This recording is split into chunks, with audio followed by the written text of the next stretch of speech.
Support for the show, FYF Sports, is brought to you by Manscaped, who's the best in men's below-the-waist grooming. Manscaped offers precision engineered tools for your family jewels. Manscaped is trusted by over 2 million men worldwide. Join the movement for all of your below-the-waist grooming needs. Get 20% off and free shipping with coupon code FYFCREW at manscaped.com. That's 20% off with free shipping at manscaped.com. Use the code FYFCREW. Your balls will thank you.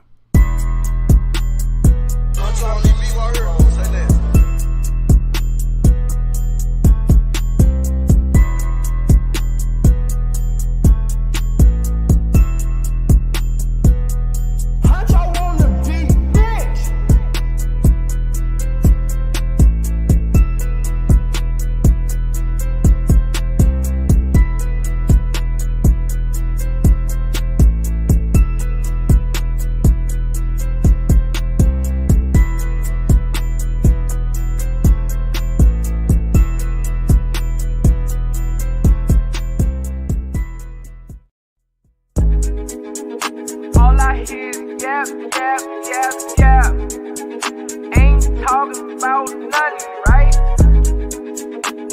Watch this. We gon' bring that pressure.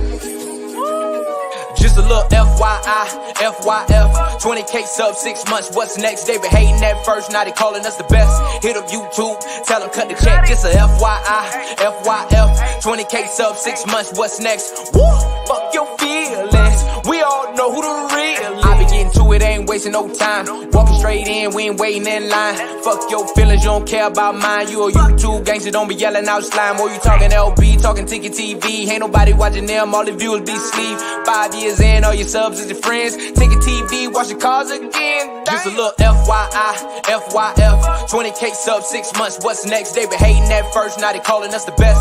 Hit up YouTube, tell them cut the check. Just a FYI, FYF, 20K sub 6 months, what's next? Woo, fuck your feelings, we all know who the real, all know. Shop don't close, working 24, trying to make the channel grow. Look at them, pointing fingers, hating on the low. You can't compete with our podcast show. Couldn't make it in the league, so we got on TV. Crying by LeBron like a little baby. You must be crazy, trying to ever play me. Or you super tough until it's time to say cheese. Just a little FYI, FYF, 20K sub 6 months, what's next? They been hating at first, now they calling us the best. Hit up YouTube, tell them cut the check. Just a FYI, FYF, 20K sub 6 months, what's next? Woo, fuck your feelings, we all know who the real is.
All right, there we go. It's FYF Sports, man. It's Lamar. We back. Appreciate everybody pulling up to FYF Sports today, man. We're going to have a good show for you guys. We got to talk about this, man. And I think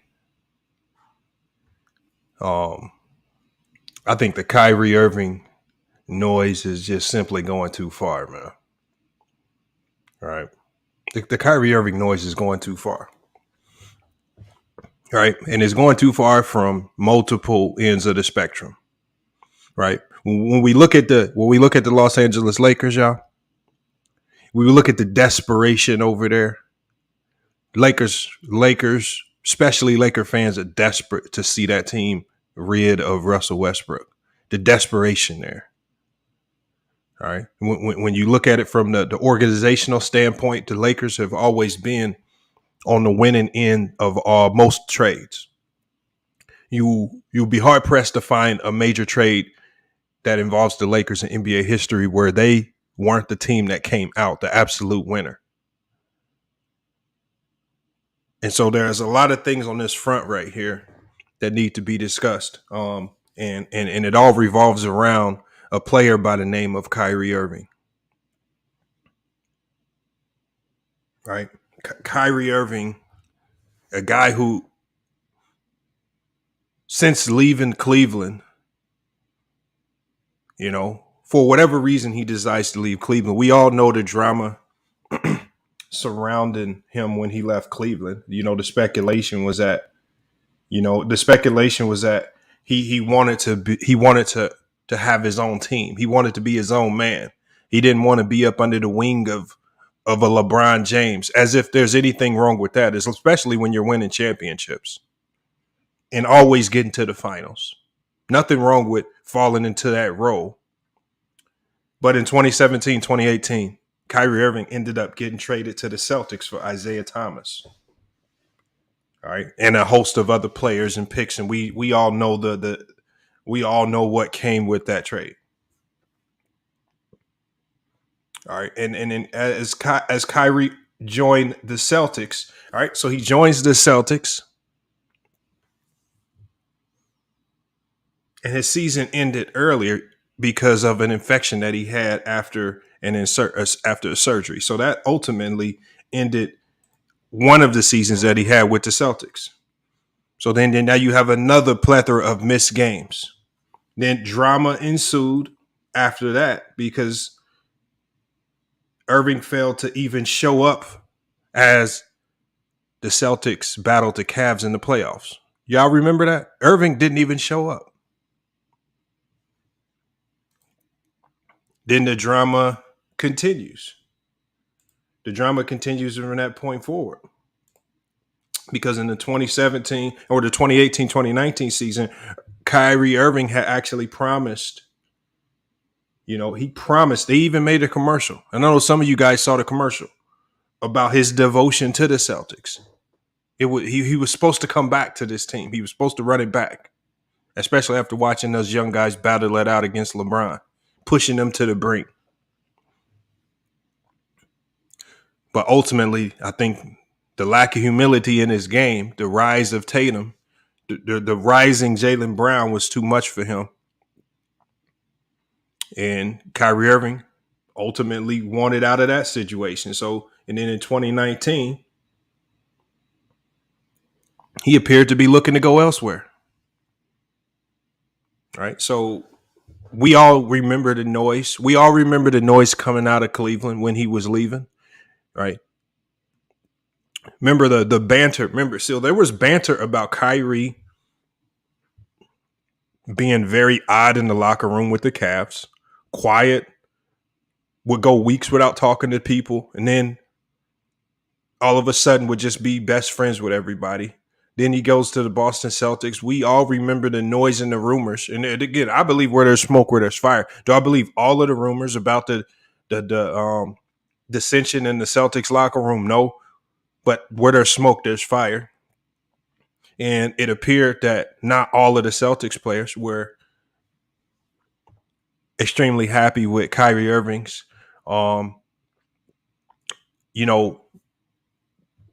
don't know. I don't know if you want to call it moodiness. I don't know what you want to call it with Kyrie Irving. But there were a lot of Celtics players who took issue with how he handled himself during his tenure with that team.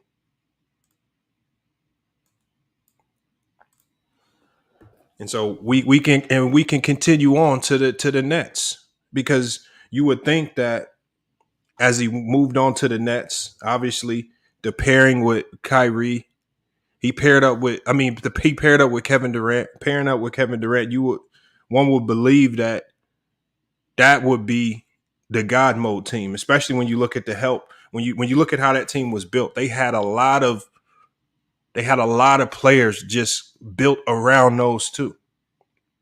And so then there was speculation that those two would pair up. That speculation really, really hurt of the Warriors season, as we saw Draymond Green explode on Kevin Durant because he wasn't updating. And when you look at what Draymond Green said about Kevin Durant, he didn't really necessarily care that Kevin Durant wasn't telling the media what his plans were. Draymond Green said, "We've helped you build your legacy. We've helped you get 2 titles that you otherwise wouldn't have been able to touch.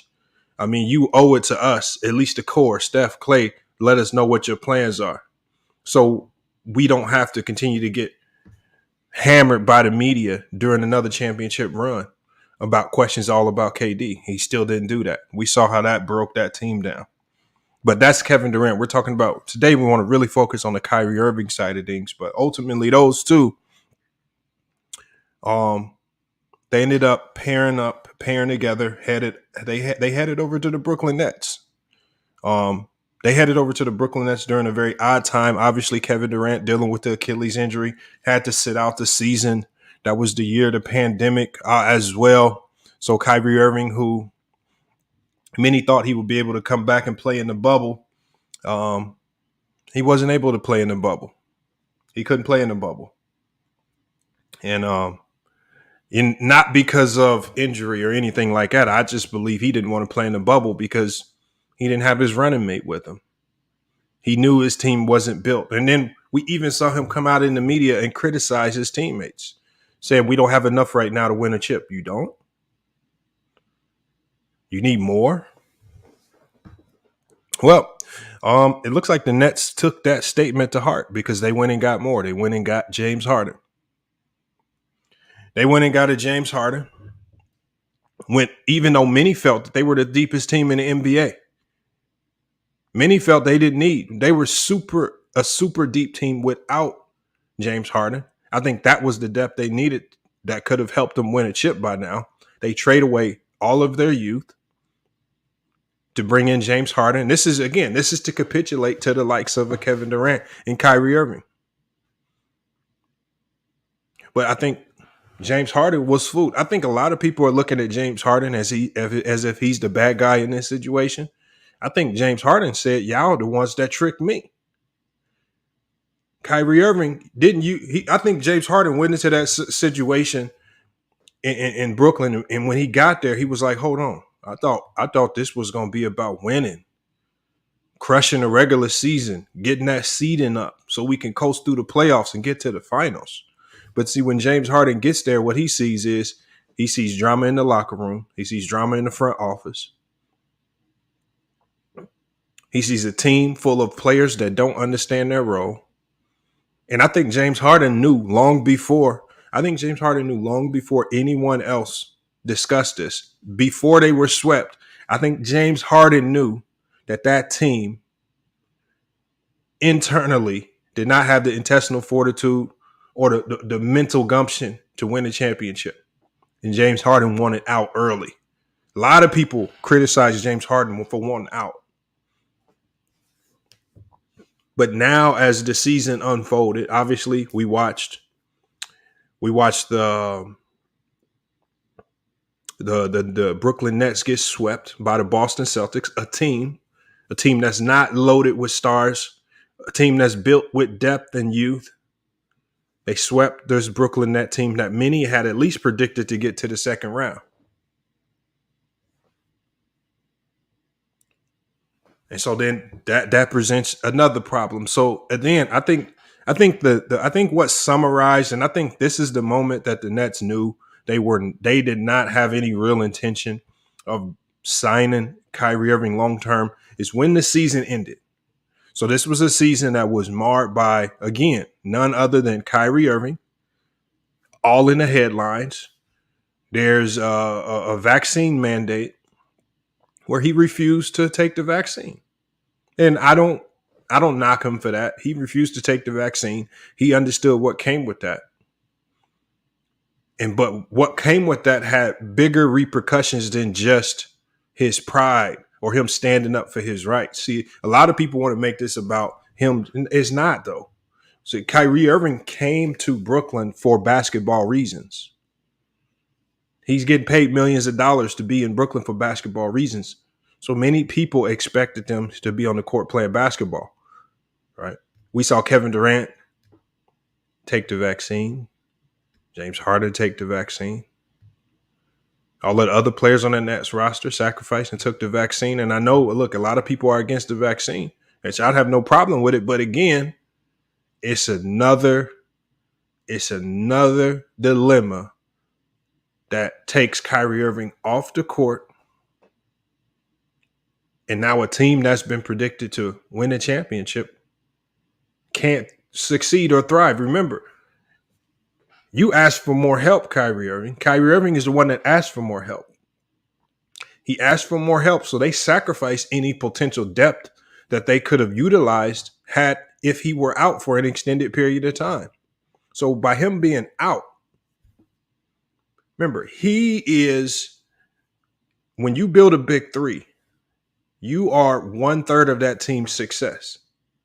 Remember, whenever you build a big three in this day and age, you're going to sacrifice so much of your team's, you're going to be so responsible for your team's ability to win or lose that just by one of those big three being out, it can make the whole ship sink. And Kyrie Irving was out. So Kyrie Irving started this season out. So when we look at the track record, right, when we look at this record, so the Nets with Kyrie Irving on the floor were 48-38. That's okay. That's respectable. That's not what you expect from a dominant super team. But the Nets without Kyrie Irving on the floor were 64-47, a much better win percentage. When you go and look at the Celtics were 78-49 with Kyrie, 26-11 without them, and a great playoff run. So the question today is, based on his track record, based on what he's shown you, because now we have to put on our GM caps, because now Kyrie Irving wants out of another franchise. He wants out of another situation where, if you're being honest, and I don't know how many people in the media are actually going to be honest about it, it's another team in which Kyrie Irving is directly responsible for the dysfunction. The Cavs had a great thing going with LeBron. LeBron had publicly voiced that he wanted Kyrie to be there. Kyrie Irving wanted out to do his own thing. He goes to the Celtics. They welcome him with open arms. They give him the range. They give him the team. He gets hurt. He's out for an extended period of time, multiple injuries.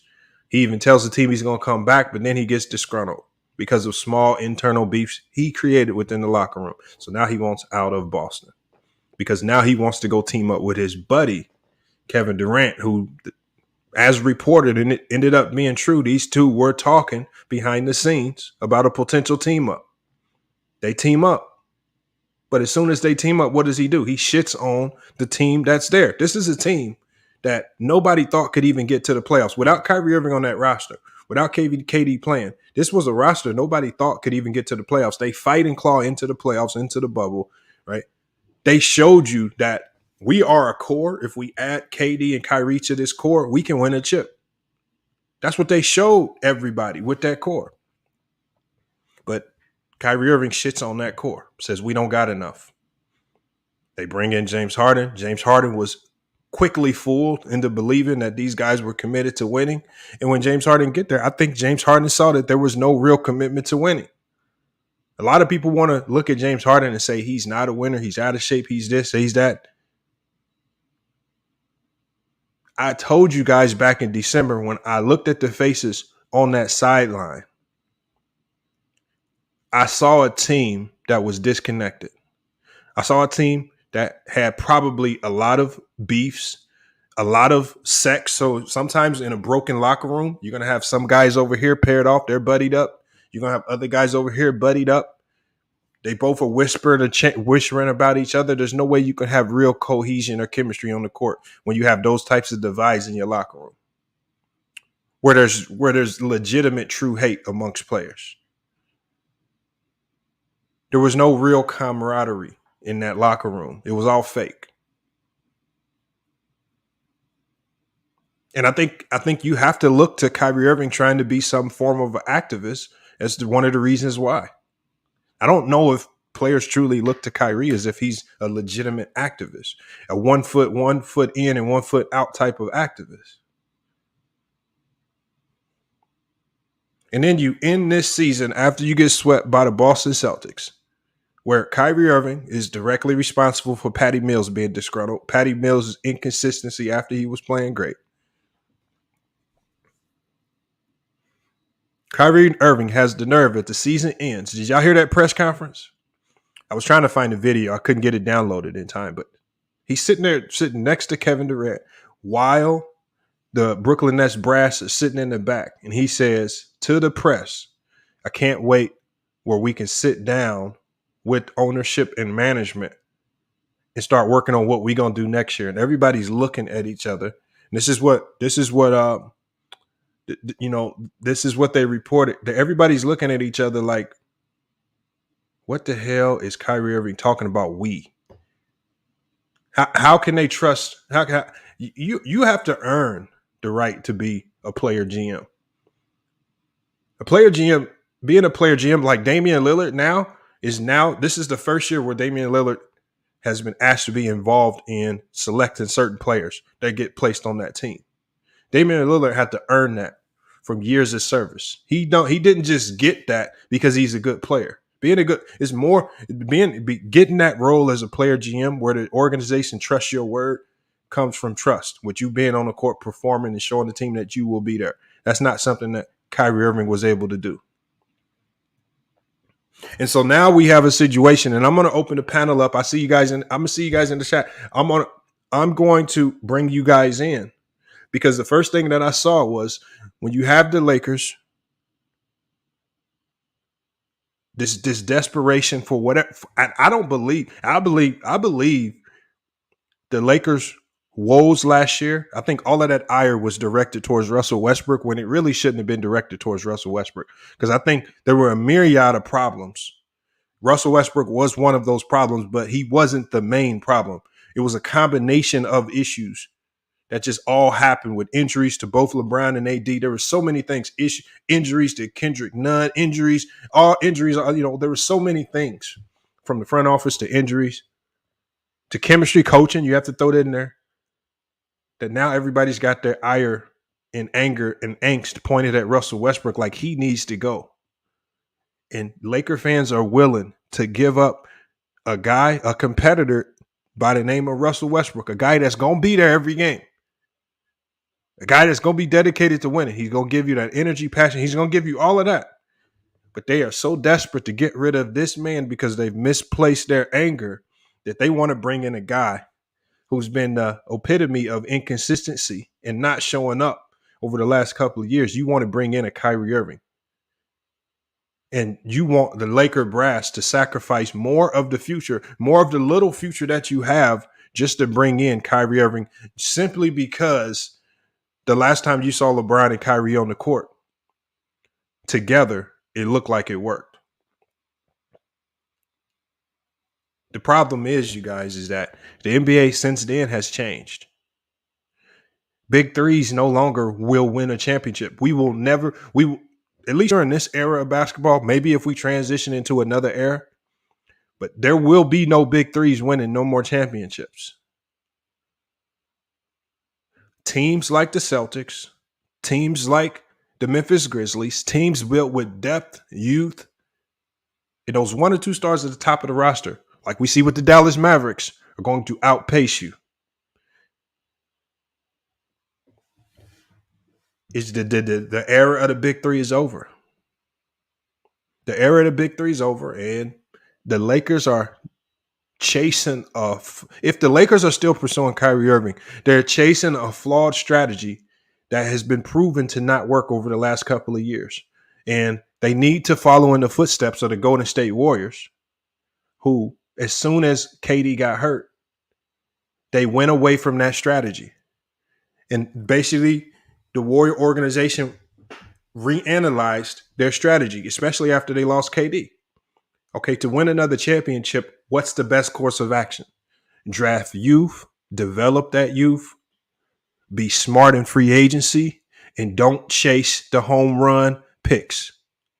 Remember, if you think to one of the biggest moves that they made last year, the biggest move that the Golden State Warriors made last year was a move that everybody questioned.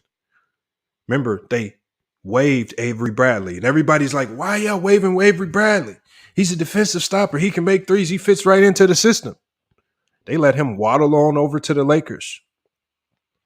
They bring in youth, length, and a guy that was bouncing in and out of the G League in Gary Payton. And he ends up being an integral factor in them winning the championship. The Lakers right now what they need to do, and I think Jeannie Buss was right with her statement. When Jeannie Buss came out with that statement and she talked about Kobe making sacrifices, I think she was taking direct aim at LeBron James, and rightfully so. Because LeBron James is one of those out there. They say LeBron is out there actually really pushing for this trade for Kyrie.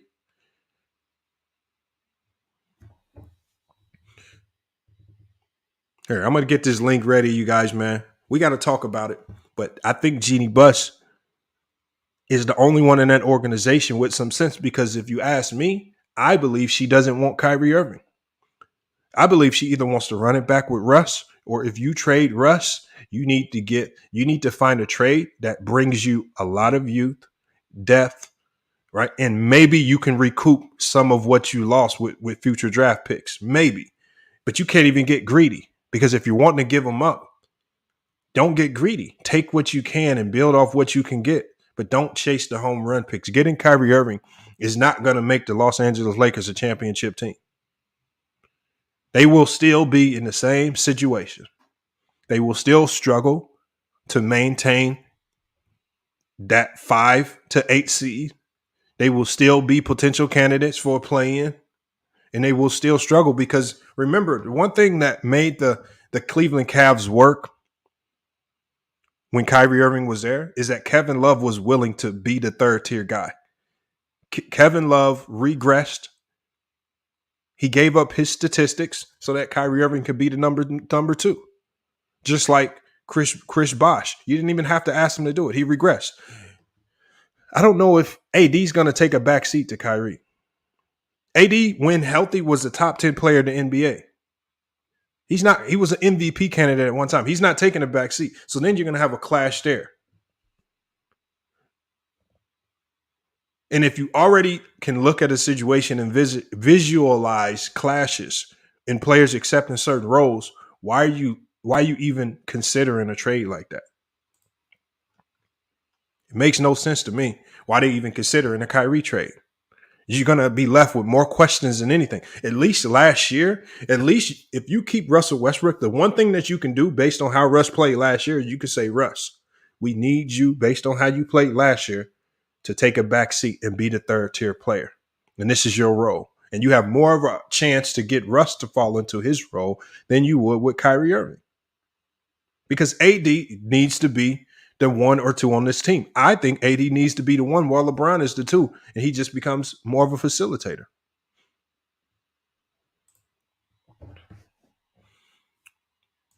Hey, y'all, man, we're going to drop this link, man. I'm going to bring y'all here to cook on this topic right here. But I think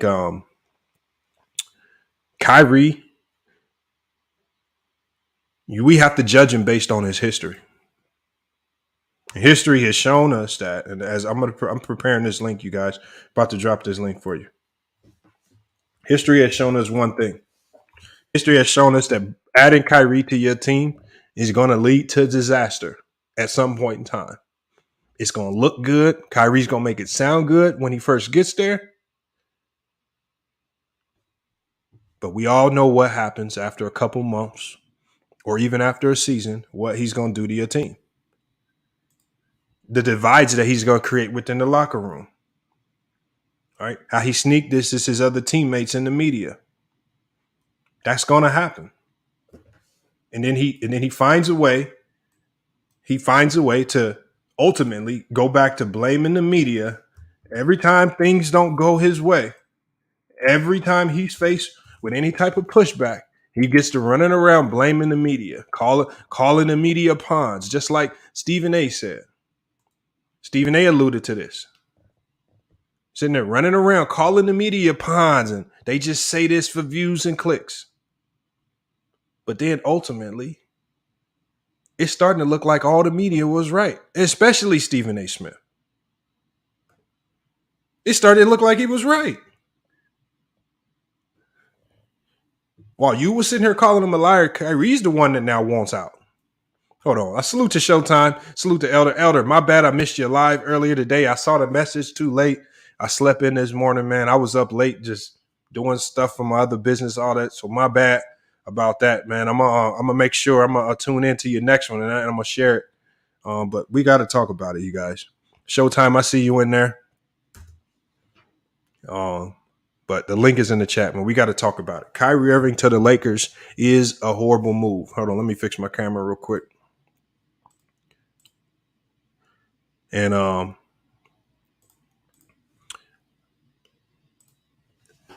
it's a move that I think the Lakers, again, are chasing only because LeBron James is highly interested in pursuing it. I think it'd be a horrible move for them to bring in a Kyrie Irving. They still are left with more questions than answers. I think they right now need to be more focused on building that bench, right? I would be more focused if I'm the Lakers on how I could get DeMarcus Cousins. If he wants to start, come on. You can start DeMarcus. You played great last year. You earned that. I need guys that are invested and ready to win, that care. Really would prefer to keep Russ. When I see Russ, I see a player that is emotional, that's highly invested, always showing up, and will do whatever it takes to get the win. Does he do too much sometimes? Yes. But I would rather have a player that does too much than a player that just doesn't show up at salute. What's good? What's up, Lamar, man? You know you my nigga. You on super high cap tonight, huh, nigga? How am I? Bro, you just said bring in DeMarcus Cousins and start him, bro. What is wrong with you, Lamar? Yes. Hold on. The Milwaukee Bucks had him, right? They let him go, lied and said, "Oh, we need some room to do this." And then as soon as they let him go, they got another dude. Then he went over to Denver, played. Everything looked good. It sounded like it looked good, but for some reason Denver didn't re-sign him. Man, DeMarcus Cousins is a classic locker room jack-up guy, and it's clear by the actions of the players. They don't want to. The team. They don't bash him, but no one re-signs him, and that's for a reason. He's volatile. The book is emotional still. He still runs his mouth too dang much. It's odd. And he old and broke up. And you talk about giving him a starting position, but you'd rather have DeMarcus Cousins starting for the Lakers than Kyrie come back to LeBron. Yep. LeBron, you on full cap lock tonight, Booker. I would. I'm telling you, I would. You said, let's look at the history, correct? Yeah. Let's go back to the history of what Kyrie did with LeBron. Did they not win a chip? Yes or no? Yeah, they won a chip. Thank you. Now, you can say whatever with Boston. You can say whatever with I be want to say New Jersey. I don't know why. With Brooklyn. At the end of the day, his last time he was with LeBron, he won a chip. Last time we saw him with LeBron, he was on his best behavior. So we don't know what we're going to get from Kyrie. I don't think he destroyed Boston. I listened to that press conference clearly. He said clearly when they asked him, "You coming back?" He said, "I will. That they will have me." Boston never even offered him a contract. So why is Kyrie the scapegoat? Brooklyn did what they did here and forgot the fact that they don't have Kevin Durant without Kyrie Irving. They don't. You can look at the numbers. Who's played more games in 3 years for Brooklyn? Has Kyrie or has Kevin Durant played more games? Who's played more games? Yeah, for Brooklyn in the last 3 years. Who's played? They've both been there 3 years. I don't know. You remember Kevin missed the whole first year, bro. He missed the whole first year because he got signed when he was in. All I'm saying is this: who's played more games? Everybody want to talk this cap. I saw what's name put a thing up earlier showing all the games all these superstars have missed, especially in the last 3 years. None of these bookers playing. None of them is. So to just try to use Kyrie like the official scapegoat. Now again, I'm not tripping at Brooklyn. This is what I believe Brooklyn did. They got because they're mad at KD for the Harden move. That was KD that wanted Harden, and it backfired and stuck them with what's his name, broke back Ben Simmons. He did that. I think this front office is just saying we want our team back. We tried it 3 years. We know this. What they got invested, $1 billion. It had a $300 million payroll for the last 3 years. They invested $1 billion in this. It didn't work. It's a failed investment. But to just sit here and try to throw the blame like it's Kyrie's fault, nah, bro. Again, them guys don't trust the front office. The front office don't trust them, and that's why we're at this point. But to sit here and look at it and act like Kyrie's skill set don't fit the Lakers better than Russell Westbrook? Come on, bro. Come on, man. You take him. You love Trailblazers. You take Russell Westbrook then.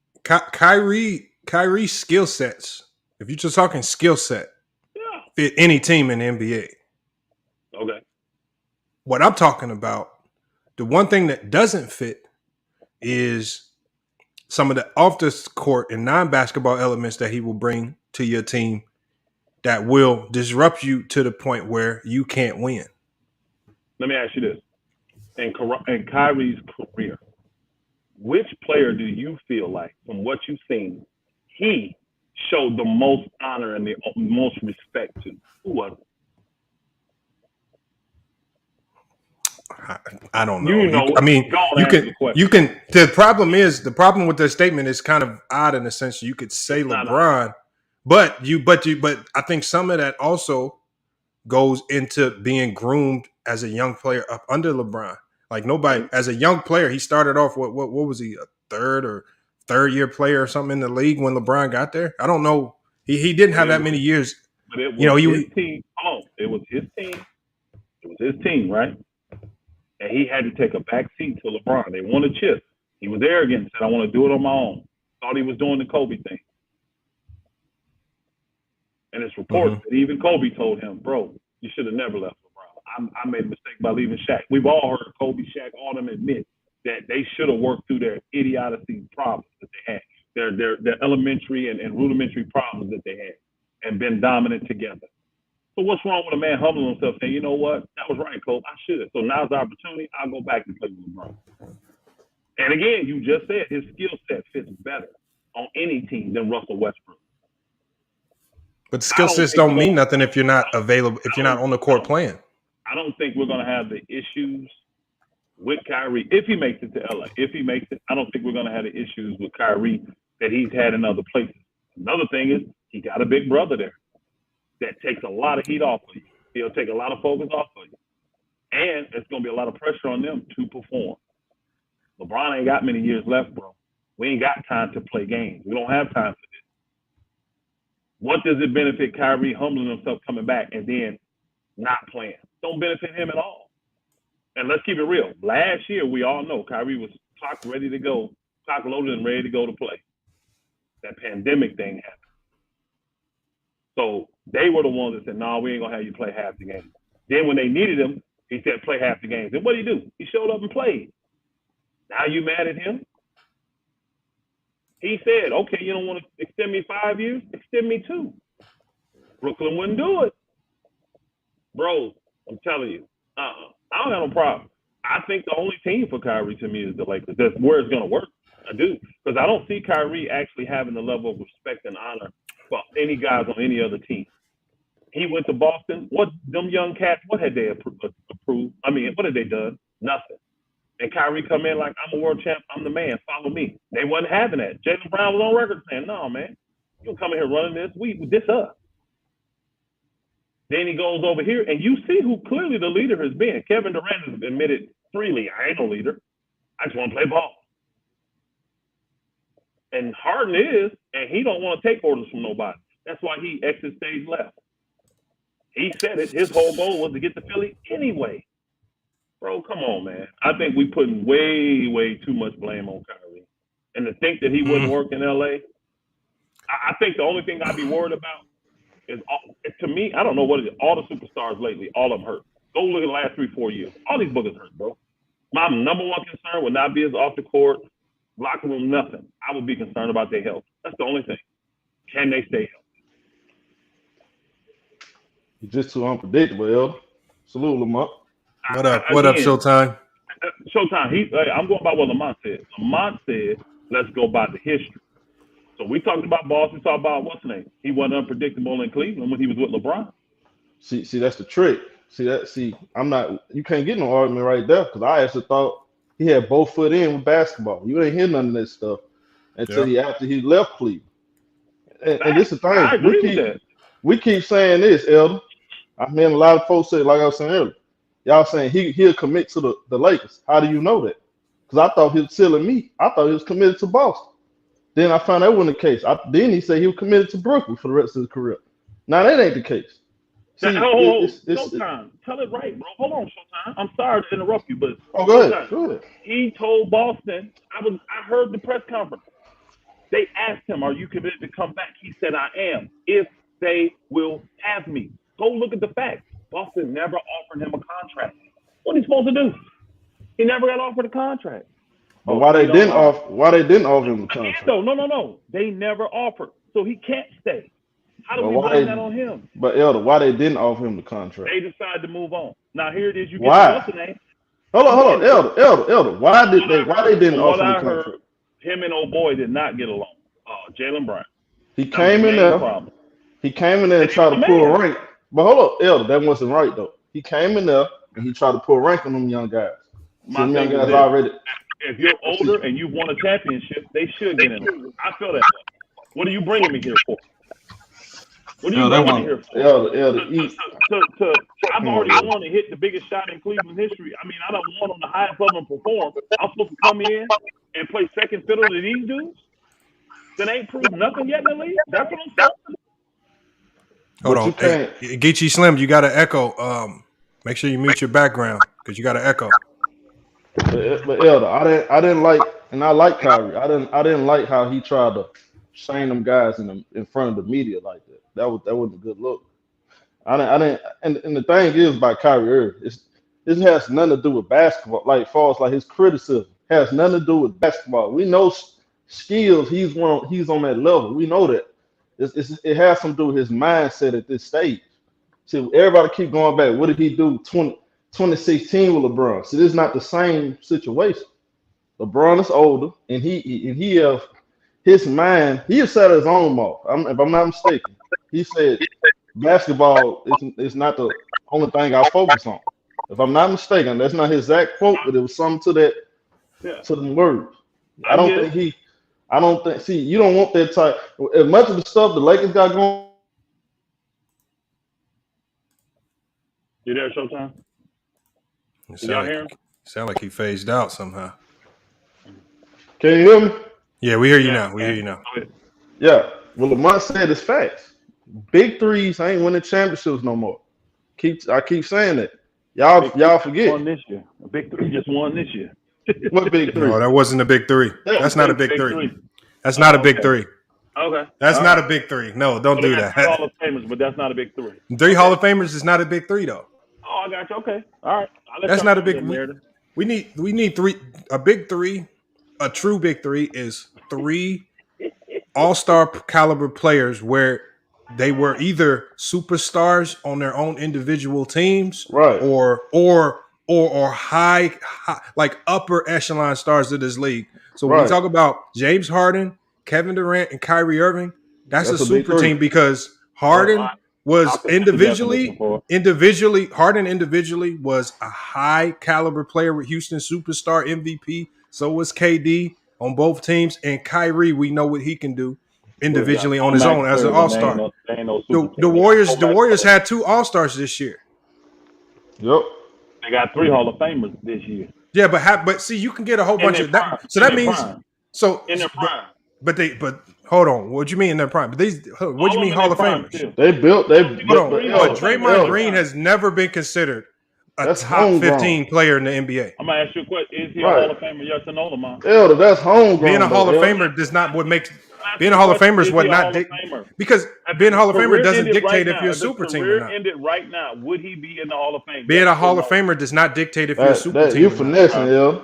You finessing, huh? I'm what? I'm not It has finessing, to. I'm telling the truth. You It has to finesse. do where you rank in the NBA right now. Is Draymond Green Okay. considered a top 15 player in the NBA?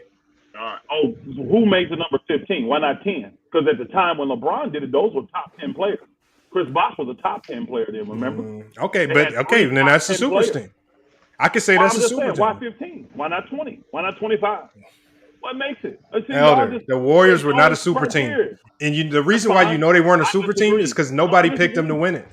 I disagree. Right. Who picked them to win it? disagree. Elder, you ain't picked them to win. Stop it, Elder. No. I said I disagree that they're not a super team. Hold on, because before the they're not a season super started, team. nobody thought Wiggins would be an all-star starter. Nobody knew. Nobody knew Clay would come back. nobody. And Doesn't mean they're still, not a super team. man, they weren't a super team, man. No, they were not a These super boogers team. got 3 Hall of Famers, 4 All-Stars. Hall of Famers don't make you a super team because you can have old right. Hall of Famers. Right. You can have But again, no. I preference it. Hold on, I preference it. They're all in their prime. Did I not preference it? They're all in their prime. But Elder, That's not what hold makes it super. on, Elder. Has any one of them guys other than Steph finished in the top in the MVP conversation? Top 10 at least, other than Steph. No. Well, Not a super team. I don't know Not a about Clay. super team. Might have 1 year. Clay might have 1 year. I don't know. Is that a criteria now to be a super team? You have to finish in the top 10 in the MVP race? Because I don't remember Chris Bosh ever being in the MVP race, ever. The Warriors are not a super team, man. They were not close to being a Why super was the team. Miami one then? They just were a better team. The Warriors showed you that you can have a better team. Miami a super team then? If the Warriors weren't, why was Miami? Because Chris Bosh was a good player on a horrible team. No, that wasn't a horrible team though. They made the playoffs a couple times. Again, They're he not was a horrible. good player on a horrible team. The Miami Heat were a there. super team. Why? Chris Bosh was never what y'all just said. It's an all NBA performer. Three all NBA top 15 players on one roster. All right, cool. So now it's top 15. That's what Remember, people said Clay was washed. People were thinking he would be done. People said Draymond Green was trash. Triple single. People said Wiggins wasn't committed to the game. He ain't a winner. But this is the thing though. Most people say Draymond wouldn't even be in the Hall of Fame. He ain't play on the Warriors. So there goes that. 1 minute. Yeah, I don't believe the Warriors. The Warriors won with depth. They won with depth and doing it. That's the way to win now. That's the way to win. The Celtics proved that as well. Yeah. The Bucks are proving that as well. The Memphis Grizzlies are proving that as well. All of the best teams in the league are going away from the super teams. I'm gonna bounce off from and I'll be back. All right, Elder. And that's the problem. See all that big three. See, people forget this. Miami made it work because everybody took a pay cut. That's why they was able to get the Mike Millers and the Shane Battier, Ray Allen. If they ain't take no pay cut, they wouldn't have had the depth. I don't think they win those championships if they didn't have the depth. So you seen a lot of guys. Showtime. Here's the problem for the Lakers. Here's the problem. This is the problem that LeBron is facing right now. And I've said this before. Back when LeBron, back when LeBron was, let's say, creating those super teams, the one thing that he was able to get for cheap back then, shooters, you could get the Kyle Korvers, you could get the James Jones, you could get the shooters on the minimum deals. You could get them. You can no longer get shooters for cheap. The shooters now are like Duncan Robinson, that's true. Joe Harris, all the shooters is getting paid. Mil. Oh yeah, you can't. Even Davis Bertans is getting paid. I'm talking about if you're a shooter, you can't. He can no longer get the guys that he needs to put around him. That's true. LeBron needs shooters around him, especially catch and shoot shooters. If he can't get them, we see how they look. This is how they look. So when you know what type of player you need to put around LeBron to win, you cannot go out chasing another big three. Because you're still going to be in that same situation. You're still going to be a team that struggles to shoot the ball. And you're going to have 3 guys at the top of your roster scoring 20-plus points a game. But it ain't amounting to nothing as far as wins and losses. That's true.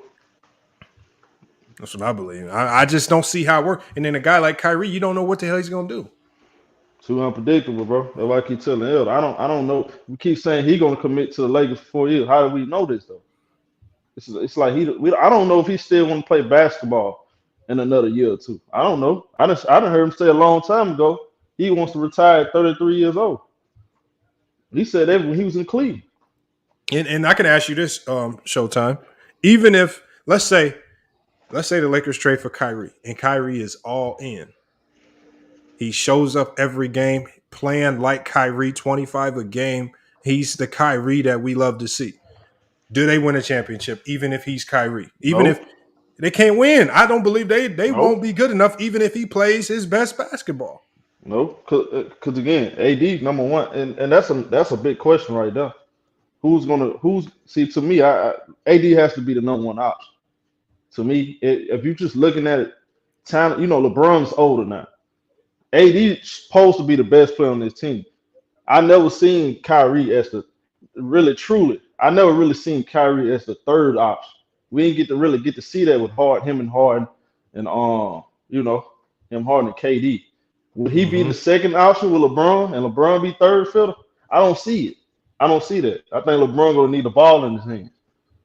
I don't like the fit. Just off this too though. Where's the how can you build a defensive culture? You got a coach. How can you build a defensive culture when you ain't got the players to go with it? Lonnie Walker was one of the worst. Now I know you good at pulling up stats and all that. Go pull up that man defensive stats. It's one of the worst among shooting guards. Mm-hmm. And on top of that, you signed the Skylar Anderson actually solid. The problem is he can't shoot on a consistent level to play with LeBron. Still holes, and they still like their biggest problem right now to me is that they don't have a complete team. Like they need to find a way to complete the roster first before chasing a guy like Kyrie. Because even if you don't get Kyrie, to me, you still got Russell Westbrook. If you figure it out, that's like the margin. Like having Kyrie is gonna make you a little better, but it's not gonna make you that much better if you swap Kyrie and Russell Westbrook as far as wins and losses go. Right. Like I don't know if it gives you that much of a difference wins and losses wise to where it is worth it to ignore all the other problems that you have. That's a good point. And hold on, Elder said. He said just because I hope they would lose doesn't mean they would not. They not a super team. But Elder, they were not a super team. Like, because the thing is with a super team is they're a super team before the season starts, and they're a super team after the season ends. That's true. Hold on, hey Andrew, you got like some mic back feed, something's going on with your mic, Andrew. That's better right there. But Whatever this is all Golden State. Golden State is all about culture though. First, they got an identity. No matter who you plug in on their team, they know who they is night in, night out. See, and their best player sacrifices.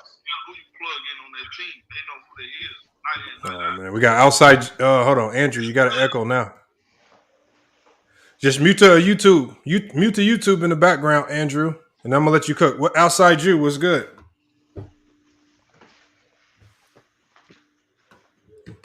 Everybody coming in with technical difficulties. Come on, outside you. You've been on before, man. I know you know how this works.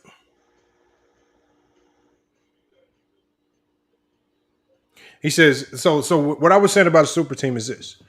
Not all super teams win championships, but we are clearly able to identify super teams before the season starts and when the season ends, irregardless of the results. You can't wait till the season ends and say because a team played better than you expected to label them as a super team. When the Lakers had Gary Payton and Karl Malone, that was a super team. Right, because Gary Payton was only in his 12th, 13th year. He was still playing great basketball. Karl Malone, a couple years removed from an MVP, still putting up solid numbers. You still had Kobe and Shaq, super team. But this Warrior team, nobody looked at like a super team. Nobody knew Wiggins could be an all-star, let alone an all-star starter. Everybody said Draymond Green was done. Everybody thought Klay was washed.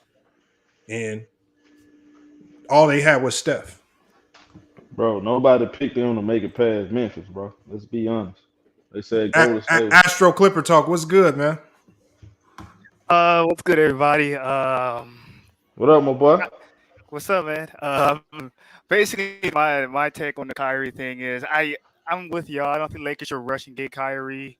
Like the super team thing, the big three thing era is kind of dead. All you got to do is have two superstars or maybe two max level all stars and have like good depth around them. Everybody, good role players and everything. You should be good. Like a lot of finals teams that won had only two all stars and great role players surrounding them. We don't feel like Hello? plus you usually gut your team Yeah, when you you there? try to get like three all stars on one team. And I don't think that's why I didn't want the Clippers to trade for Kyrie. I feel like we have to gut our team just to get him or KD. Okay, cool. So I didn't want that at all. But Kyrie Irving, he's kind of hard to trust because you don't know if his heart is all the way into basketball. Like he said it before, saying like, I don't think I'm 100% all in on basketball, and you should never want to, as a GM, you should never want to like give a guy a max contract like that who doesn't have his mindset on basketball 100% all the way in, like all these other guys is doing. But I don't think. I think if I think Lakers should explore the Russell Westbrook trade to the Pacers. Though I hear a lot of people rumblings about that. If we can get Buddy Hield and Miles Turner out of that, and just like build off that and see what they can do with that, because you got yourself a shooter and Buddy Hield and a good center that can shoot, stretch the floor, and block shots and everything. I think that'd be a better fit than rushing everything on trying to get Kyrie because LeBron is pushing for it. Because I think it's got a desperate hours from LeBron because he's seeing like all the West teams are getting healthy and are getting better, and I think he's like, I need to make my big push now for one of my final runs, and that's why he's trying to get Kyrie. But that's my take on it. One of the craziest things what I heard from the Lakers is this. I heard that the Lakers said we're telling the Nets that they didn't want Joe Harris. They wanted Seth Curry. And it's just like, beggars can't be choosers. Right. Beggars, if you that desperate to get rid of Russ, you getting Kyrie, right? You Thank getting, you, bro. and how is you sitting? That's why I say the Lakers, they gonna shoot themselves in the foot yet again. Thank you. They trying to be greedy. Take Joe Harris so you can get rid of the product. Right. The product that you don't want is, remember, they say Russ is the problem. If you really want to get rid of that problem, then you will take Joe Harris, a guy who has played with LeBron in the past. He's a shooter. He's the exact type of player you want to put around LeBron. Why are you complaining? He's healthy. He sat out a whole year. He should be good to go. Right. They want the Nets to take all their trash back. They act like they got the upper hand Yeah, in the but it's not negotiation. only that he's healthy. It's sad. Hold on, go ahead. What you say? It's not that he's just healthy. He adds $30 million to your luxury tax. But the Lakers get but this is the $30 million thing. to your tax. When you say the Lakers get the better player out the deal, Kyrie Irving. Hey, somebody got an echo in their background. If you can mute your background, I'm hearing some feed come through the mic, man. Somebody got an echo. Yeah, but I don't think that's their only play. I think right now, their play is to go to Indiana, like the guy that just talked before. Their play is for Indiana and to get Miles Turner and to get Hill. Hey, Lamar, I already said it, bro. I understand the Lakers look like they're the only team that want him. I'm not rushing to take that deal though. Mm-hmm. He's still under contract. He's still under contract. I see y'all at training camp. Kyrie, you don't want to play? Cool. I'll wait the All-Star break, see if I get another offer. Like I said, it might be a team that desperately need a Kyrie Irving on their team for a playoff. Yeah, but they only have until the trading deadline, and then they got to get rid of him. That's my point. That's enough time. That's plenty of time. Him and Kevin Durant. I'll wait this whole thing out. I'm not rushing, especially Kevin Durant. You got 4 years. I'll see you at training camp. If I can't get the deal I want, you ain't going nowhere. Do you agree with this? Philip Moore says the Lakers got leverage on Kyrie. He says Lakers got leverage on Kyrie because we can sign him next year free agency. LO, we don't got to trade. I don't know if the Lakers got more leverage. The Lakers right now, remember that they don't have more leverage because every year that they have LeBron, they have to be in the mix to win a championship. They don't have any years to waste. They don't have time to play around. You got to put pieces around them to win a chip. And so whether it's running it back with Russ, whether it's trading Russ for multiple pieces, whether it's trading them for Kyrie, they don't have time to sit here and do these games trying to finesse. They always trying to win the trade. They always try to finesse and get the upper end of every deal, which I know that's what you're supposed to do, but they don't have they don't have any leverage here to play them games. I don't think they're trying to finesse. What are they trying to do?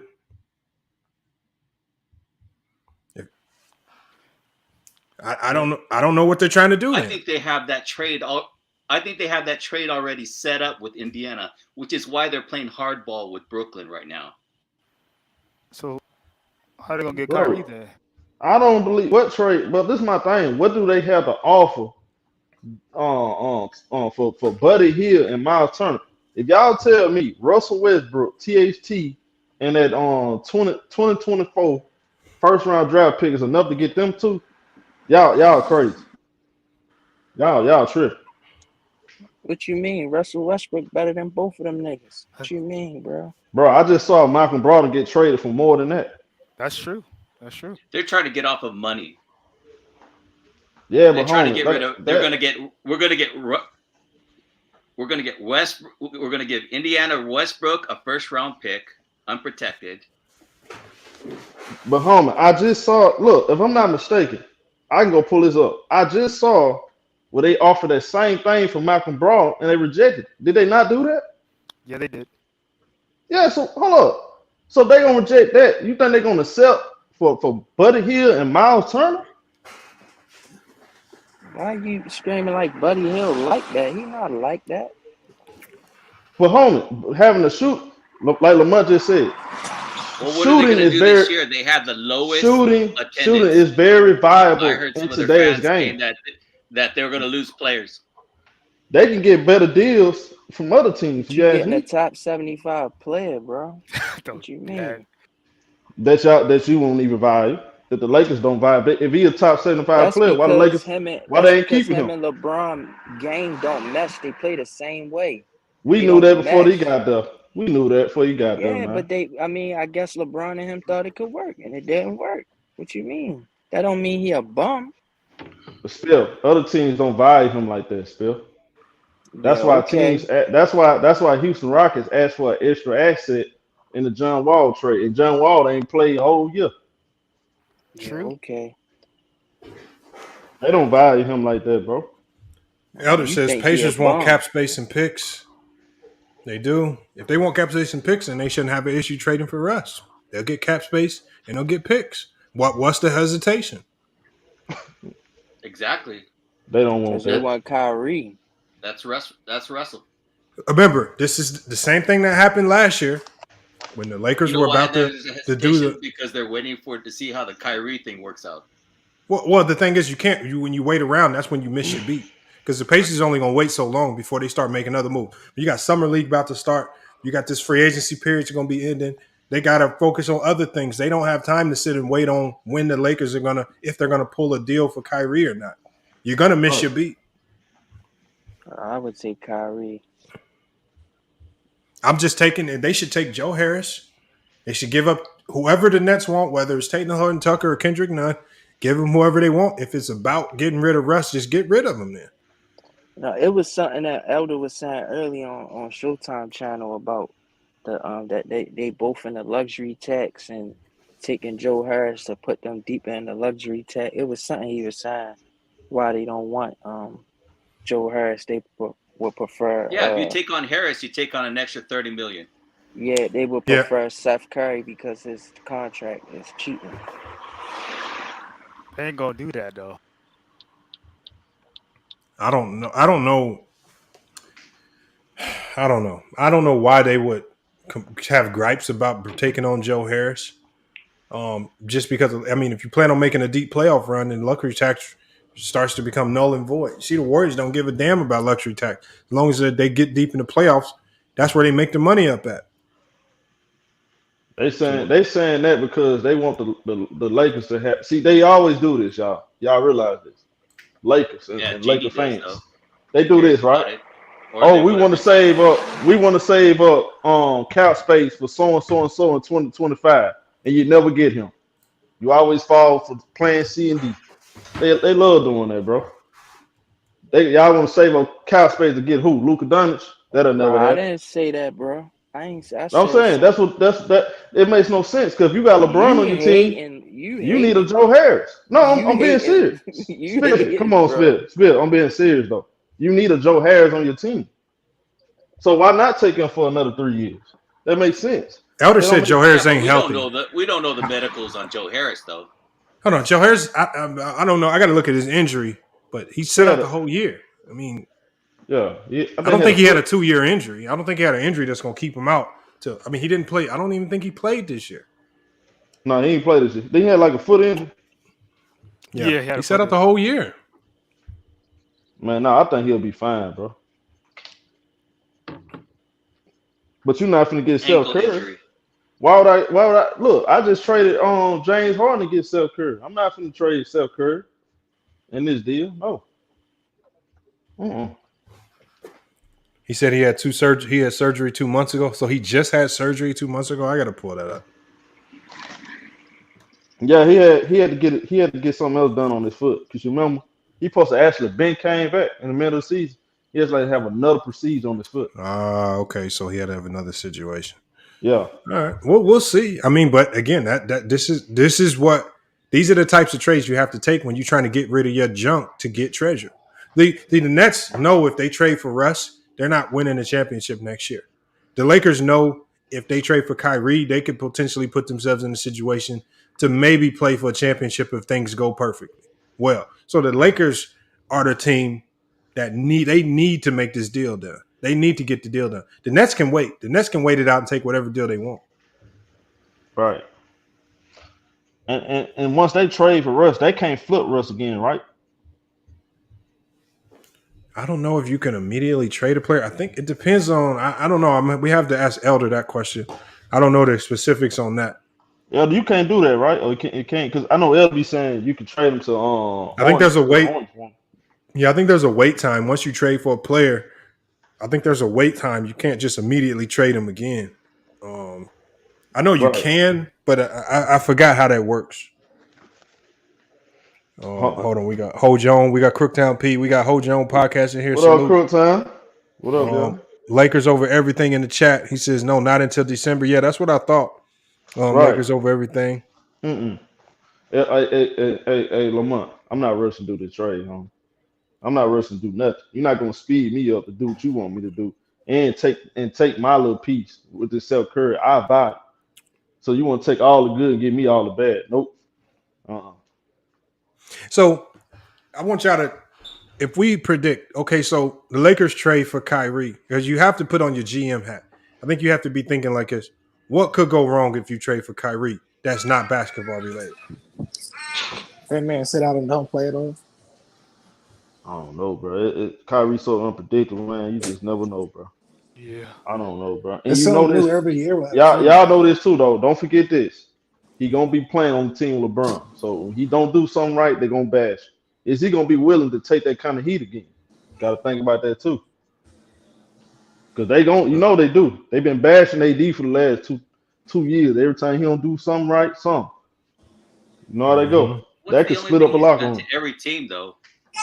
The only thing he's ever done is just miss time, right? Yeah, that's really it. He just missed time. Who, Kyrie? Yeah. He did other stuff too, like talk bad about his teammates, like he don't have enough. Hold on, but there's a difference between missing time for injury and just missing time for random reasons. Missing for whatever. Yeah, you can't just be missing for random reasons. He was dropping over 30. So, but at what sake though? See, the thing is, when he came back for Brooklyn and was dropping all them 30s, I'm gonna tell y'all how it hurt the team. This is how it hurt the team because all that time he was gone, other people were playing different roles. And they were getting used to those roles. Remember, before he came back, Patty Mills was playing some good basketball. He was balling. Patty Mills was balling. But then I want y'all to go look at Patty Mills' numbers and his role and consistency once Kyrie Irving came back. and his role just kept changing from game to game. Go look at his numbers then. He wasn't shooting the same. He wasn't giving you none of them 20-point games and 6 3-pointer games. None of that was happening no more because now everything's inconsistent. They don't know if Kyrie's playing. They don't know if the vaccine mandate's going to get lifted. Okay, on the road games, Patty got to start. No way, on the home games, he got to go sit. That affected him. Hey, but real quick though, we don't think that if Kyrie were to come to LA, LeBron couldn't have that conversation with him. Like if you really want to win a championship, that's what we got to do. I mean, I believe you can have a conversation with Kyrie, but at the end of the day, you ain't nothing locked in stone. He kind of at his mercy. Yeah. Like he can always do something completely different. You can have a conversation. That's why I said before, it sounds good when he first get there. Everything sounds like you're gonna win 5 championships. Else, I see one thing that all those other teams. What's that?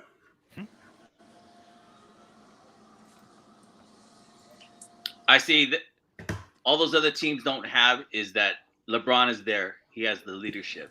All those other teams, Boston, Brooklyn, they didn't have it. Mm-hmm.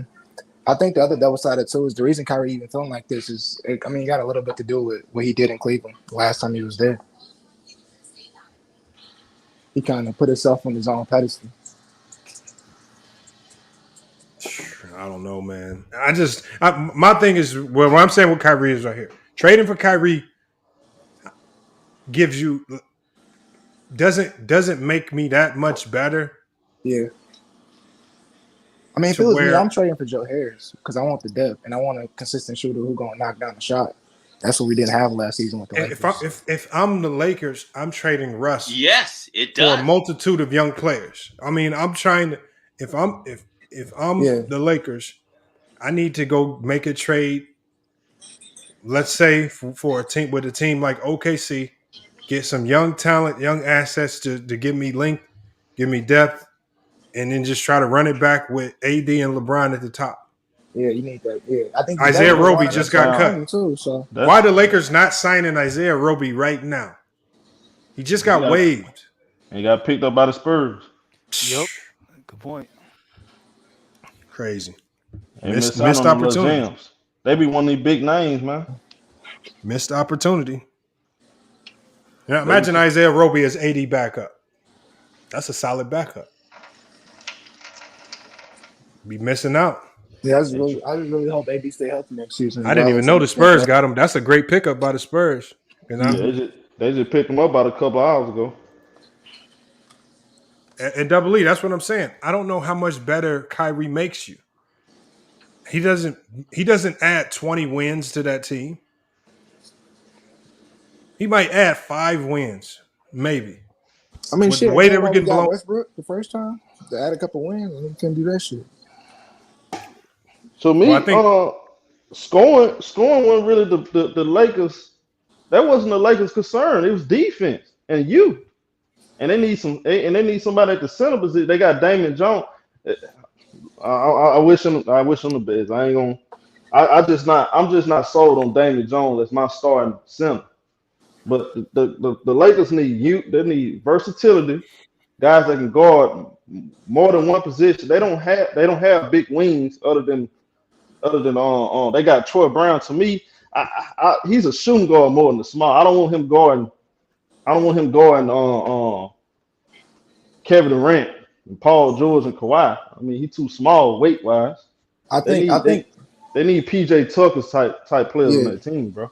I think the more so issue was team defense, though. I mean, you saw it go to State. Like, none of them are necessarily super strong defenders other than Draymond. But when that team defense, like the help defense, that played a huge part. It was a ton of breakdowns and communication with defense with them last season. But look at him, though. GP, individually, he's a solid defender. Wiggins, solid defender. They got Keon Looney. I mean, but a lot of that can be masked with team defense, too, though. But you can't be a team defender if you ain't got guys that just don't have that skill set to the game, bro. You need them type of guys, bro.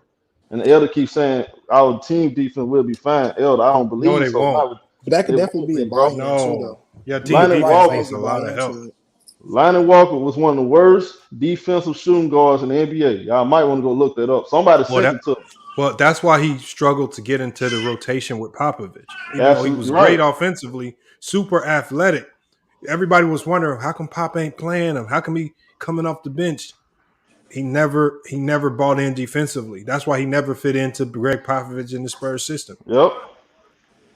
Yep. Hey, Is real he gonna quick, give what you a y'all? highlight dunk? Yeah, he's gonna give you a highlight dunk. All that. Go ahead, Tap. Hey, what y'all think this with like these two star players requesting trades like this so sudden, especially into their team with the team, especially with KD, him having 4 years left. What y'all think is gonna say about his career so far though? Him requesting the trade. And it's something to be talked about for real. I mean, Hold on. because we Say get that again. about him requesting the trade. It's something to be talked about really because we see LeBron and a lot of other players switching teams, but especially a player like a KD stature to what he did in Golden State, to what he did in OKC, and what he tried to do in Brooklyn, and him requesting the trade so fast. Like, what do you think this kind of said about like the and like where's it gonna go from here? So what you saying is he don't get enough heat for Christian trade because he didn't fill out his whole Not necessarily you know. Heat. I just feel like he wasn't even sure. He wasn't even 100% about his own decision. I think that's why he requesting the trade so fast. No, I think he to be honest with you, home. I think he was being loyal to a fault to Kyrie Irving. He wouldn't have been on that team Yeah. if Kyrie Irving didn't go there, bro. If we being honest. Okay. I think he made a big mistake. You see, this is why I do. My thing I look at Kevin Durant is you traded the guy. See, y'all people forget this. The reason why Brooklyn was so attracted to y'all because of their identity and that culture they built over there with the Jerry Allen, Karis LeVert and them. You traded your identity. You got rid of the coach that helped created it, and it went downhill from there. And I think Kevin Durant had a lot to do with that. That's why I do look at Kevin Durant. As far as him going there because he wanted to team up with Kyrie, I mean, I can't blame him. If that's the type of relationship they have off the court and they just want to play with each other, with hosting winning championship, I mean, I'm not mad at that, bro. A lot of guys want to play with each other. I honestly if Kyrie's gone first, I think KD actually have a Hey, good Showtime. chance of him saying basically. Hey, Showtime. You think it's more loyalty, or is it just that they're mad because Brooklyn stopped enabling them? Yeah, let them do what they want to do. It could be a little both, bro. But look, I knew it was over with when Sean Marks went to that post that panel. On the conference, and he said what he said. I knew it was over with. He had enough. Said, hey, because look, y'all. A lot of people gonna look at the vaccine thing. Kyrie Irving lost credibility in 2021, sitting out from the sister birthday, the Capitol bill, and all the other stuff. That's when he really lost credibility, bro. Because me personally, I have no problem. If you want to stand up, you want to stand for what you believe in, and that's something against your religion, I understand, bro. But what about the other stuff, bro? See, when it's time for you to stand up for something, and you don't want to play the game and all that. We understand, but it's like, bro, you've been doing this, so how can I take you serious with this? That's how folks looking at it. Kyrie Irving has played 103 games. No, look, y'all. This was crazy, y'all. Y'all know Kyrie Irving and Kevin Durant it's Klay Thompson, Steph Curry played more games this season together than Kyrie Irving and Kevin Durant played in 3 seasons. That's crazy. Mm-hmm. But I think that's more so too, like you were saying, it's Brooklyn letting them do what they want to do because they superstars and you gotta try to keep them happy. I think Kyrie was just taking advantage of that and just doing whatever he wanted to do at the end of the day. You got rid of your culture. Yeah. Look, I think Elder said KD leaving because he don't trust the front office. I don't know how he can't. That front office did everything that they wanted. Right. I'm saying the front office did everything that they wanted. They did everything. They brought Steve Nash in, right? They gave him James Harden. They did everything possible. They tolerated the KD BS with him sitting out due to the vaccine. They even got behind him and supported him. They actually tried to nullify and say, they actually tried to shut up the media up by saying, look, we fine with it. We don't know why y'all complaining about it. So he tried to shut the media noise up about it. And then the only thing that happened was when Kyrie came back, things didn't look right. The locker room was already broken. James Harden had already requested out. The damage had already been done. And then you got Kyrie talking about then reports come out that they've running their own practice after Steve Nash done with practice. Right. Now, again, this could be because they want extra work to catch up and Steve Nash okayed it. But if this was something they were doing in spite of Steve Nash, because remember, Kyrie's the one that said they didn't need a coach. If they didn't feel like Steve Nash was getting the job done right, so they was just having a separate practice to be insubordinate, that's a whole nother topic. But it sounds like it was to be insubordinate. I mean, they pissed the front office off. The front office don't want nothing to do with him. It was toxic. He destroyed another team. I mean, they were supposed to have at least one chip out of this. They came out with nothing. There's a pattern there. I mean, Elder talks about patterns that Kyrie has more of a pattern of being disruptive than more of a pattern than being a winning player on the court. I don't know what other patterns that y'all see out of it. And since he left Cleveland, I mean, I can't fight it, bro. Yeah, that's facts. That's facts. Really can't fight it. And the Lakers are going to fall into the trap of trading for him. If they trade for him, they're going to be dealing with another headache because this is not the same NBA. This is not the same team back when they won a chip with Kyrie that they could load up with shooters to keep the floor spaced. This Laker team ain't going to have that type of floor spacing. This is one of the reasons why they struggled this past year. No floor spacing. That too. So without the shooters, because now you can't get shooters on minimum deals no more, how? It's going to be much harder. Kyrie's going to go into a situation where it's going to be harder for him to score. He had room to operate. He had room to operate in with the Nets with KD on the floor and other shooters on the floor, guys that could actually knock down shots. Come on, let me ask you a question. Why? This is my thing. Why they just won't run the back for one more year, bro? Who's that? That's Brooklyn. They should run the back. I don't know, man. I mean, now once you get both of your stars, and it's clear that both of your stars are leaking things out publicly, saying that they don't want to be there, you have to make a change. So right now, the stars are flexing their muscles. The stars are flexing their muscles, saying, "Look, you don't want to have another year of players not playing. You're gonna have to move us." So they know that the Nets gonna have to trade him. I don't believe Kyrie and KD believe they can win with that team. I think it's and I don't like that. As far as like Kevin Durant part, I can't ride with him on that, bro. Y'all sign up for that, bro. Yeah, that's what he wanted to do. He made that team. To me, if Kyrie Irving want to prove he's worth that money, go out there and play and go out there and get it done. Nope. Showtime. You know I'm gonna tell you the truth. I'm gonna tell you the truth. I believe that they are both looking for new situations. Because by them both looking for new situations, I think their plan was to make everybody look at the Nets ownership and management and be like they doing a horrible job, right? Because look at the two teams that was in the finals: Kyrie's former team and KD's former team. Mm-hmm. Those are the teams that had the most success this year. The Warriors end up winning the chip, and I think they both look bad because this year went horribly wrong. Because if you look at what the Warriors did, if you look at what the Celtics did without them, it looks like they were able to come together as a team, make things work, and get to the finals. While we look at the Nets, who was just complete dysfunction all year long, whether it's KD getting hurt to Kyrie missing games, Kyrie's coming back games, he's dropping 30s and 40s. They only winning by 1 and 2 points. Getting to the playoffs, they get swept by the Celtics. They look bad right now. So I think by them both asking out, I think there's their way of trying to tell everybody, look, it wasn't us, it was them. It's a cry for help. I think they're trying to just completely take all of the spotlight from them and try to put it on the Nets organization. I think that's why the Nets organization want to part ways with them.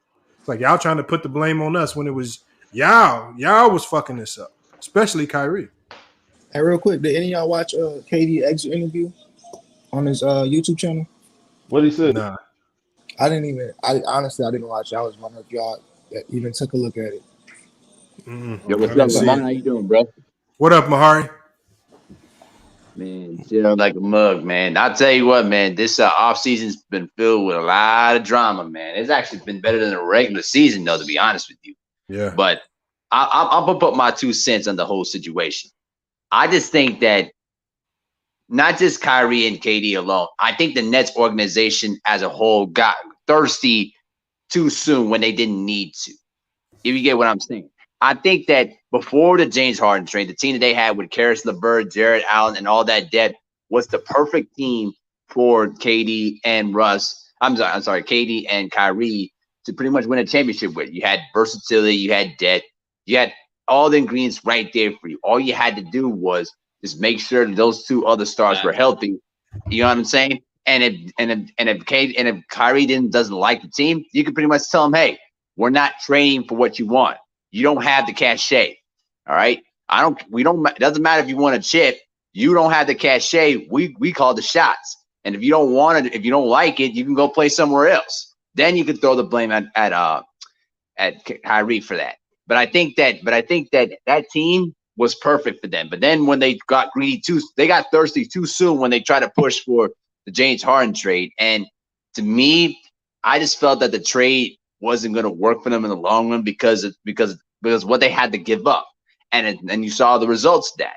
So now there isn't a situation now where the organization is just tired of these 2 just complaining all the time, and both KD and Kyrie are just like, we don't want to play with you guys anymore because you pretty much offered a lot of things to us and you offer us the power to call decisions, and you're basically backtracking from that. I'm just saying from their perspective. But if you ask me who I put most of the blame on that, it's both of them superstars. They had to take both accountability for what they decided to do in the first place. If the Nets had their way, they could have kept that first team before the James Harden trade. That was a perfect team for them. They were doing great, and they basically were starting to win games there, and they were building camaraderie together.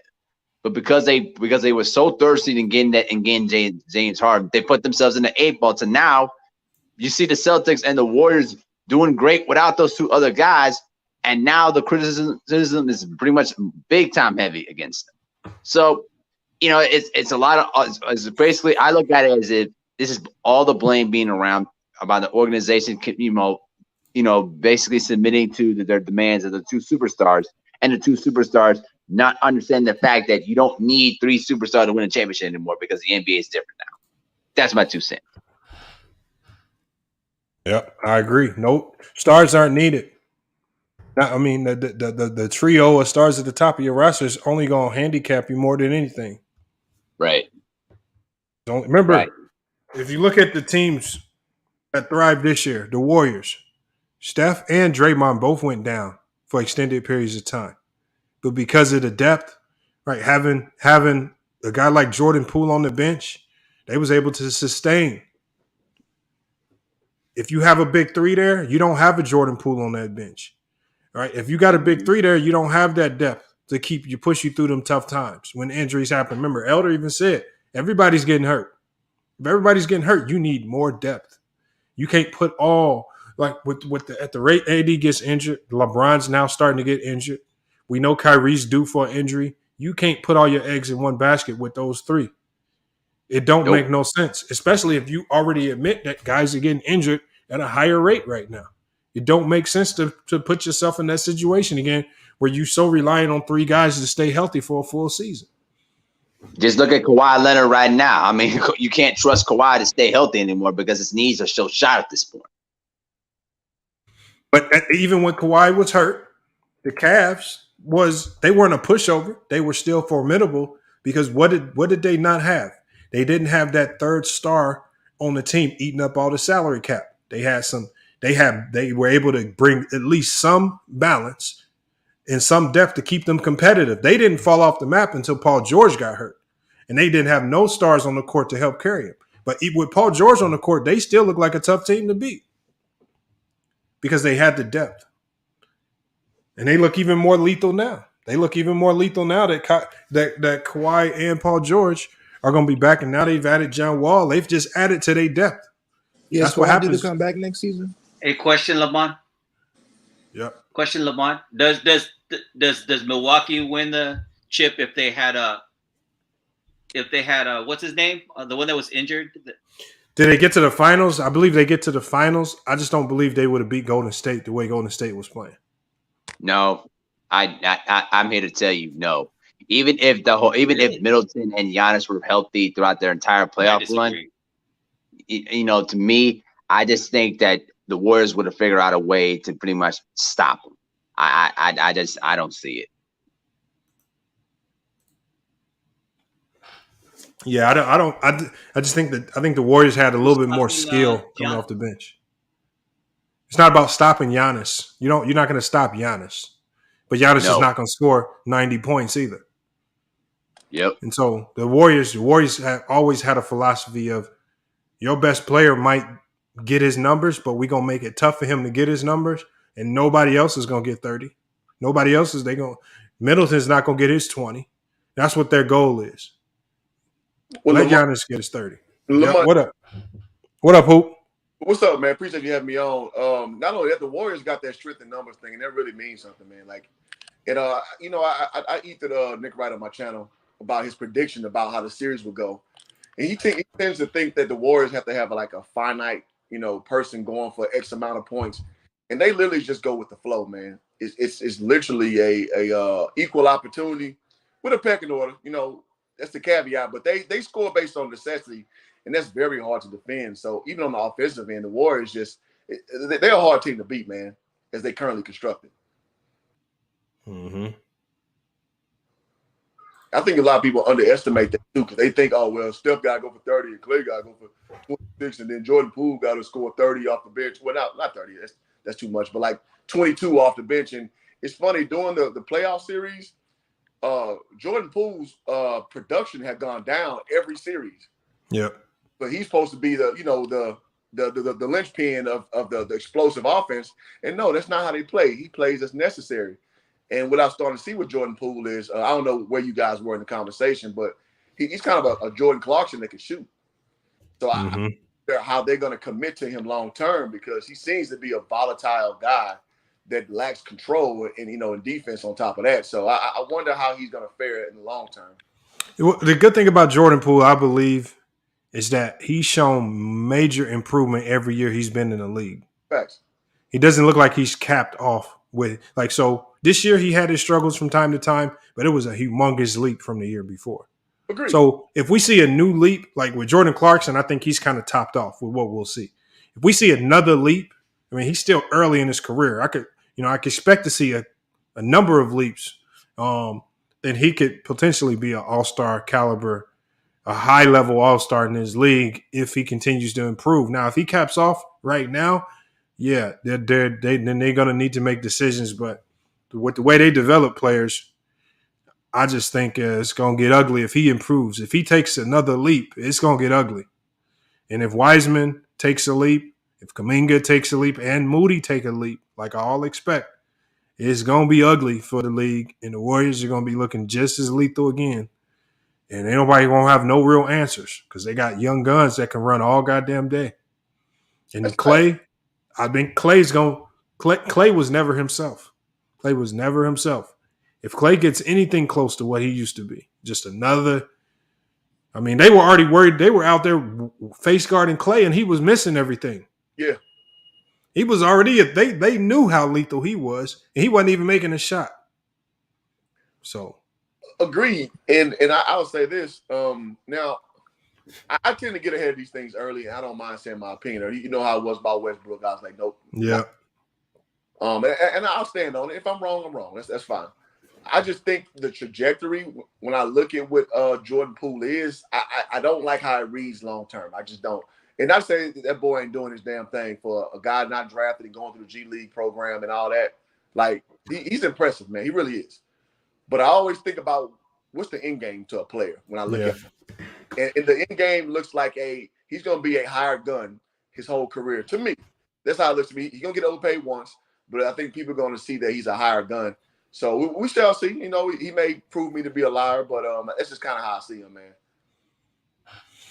I like him. I like him. I like his role with this team. Now, like what you said, I do agree. If another team's able to lure him away from the Warriors with money and expect some type of Allen Iverson type score, I don't know what they expect, then you're not going to get that. I think Jordan Poole, similar to Draymond, works because of the system. Mm-hmm. I think this he's thriving in a system that's making him look better than what he is, which that happens sometimes, you know. And I think ultimately he's gonna trick somebody into paying him. But he is. I mean, it happens. Yeah. Like, we've seen it happen in the past with other players. Chandler Parsons tricked some people with 1 year. Davis Bertans tricked people with 1 season. So I mean, Eddie Curry. Let's keep going. I mean, it happens. Like I can't knock him for getting paid, but the thing is, I think with Jordan Poole, I think I understand that he's a product of the Golden State Warriors system more so than anything. Mm-hmm.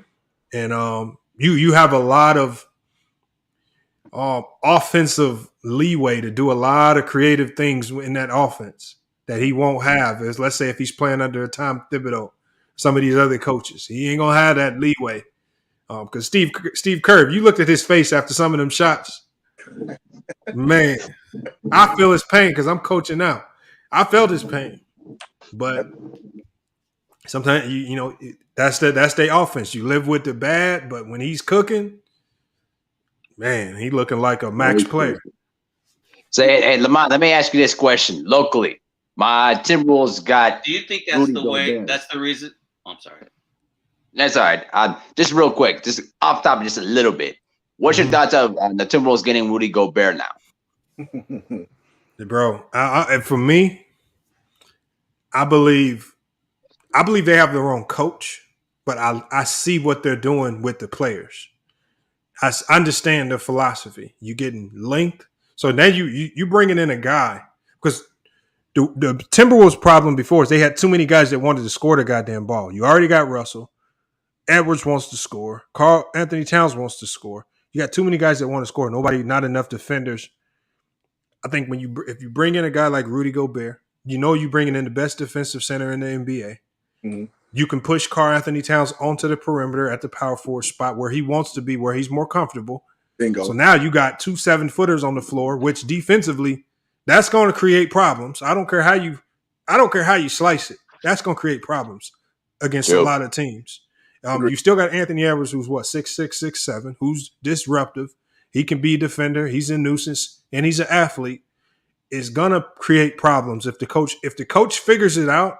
It's gonna get ugly. It's gonna get ugly for somebody in Minnesota, I believe. But they own to something. They just got to figure it out, X's and O's wise. I don't trust the coach at all. I just think. Thank you for letting me in the chat. Appreciate it. All right, man. Yeah, take care. I don't know. The coach to me doesn't know. Is this a guy that has troubles with his X's and O's and doesn't make good adjustments during timeouts or stuff like that. So that the coach scares me a bit. But what the organization's trying to do is they're trying to build a competitive team now, and I really like that because I wouldn't have said that years ago when Glenn Taylor was the owner, who was a fucking cheapskate. I don't know. I like it. I love the move. I mean, shit, size. When you get size like that, when you get a defender like that added to your team, that only makes you better. And you already got Karl Anthony Towns. Shit. I mean. Right. Lamar, I'll say this, though.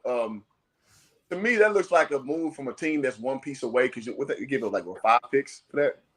Yeah, they gave up a ton. I ain't going to lie. Yeah. They gave up a ton. I got 2 lines of thinking. First off, I mean, listen, Minnesota's always doing this stash and draft theory, getting their ass whooped and getting the top picks, and it ain't been working. So I'm not mad in theory of them getting aggressive. Like, you got to try something else because just stashing and getting young guys ain't been working. So on one ledge, I'm like, okay, I see that. But on the second ledge, it's like I was kind of leading in with my preamble. Like, it's like they one piece away and they're not. Now, they got pieces like you just laid out, and I think this alleviates Karl Anthony Towns from being an actual big man. Now he can kind of be the Tim Duncan to a David Robinson. Yeah. So I think that's a good thing. That's a good thing. I just wonder if it's enough to get through the West, and because the West is about to be stronger next year. The Warriors in particular getting Wiseman back in the mix. So I just wonder how dynamic that little twin tower thing they created is actually going to be on paper. I'm sorry, in performance instead of on paper. Hey, I know for me, I don't know. I like the look on paper. Karl Anthony Towns can, because now they got a legitimate like inside outside combination. I mean, I don't look at Rudy as a really strong inside scoring threat, but he can score on the inside when he gets the ball. He's good on the offensive glass. He can dominate there. And look, he's a lob threat. Rudy Gobert loves the lobs. We know D'Angelo Russell's good at that. Yeah. I think really the only problem to me is D'Angelo Russell. He's the only guy that don't fit. If they can flip D'Angelo Russell into a playmaker, a guy that can really play make and move the ball, that's where they get lethal. Like when you say one player away. But I don't know. I don't know how they solved the D'Angelo Russell problem. They had to get rid of Beasley. He had the felony domestic violence case on top of his head. I don't expect him to be there for too much longer. I hate that they had to give up Vanderbilt, but they had to let him go because he's not the defender. But I don't know, man. We'll see. But on paper, if they can get a solid bench. And they traded Patrick Beverly too, which I'm thankful they did. Thank God. Too. Y'all didn't like Beverly? No, bro, I didn't. He was a fucking troll, bro. He's a troll, bro. I did not like. There are a lot of Timberwolves fans that couldn't stand Patrick Beverly because of his antics. He above, man. He can't dribble, can't shoot hardly. He play hard, bro. He plays hard. I'm not fronting about that, but he just not. He just. I don't know, man. He just didn't. I just didn't like him, man. It's just that he's just a front running troll, bro. You know, Lamont. You know, one of those people that on the basketball court that's always gonna be talking shit when they're ahead, when they behind, they ain't talking shit. That's it. He barked. You know what I'm talking about? That's a good point. 5 years, nobody will be talking about Patrick Beverly, bro. And I ain't mad at him though, because he parlayed that. You know, we talk about G League guys who made a career for him. So I ain't mad at the man. But, no, not at all. But I see he's smoking mirrors, man. He play hard. He busted. He's a Chicago guy. You know, Chicago guys got a propensity to play hard, and I give him that. But no. I mean, hey, he made it to the NBA. Unlike his mentor Arthur Agee didn't. So I mean, hey, I can't get mad at him about that. Yeah. Hoop Dreams, right? Correct, Arthur Agee. He was the guy that mentored Patrick Beverly when he was in the same high school at Marshall. Didn't know that. Damn. Okay, that's a hell of a story. Yep. I remember Agee though. Yep. Damn. Hell of a story, bro. Oh yeah. Hold on, we got a couple people in the chat. We got Valentino. He says finally found some brothers. Hey, hit the link if you want to pull it up. We got Murby623 in the chat. Elder still in the chat, man. I don't know, man. We back if we pushing this all back to Kyrie. It's not even for me. It's not even trading, even a trade to the Lakers. I think any team with two bona fide stars does not need to be looking to trade for a Kyrie Irving. Agreed. Because unless you have a guy unless you have a guy like a Bosh or a Love that's automatically willing to defer and be the third tier guy without no questions asked, you're gonna have a clash there. I think there was a clash in Brooklyn that nobody talks about. There was definitely locker room issues on that team. I think if you send them to LA, there's going to be a clash with AD because AD's not going to take a backseat to Kyrie. I think AD thinks he's the far superior player. To me, he is the far superior player. And he's not going to take it. And then Kyrie, his ego, I don't know if his ego will allow him to be the third tier guy next to LeBron, especially since he's won a chip with Brown as the number 2. So I just see problems all over that potential trade to LA. I see problems over a trade to the Sixers. I think the only place the place that he could potentially have the biggest impact is with Miami, but it's the least likely place that he could get traded. And you talking about who again? You know what, though? Kyrie. Yeah, I got you. Okay. If Kyrie went to Miami, then I would get worried for some teams in the East. I would get real worried. Well, I'm gonna say it real quick though. As far as AD is concerned, he is a superior player until he gets fucking hurt. All you gotta do is just like slap him in the head, and he's gonna be out for 50 games. Like for real, dog. I've never seen a superstar player that gets injured that much than Anthony Davis. So I just think, barring injury, he is the best player. But but he's never played a full 82 games his entire career, so I don't trust his health. Sorry. Oh, AD. Yeah, AD. He just gets hurt at the worst possible time. It's like you got hurt by your hamstring, by your groin, any injury in the book. I'm saying if we remove injuries from the equation and we just talk about if somehow these guys are able to stay healthy, I think the next issue you face bringing Kyrie in is chemistry issues. Agreed. Because I don't believe Kyrie's going to sit back and be a 3 on anybody's team. Yeah. Yeah, I agree with that. Stuff is Kobe Bryant incarnate. If you set him down and really ask him what he think he's Kobe. He's 6 Kobe, and Kobe kind of may have put that in so that they were tight, had like kindred spirits, as it were. But the reality is, Kyrie, I can't blame no player for an over sense of inflation. That's what makes you great. Think you're better than what you are. Problem is, Kyrie, man, his loyalties lie all over the place. He contradicts himself a lot. I like Kyrie. I'm a legit bona fide Kyrie. And one thing I don't fans should get in the way with just honest critique. And Kyrie, he serves too many, and like he's at this part now, like nobody knows what he's really about, because I don't think he knows what he's really about. I think he's an explorer as far as his personality is concerned. And I think it's kind of trickled over into his performance, where most times, I mean, if we're being honest, 3 years ago, nobody questioned about Kyrie before the Celtics. Kyrie was that dude. He slowly played himself and himself. I mean, who can trust that? Yeah. He says straightway. Somebody said Dallas would be a good place for him. I just don't. I mean, I like the sound of it. I just don't believe they have enough to trade for him. I don't think they have the pieces to get him. I don't think Mark Cuban goes for that though, bro. He's not that kind of guy, in my opinion. Yeah. He likes Pat Riley or either would go for that either. Who that? I don't think Pat Riley would go for that either. Definitely the culture he has over there with Miami, I don't think he will have Kyrie over there. They have to become a Jesus league, in my opinion, for that to work out. Because Pat Riley is the Don Dada over there. Yeah. You can't come to my. Oh no, we got somebody with this coming off the bench strategy. No, sir. He says Kyrie would be great coming off the bench in a Malik Monk role. Okay, man, stop. That's what we mean by. First of all, he struggles with taking a lesser role in a starting lineup. How do you expect him to come off the bench? Absolutely. That's not happening. He's 29 years old. There's no way in blue hell Kyrie Irving is going to accept that role. you can hang that up. Yeah, he's not coming off nobody's bench, bro. Nobody. You can hang that up. Yeah, that's done. He's not doing that at all. That's impossible. Impossible. Yeah, Kyrie's a starter. Yeah, I agree with that. Kyrie is a starter. I'm trying to think if not to the Lakers, then where? Because I don't believe he's going to be with the Nets next year. But where? And I have a team in mind that nobody's talked about. What you got? I think he could fit in well with the Memphis Grizzlies next to Ja Morant. Small. Because if you really think about it, that's all they was missing to beat the Warriors.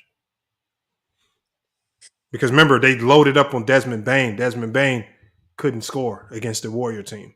When the series before, he was scoring 20 a game. Okay. You're not going to, even if you load up on Kyrie, you're not stopping him. Are you going to give up a Jaren Jackson Jr. and the Desmond Bane for Kyrie? That's the thing. Are they willing to give up? I don't know.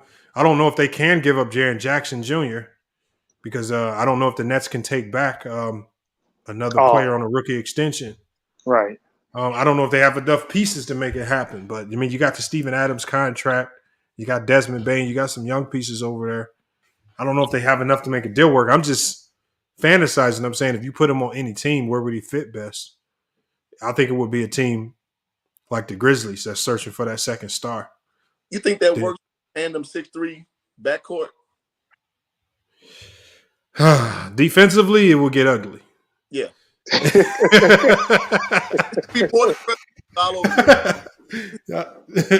Defensively, you're gonna have to work some. You're gonna have to get an expert in there to fix some stuff. But it would be fun to watch on the offensive side. I give you that.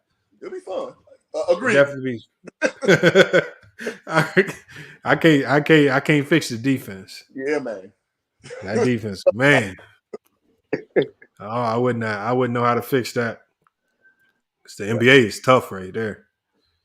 I think it's the Lakers or the Nets, man. I don't want to come to my Lakers. I'm sick of this LA Cavaliers shit we got going. I'm sick of it. I'm ready for this to be over. And I'm an LA fan who live in LA. I'm from Houston, but you know what I'm saying, I live out here. It's been just, I refused to spend $1 on them last year. Cause I told you, Lamont, like I was like, I hate this. It's not gonna work. Westbrook is done in my opinion. Not done like he can't put up numbers, but it's a player that's gonna get you wins. Done. Mm-hmm. So now we just kind of just shuffle the deck with, you know, basically a piece that nobody else with. And I know this is kind of related but not related. You know, NBA 2K dropped his rating to like 72, which I understand in real hoop talk that don't mean shit. Wait. He's a 72 overall? He's 72 overall, bro. God damn. That's rough. Hey, let me give a shout out to Elder real quick. Salute the Elder in the Cash App with the donation to the channel, man. I really appreciate that, man. Like I said, especially now that we hopefully we're gonna try it again, y'all. We're gonna try to do our FYF sports community basketball again. Hopefully we don't have a whole bunch of people backing out when it come time to hoop. Just like we did last year. When it came time to show up, all y'all that said y'all could hoop started canceling and I didn't have no players.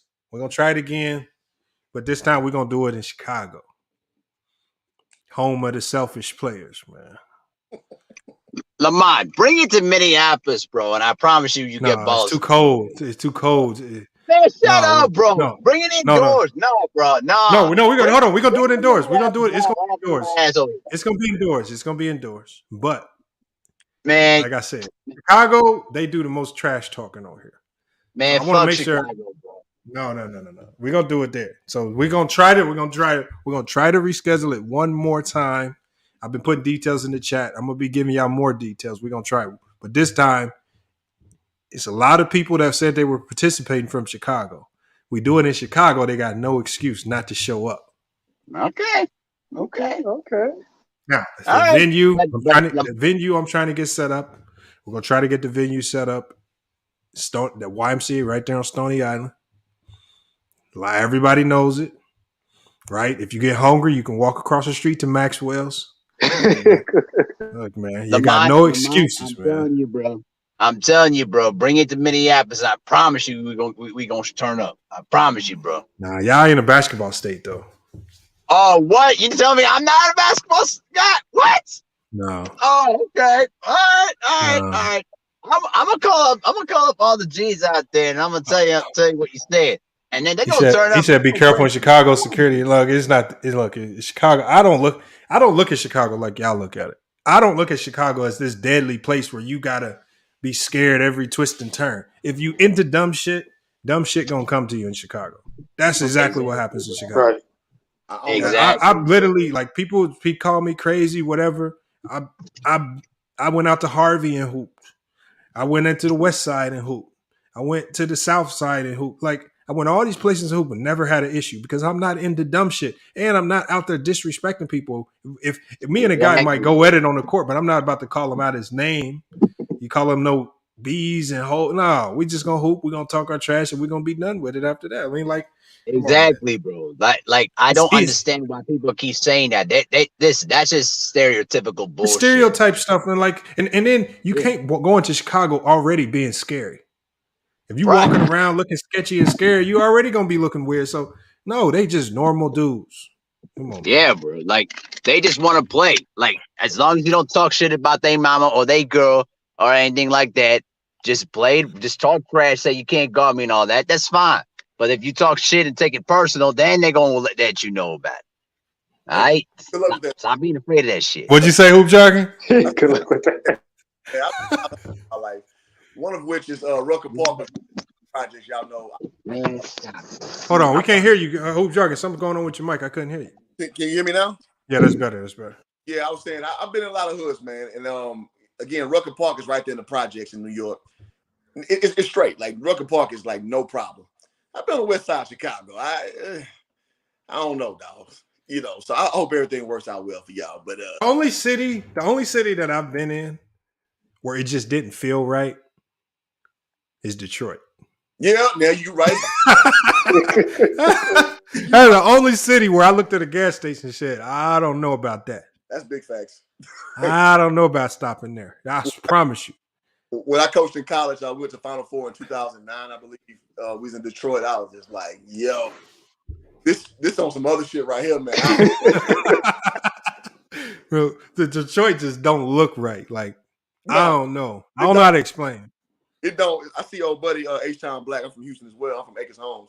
So I'm used to hood shit. I really am. Detroit was different, dog. Yes.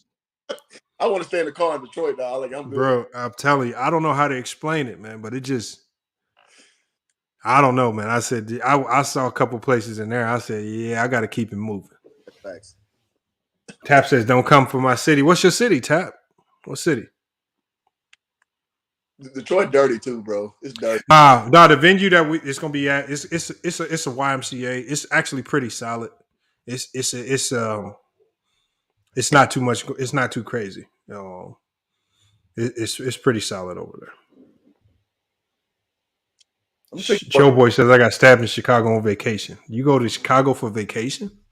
Exactly. Come on, man. That don't sound right, Joe Boy. That don't sound right. You go to Chicago for business, man, or obligation. What part of Chicago was you vacationing in? Because, I mean, unless you was downtown or something. Shit, that's the only place you can be in, Georgia. Or the north side.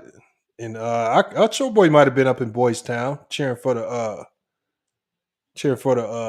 Chicago Cubs. Were you in Boys Town on the north side? I could see Joe Boy up there. Another place is Ratchet's New Orleans, man. In New Orleans, bro.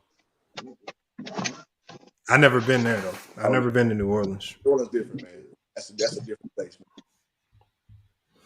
That's funny. I got to check out New Orleans myself too. Yeah, man. Yeah, for sure. Hold on, Elder. You said you're gonna pass on Chicago? Smart man. Come on. It's not that bad, y'all, man. It's not. Bro, look. I don't know, dog. No, the location is right off the expressway, close to downtown. It's a pretty good area. It's not bad. It's not a crazy area.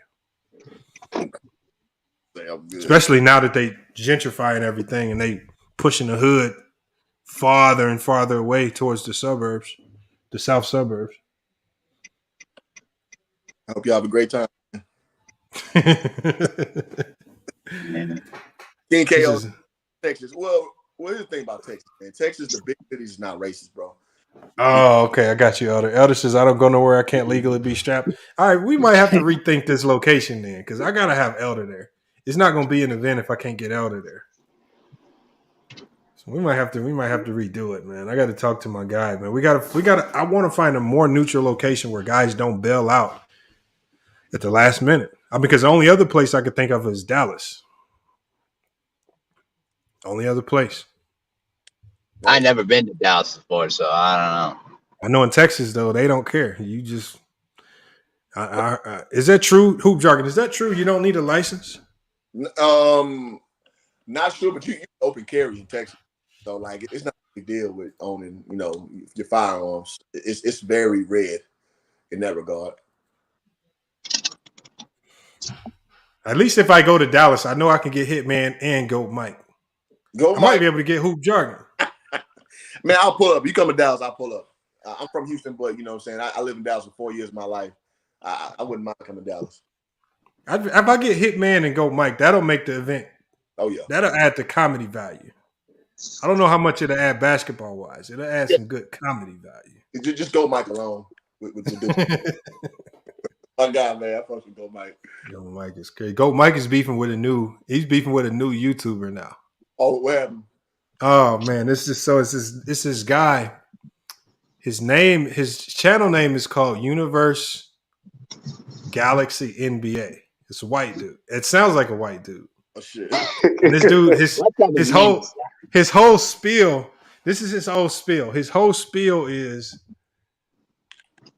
like he repeats it over and over. He says Michael Jordan fans are the worst fans in the NBA. And then he says Michael Jordan is not a top 100 player. He said he just did a video saying John Stockton is better than Michael Jordan. And so he has this whole spiel going at Michael Jordan. And so first Go Mike was rocking with him for a minute. And I think Go Mike just got tired of the bullshit and just started calling him out, man. And it was funny, bro. It was funny. That sounds like the reverse psychology of Ticket TV a little bit. But yeah, he beefing with this dude now. Whenever you say Michael Jordan's not a top 100 player, if you're saying that John Stockton's better than Michael Jordan, you've already lost all your credibility right there. There's no reason to debate with you. I mean, no reason. That's kind of far, bro. If you saying Jordan ain't in your top 3, then you out of there. So I mean, no, he said Jordan wasn't in the top 100. That's just beyond the realm. Yeah, bro. Like when you say outlandish bullshit like that, like you have no credibility to stand on.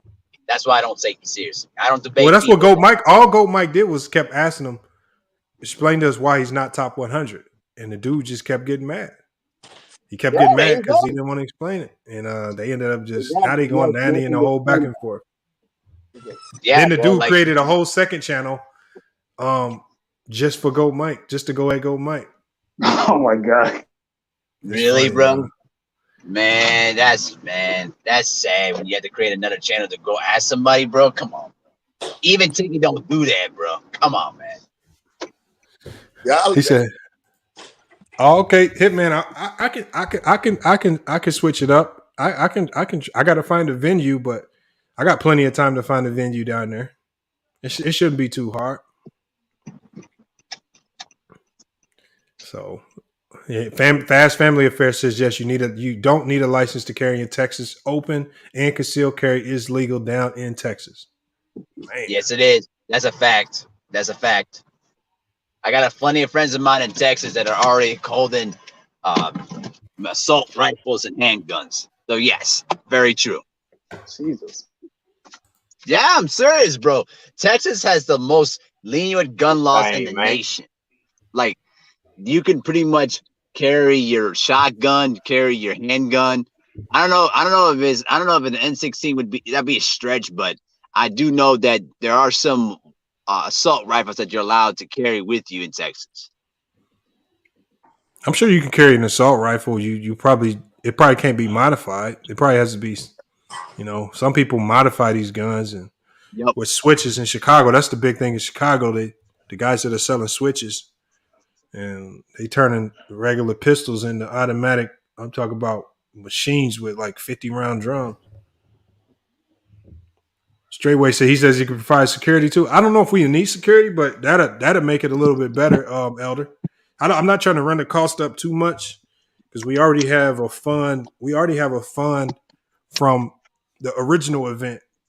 So if we have whatever's left from our fund from the original event, we can use that for any new event. So I'm not trying to run the cost up too much. He said no cost. Oh, okay. Then I'm with that then. Because Go Mike might go off the hinges if he takes an L. You never know how he gonna act. If Go Mike coming, I'm coming, man. That's all I needed. Go Mike will be there. But last time I tried to play Go Mike, he tried to act like he broke his foot. So I don't know if he'll be there. Yeah. Hey, what's the deal, Lamont? What's up, H-Town, man? What's good? What's going down, baby? Chilling. Not much, man. We were just talking about Kyrie, all this stuff going on with Kyrie, and I think a lot of teams need to hit the brakes on trying to mortgage the farm and bring him in, unless you really got your culture in order. Yep. Yeah, see, I had two schools of thoughts on that, man. I feel like, well, number one, I think somebody had said it earlier. I think they really should just go on and try to run it back. I mean, they both under contract, so the Nets don't have to be obligated to do shit. So, I mean, if it was just me personally, but I don't know, man. I don't fault Kyrie as much as everybody else do. Like for what's going on with the team. Like not completely. Mm-hmm. That's just how I feel about him. I feel like, man, as far as the vaccine part, like I said, man, I'm with him on that. So I mean, hey, I know everybody got their own opinion on that as far as them missing games for that. But I think everything else, I don't know, man. I just feel like the James Harden situation, the injuries that they've had over time. I think that's why, because at one point we was all talking about this might be the best team ever assembled when they was all playing together. So I feel like a bunch of this talk is like really kind of hindsight. 2020 now, everybody just kind of got a narrative on it. You know what I'm saying? So I don't know. I don't really feel like. I feel like they should just go ahead and run it back so we can just see how they will go from start to finish with Ben Simmons, Kyrie, and KD. That's just my 2 cents on it. I'm with you. I don't know if the Nets are in the. I think the Nets right now are just trying to get their franchise back. They got 2 guys in there that I feel like they believe are trying to take over the organization. I mean, Kyrie's at the end of the after he gets swept by the Celtics, he in the post conference talking about how he says we gonna get together with management, we gonna fix this, and it's just like, what you mean we? Like, well, you ain't with the front office, you ain't spending all this money to bring guys in. You wasn't when you was at home missing games because you didn't want to take the vaccine. It wasn't we then; it was all you. Facts. Don't be trying to jump on the we train now. Facts. I mean, when you wanted to go to your sister's wedding and you was partying, when the Capitol riots hit, you wanted to, you didn't feel comfortable playing games. That was you. Right. It wasn't no we. That's facts. That's what I'm saying. I think. H-Town, what part of Houston you from, bro? Fifth Ward. Fifth Ward. Okay, I'll make us home. So all right, north side. All right. How you good with me, bro? Yeah.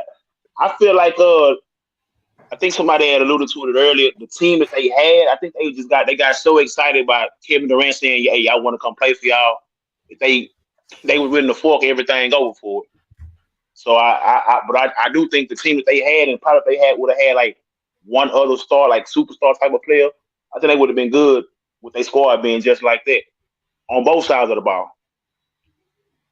But I mean, how you turn down Kevin Durant and Kyrie Irving? I don't know. No, I think they was perfect with just Kevin Durant and Kyrie.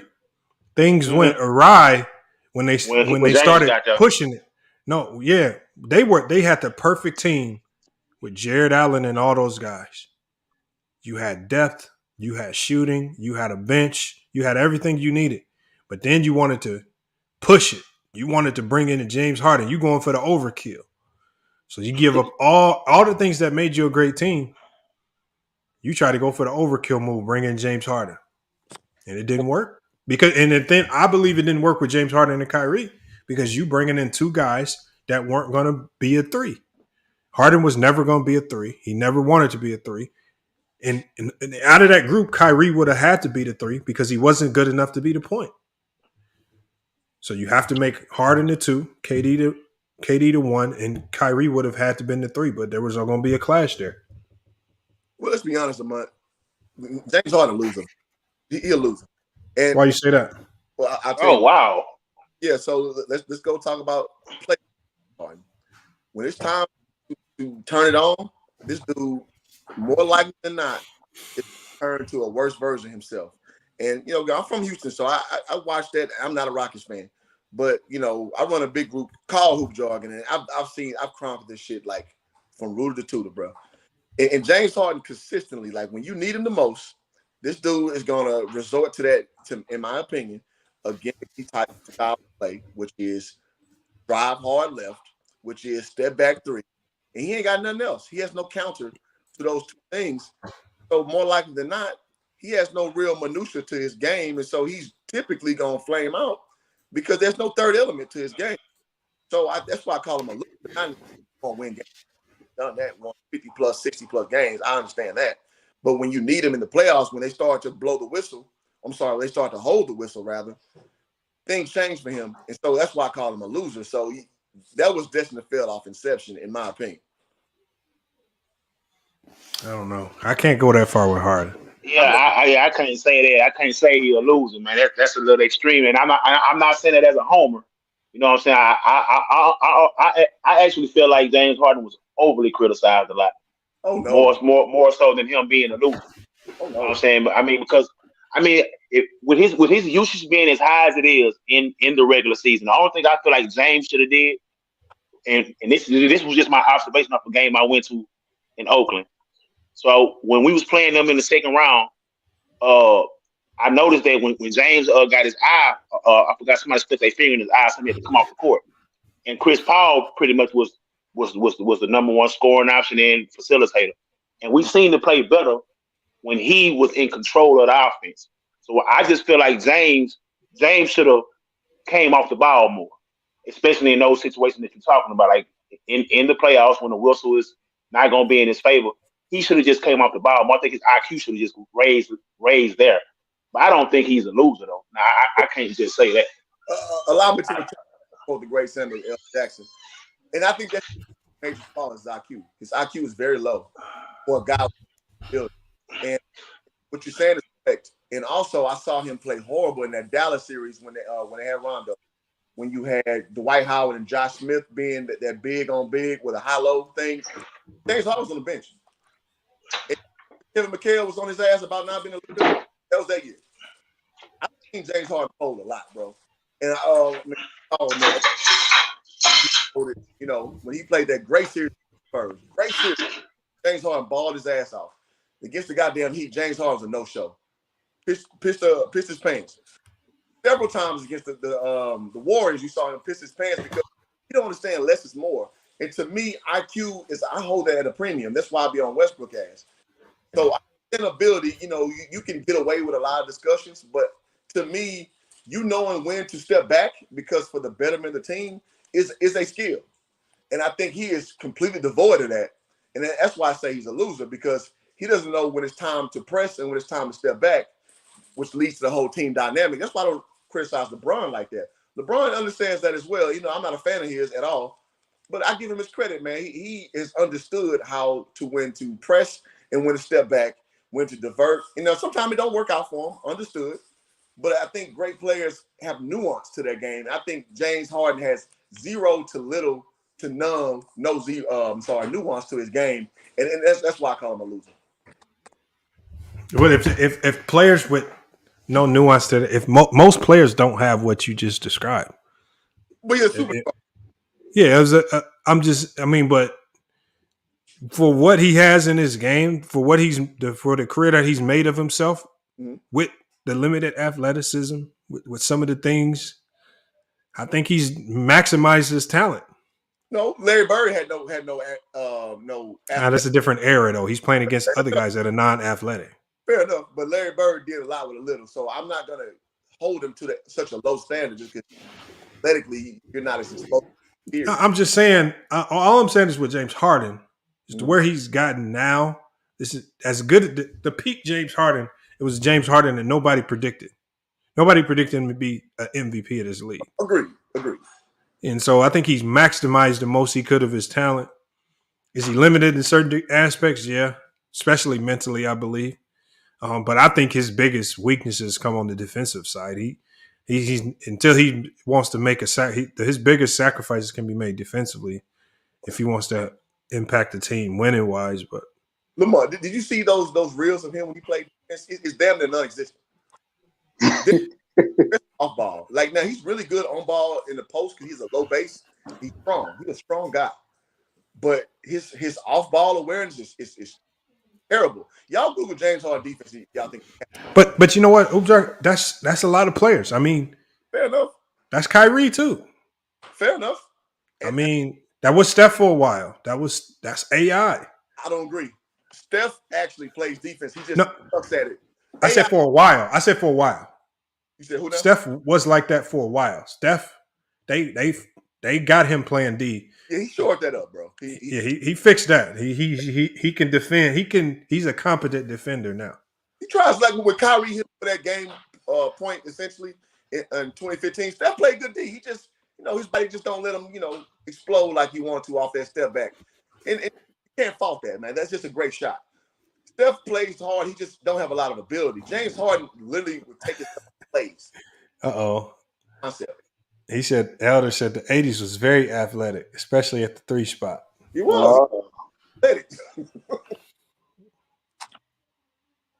Just saying, bro. Like, Bird did a lot with a little, bro. I mean, he's 16, so that helped. I ain't gonna say he ain't had nothing to work with, but athletically, you know, the French with the hick French lick, man, he did a lot with limited mobility and Yeah, he was kind of stiff looking when he played. I ain't gonna lie. He was definitely stiff. Hey, did you hear the news? I just saw it pop up on my feed. I know this is really off topic, but I think it's a bad decision by Imani Bates to sign with Eastern Michigan. Lord have mercy. Oh no. And the one indication of a player to stay away from to me is when he keeps switching schools. When you keep switching schools, I can understand a one-time transfer. That happens sometimes. Things don't work out. But when you I know he's only transferred in college one time, but when you look at him through high school to now, he was switching high schools every year. That's fair. All right. He was switching it. You know, it seemed like he always was looking for the next best opportunity, was never able to stay consistent in one place. I don't know if it's because they didn't believe in the coach. I don't know if it's because too many outside. But I thought Penny Hardaway just sent how many players to the draft? I mean, Penny Hardaway has a good program over there, one of the best up-and-coming programs in the country. Yeah. And you leave that to go to Eastern Michigan because you say you want to go back home. The worst place a star player can go. Well, you know what? I want to say this, Lamont. We got to kind of stop old heads in the sense that because we're big on loyalty. That's how we were brought up. Like, you don't switch schools. You don't change this. These new dudes are different. And I think we got to kind of, fundamentally, you ain't lying. But we got to kind of understand this new era, man. Player mobility is kind of encouraged. And I don't love what he's made of. I love his intangibles. I don't love his tangibles. So I'm agreeing with you more than I disagree. I love Imani Bates, man. But I don't love his fortitude. I don't know. I feel like I'm arguing just my own argument because I don't. No, I love player movement, though. That's the thing. I love player mobility. I just think you can overdo it, too. And it's just like every year I look up from when he was in high school, ever since his name became popping on the scene. That summer we're in, he's switching programs. Summer ends, he's going to a different high school. Then his dad creates a prep program, so he gets into that school. It's just like, God damn. I was like, man, why you keep switching? And then you go to Memphis. First you commit to Michigan State. You decommit there just to go to Memphis. Then you go to Memphis, and the first thing you do when things don't go your way is now you want out of Memphis. Now you're going to Eastern Michigan. That's fair. I mean, when you start to burn it out, like I understand, especially in the college level, transferring. Sometimes coaches will lie to you, get you into that program, and things don't go the way you want. It's time for you to get up out of there. But man, when you overdo it, and he's every year since he's been in high school, every year he's been with a different program, that's a bad sign to me. That is not good. I'm gonna say this, man. Well, first of all, very athletic. Yeah, I've seen a lot of YouTube 80s basketball, man. I didn't see nothing very athletic about it. But anyway, who? I'm talking about with the 80s. The elder said, it was about the 80s. I was like, I don't know about that. But anyway, I think it's more like kind of like what the old heads kind of say about our generation, son. Like, it's like, man, like back in my day, we wouldn't do this. But so I would say it's more about accessibility. Like it's just what you got access to, people in your ear, and you do it because you can, because it's available to you. So with him being a young guy, everybody, like you say, his name popping. I mean, he exercising all. I mean, he's a young guy, so he's gonna be very indecisive. And with him being very indecisive, people probably put him in one way. Might got some money getting thrown at him this way, etc. That's I think that's just the move that he's making. Is just because he has the access to do it. That's just, I think it really just come down to that, as opposed to guys just when they were getting signed back then. Oh, go ahead. Look, hey Sean, what I'm saying is this: if you're gonna do all this switching, I'm sure the G League Ignite would take him on without a problem. Sure.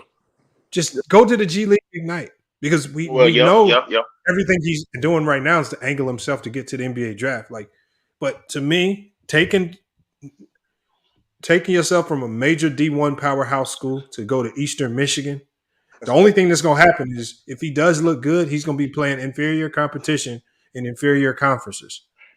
And if his numbers are nice, then it's going to open the door for people to say, well, your numbers is only inflated because you're playing in a weaker conference. Like, just go to the G League Ignite, get paid, just go there and just be around pros if that's what you want to do because you're doing all this switching anyway. Or just go over. Well, let me say two things, Lamont. First off, he did classify up. So in that Yes, situation, that is true. That is true. It's a development year he missed out on. Everybody can't be Marvin Bagley III, who did that. Everybody can't be LaMelo Ball. Yeah. We got to factor that in because he light in the ass trying to play a quasi big man, and that can lead to stunted development. So we got to start off with that. Secondly, you're right.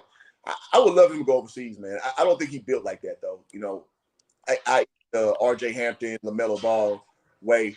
It ain't for everybody, man. You know, having played overseas, bro, it's like it's about business. And I think he wants to be a kid and Eastern Michigan, hell, like they were like 3 and whatever last year, like 5 and whatever. They hardly won no games. Are they Division One? Yeah. Division One. Oh, okay. It's a crazy decision. It makes me wonder about his mental faculty. So I'm not still. I am taking. Is he? What is it? Does he have a projected NBA position right now? At this point, small forward. Oh, you mean like draft position? Yeah, where he would be drafted at? Yeah, it was high. I don't know where it's at now. Yeah, they were Eastern Michigan last year was 10-21. They had 5 conference wins, 5-15 in conference. Did they beat anybody of significance? Let me see here. So they do play a few powerhouses. So last year they played IU. That was actually a close matchup. They lost by 6. They also played Michigan State. They got blown out by Michigan State. They played DePaul. DePaul beat them by 40. But after that, they really didn't play any. I mean, if you want to consider Valpo, I guess probably the next biggest school that they played.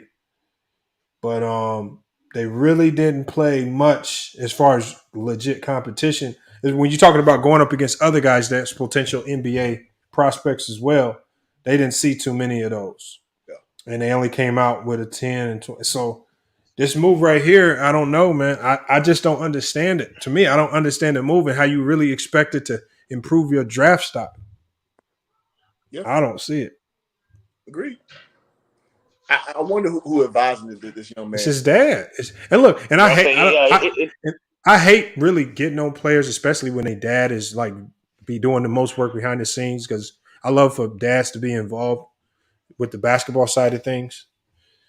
But man, I don't know. But see, it's getting involved, and then it's living through your kid.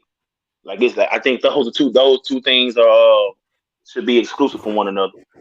You know, you could be in their life and like help them along, but like I think sometimes the dad want to make the decision that they would have made and push their kids to make them in. You know, I don't know, man. It's. Well, I'm gonna say this. You know what's funny? In other parts of the world, i.e., in other communities, dads do that for their kids. Like a kid want to be a doctor, they preside over that shit. They call them tiger parents. Yeah. So I'm not mad at that. Again, I hate to talk about the ball kids again, but LeVar, he did right by his kids, man. He just did. He just did. And in 2017, everybody was just like, "Oh, what are you doing? You fucking blah blah blah." 2022, he looked like a goddamn genius for the most part. You know what I mean? So I'm not against that. To your point, Lamont, but at the end of the day, like seems like a very not vertical. It seems like the opposite of vertical move. You know what I mean? Like a declining move. And I don't see where, like, if there's like a coach there who's gonna like properly advise him, that would make sense to me. This is a failing program. I don't. So I'm gonna give you this hoop jargon. So we just had a player leave Grand Canyon, 5-star recruit, just didn't work out here at GCU. A lot of off the court stuff. Dude named Jaden Stone. I'm talking about should be an NBA on NBA draft boards. He transferred out. But he went to a school. So he went to another smaller school called Detroit Mercy. Now, a lot of people would think, why would he go there? Well, I can actually look to that coaching staff and see why he went there. Mm-hmm. Because they have a former IU coach in the name of, and what's his name again? How do I forget his name? Let me pull it up. The black dude? Yeah. Was he at Texas Southern? God damn it, I can't think of his name. Hold on, I'm gonna say Mike Davis. Mike Davis, yeah, he was at Texas Southern. He won a lot at Texas Southern. What I'm saying is, but Mike Davis has a track record, absolutely, of being attached to NBA guys. So absolutely. I can see why. Like, if I could look to this Eastern Michigan coaching staff and see something, be like, okay, oh, that's why he did that. I just don't see that though. I just don't see it. Other than him being closer to home, which that's right there in his hometown, I don't see it. I don't see how it makes sense. You're right, because Mike Davis was the first black coach at Indiana University, and he went to Texas Southern. He turned, like, it's an HBCU. If y'all don't know who listening, it's in Houston, and he turned that program around. Like, they were going to the tournament like every other year when he went to TSU, and Coach Johnny Jones has taken that program over, and Texas Southern is still really good. They actually went to the tournament, and they beat Fairleigh Dickinson in the first round this year in the tournament. Mm-hmm. So Mike Davis started that though. So yeah, I can see that. That makes sense to me. But to your point, I don't see what's over there at Eastern Michigan to go over there. I don't get that. I don't get it at all. I mean, even my former coach is on that staff as well, Tracy Dilley. So, I just don't.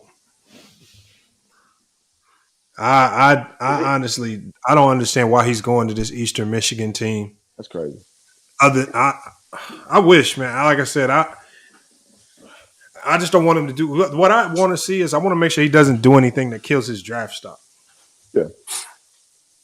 The one thing that never happened with LaMelo that I saw, all the people had this noise, but it wasn't never anything out there affecting his draft stock. Right. He was always, when you look at them draft boards, he was always in that top 10, top 5 for some people. Well, no, that's not true, Lamont. He got dropped down to like out of the draft when he went to Lithuania at first. Out of the draft? No, before the draft, they dropped him off the draft board. Okay. Because he was like a top 10 pick. Oh, like yeah. They dropped him. And I think they did that out of spite because of course they did, yeah. They didn't want to pay people go over there and watch his games to keep him on them. But then when he went to Australia, they shot him right back up. They had no choice. Yeah, because it was too many NBA guys vouching for him at that point in time. Can I address this one comment? Yeah, go ahead. Prophets JB says, how is he a genius hoop jargon? I mean, Lonzo is okay in the league. LaMelo is learning. Jello hasn't arrived. Support your shorties, yes, but don't write a check. You can't be cash. Well, so here's the thing. LeVar, I met him. I've known him for a day. LeVar mean everything he said. So at one point, I thought he was like being hyperbolic, meaning he was overstating shit just to get attention. No, LeVar mean everything he says. He means everything he says. I can say that with no problem. But my whole thing is, I mean, that's just his perspective. At the end of the day, I ain't know shit about Lonzo Ball until LeVar started talking his shit. Well, actually, I knew him from that thing when he crossed that dude over and he fell and he helped him up. I knew who Lonzo was, but I didn't give a shit who Lonzo was. Let me put it that way. Yeah. And when LeVar started talking him up and say he better than Steph, he better than this, that, and third, that's when I started paying attention to him. I was like, okay, I got my eyes on this kid. So did he deliver on what LeVar said? No. I mean, we all know that. But at the end of the day, you got your kid before he got hurt was playing his ass off for the Bulls, right? Mm-hmm. Like he had DeRozan looking like a damn MVP candidate, fool like a motherfucker, right? You got LaMelo, second year All-Star. Like, come on, like he's a burgeoning superstar. We all can see that. Ray Charles can see that shit. Jello again, he's working. He's in the G League, but for a dad who perceivingly so was like full of shit. To have that situation, I'll take that all day. If I got to raise 3 boys and that's my reality, I'll take that all day. What he's dealing with his kids and having shot called and shit on top of all that. But you know, hoop jargon, this is where people kill me with LeVar. LeVar is not even just as their dad, but also as their number one marketer for his son. He's supposed to gas him up. Of course.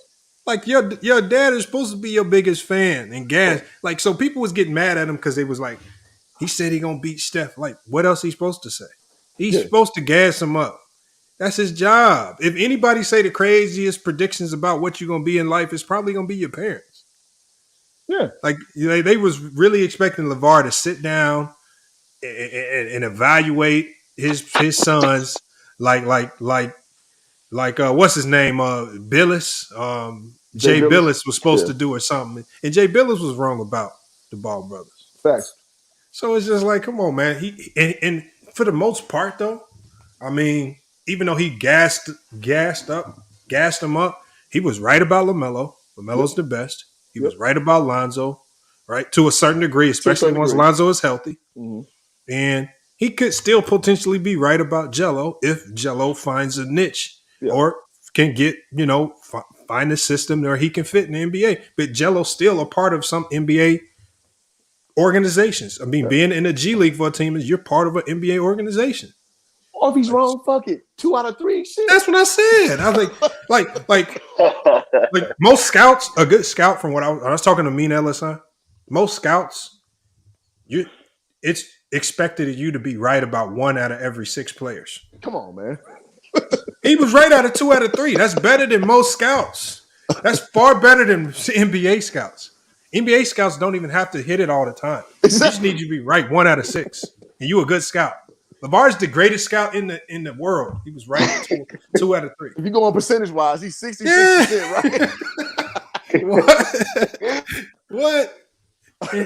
And they, when you look at Lonzo, the number 2 prospect free agent last year, nobody expected that. When you look at LaMelo, already an all-star, I mean, it don't surprise me. I knew those 2 would be fine. Jello was always a big question mark to me, but the wild card. Mm-hmm. And the one thing that I think hurts Jello is the unfortunate reality is the genetics. Yeah. As far as that athletic build. Yeah. Or an NBA build. And long, lanky, speedy. And I think genetically he's built more like a football player. Agreed. Yeah. Than anything. And if he can find a niche like a Desmond Bain, because Desmond Bain doesn't look like a basketball player either. I hope he can, but like I said, he's damn close. He's closer than most people. He's closer than I ever sniffed the league. A lot of people don't get that close. So what's bad about that? You feel me? Like what's bad? Man, listen, I'm one of those guys who, like, I root for everybody who make it to the pros in any sport. Like I just want to see everybody do good. That's just who I am. I ain't gonna lie to y'all, man. Like, it's not that I still rooted for Lonzo when a whole bunch of dudes was hating on him. But LeVar, man, he was hard to digest, man. He was hard for me to digest, man. Like, I was like, man, goddamn, like, I don't want to see your kids feel because of you. I can't lie. You are really annoying. Hey, Stan, like, I got to stop you. I got to stop you right there. He was like a breath of fresh air. Bro. Absolutely. Because and here's the problem. Here's the problem, man. This is a difference. Like me, I was highly invested in athletics, but as an athlete, I can count on my hand how many times my parents were able to come to my games. Damn, this is sad. Only be and so like kids who are athletes love and really want their parents to be invested that much. Like, because the people you didn't hear complaining, you didn't hear Lonzo, LaMelo, or Jello complaining. It was all everybody else. Used to it already. No, it wasn't about being used to it. It was all everybody else trying to complain for them. Yes. Acting like they knew what was going on. And the kids was cool with it. The kids is probably sitting back laughing at these fools. Like when the lady on Fox was talking about that Lonzo looks like he's under control and can't. They probably had one of the best laughs of their life talking about Lamar, her. I can help you. Lamar, I can help you. I know that firsthand. Dog, them niggas got houses at his house in Chino Hills. Those kids are so close to their father, it ain't even funny. You know when they left CAA Sports and went to Clutch Sports, Rich Paul came to their house to talk to LeVar first. So all this shit about where you think they have dissension amongst their family, dog, they are tight. They Yes. don't fuck around, dog. Like, Bro. so I get it. It's easy to project your insecurities on them. That's not how they roll, bro. I know this firsthand. And like if there was ever a time where one of the kids would have publicly came out and said something, it was like, I'm tired of this shit. Shut up. I would have been, you know what? I might have okayed it, but the kids was all for it. Absolutely. And half the time the kids played better. You know, it's just like, come on, man. Y'all gotta. You know what he raised, Lamont? No, so again, I'll keep it brief. He took us to their old house in Chino Hills where when Lil Dicky came over there and all that shit when they was like 2017 when they started to ascend before they built that little mansion up in the hills. But he was like, man, I made them shoot 33s. Well, no. They had to make 33s from all three positions from NBA range before they could come back in the house when they were little boys. That's why they all got them little funky jumpers except Jello. Well, Lonzo shit is pristine now, but you remember how he came in? That shit was kind of funky. Oh yeah, yeah. So they had to like. It was more than funky shit. Yeah. That's facts. But they had to overcompensate because they were trained to like an old stonemason would train their kids or a blacksmith would train their kids. LeVar trained his kids like that. As kids, like you're gonna be a professional basketball player. Going back to that Tiger parent shit. Tiger parents like you're gonna be a lawyer, you're gonna be a doctor, you're gonna be an engineer, nothing else. That's what he did to them kids, man. So he knew what he raised. That's why he talked that shit because he know that work he put in. See, hoop jargon people was trying to make it seem like it was a bad thing. That's what the kids want. I wish I had one person solely invested in helping me go pro.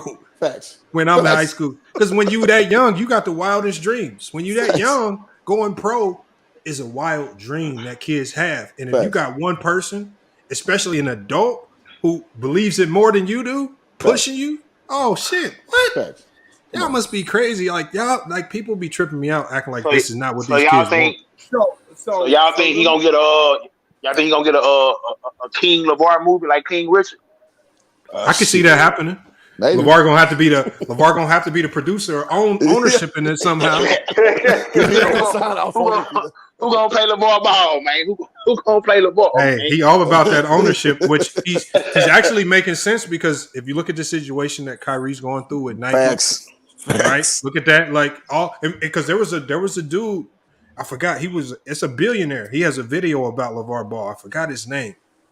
He was basically talking about the concept. He says there were some things that he would probably change with regards to strategy, but he says LeVar Ball is the only one with the right idea, which means starting your own shoe brand. Because these players, he said, they don't understand how much they actually work. When they sign to these companies, they limit in their wealth. They do it. That's the easy way. But he says LeVar Ball is really the only one who had it right.